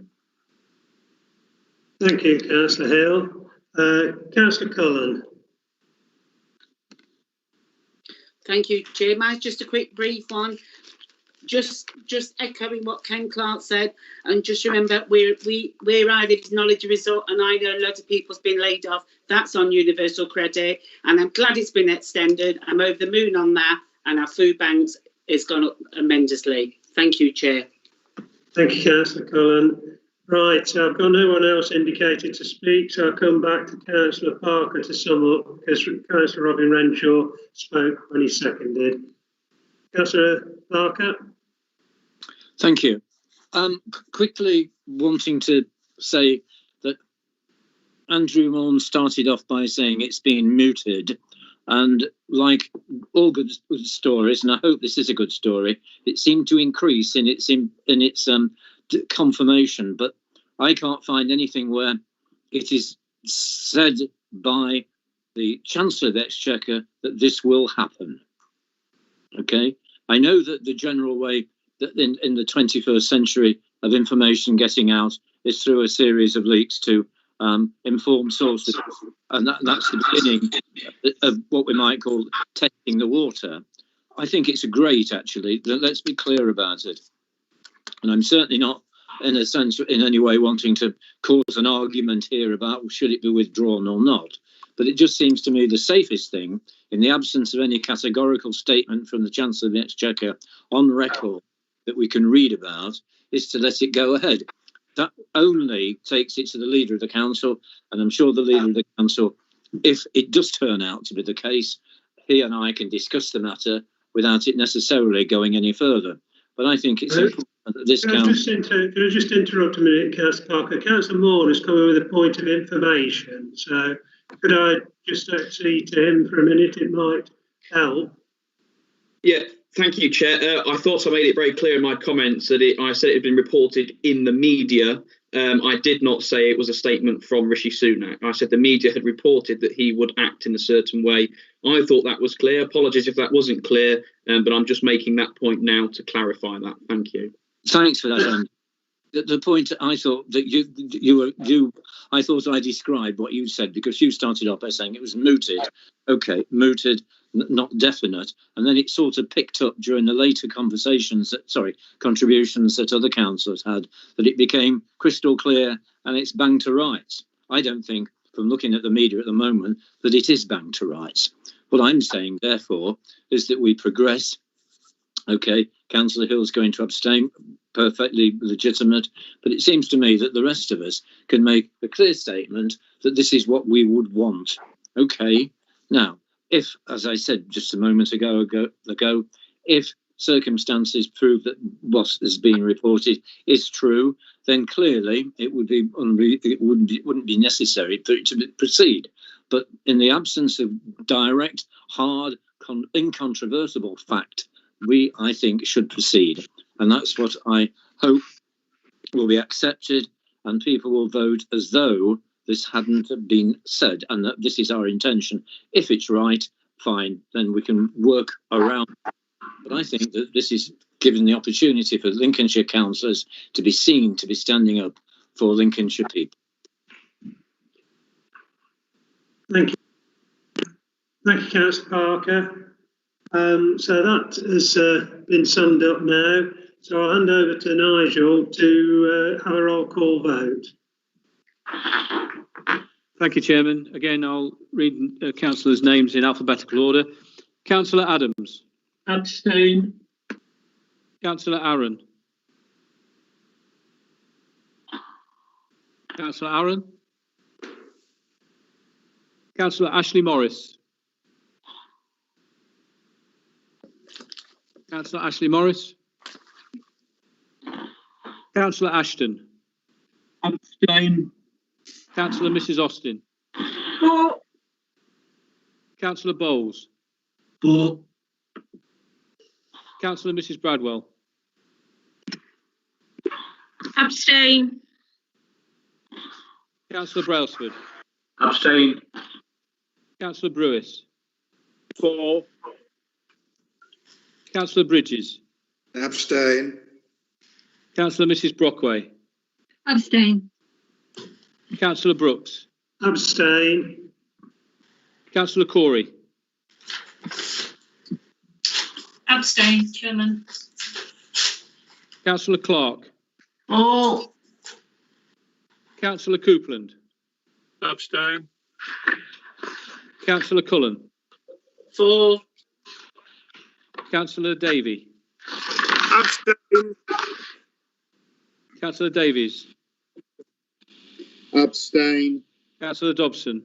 Abstain. Councillor Fido. Councillor Fleetwood. Councillor Folks. Abstain. Councillor Griggs. Abstain. Councillor Grocott. Abstain. Sorry, could you repeat that, Councillor Grocott? Abstain. Councillor Haigh. Abstain. Councillor Hill. Abstain. Councillor Kendrick. Abstain. Councillor Key. For. Councillor Killy. For. Councillor Lawton. Abstain. I beg your pardon. Abstain. Councillor Macy. Abstain. Councillor Marfleet. Abstain. Councillor Matthews. Councillor Morn. Abstain. Councillor Mrs Newton. For. Councillor Mrs Overton. Councillor Mrs Overton. Councillor Oxby. Abstain. Councillor Parker. For. Councillor Parkin.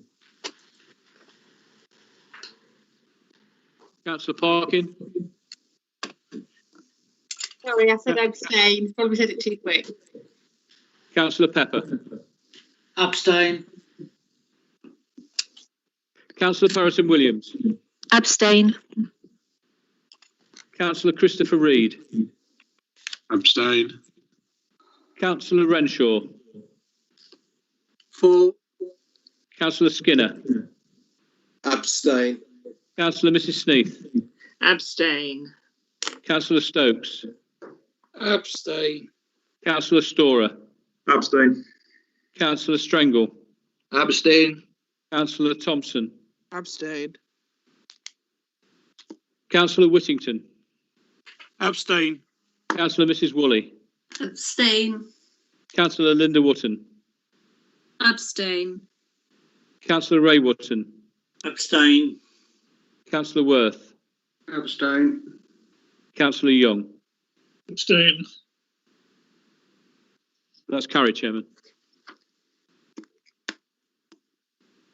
Thank you, Nigel. That's clearly carried then. So thank you for that. We declare that motion carried.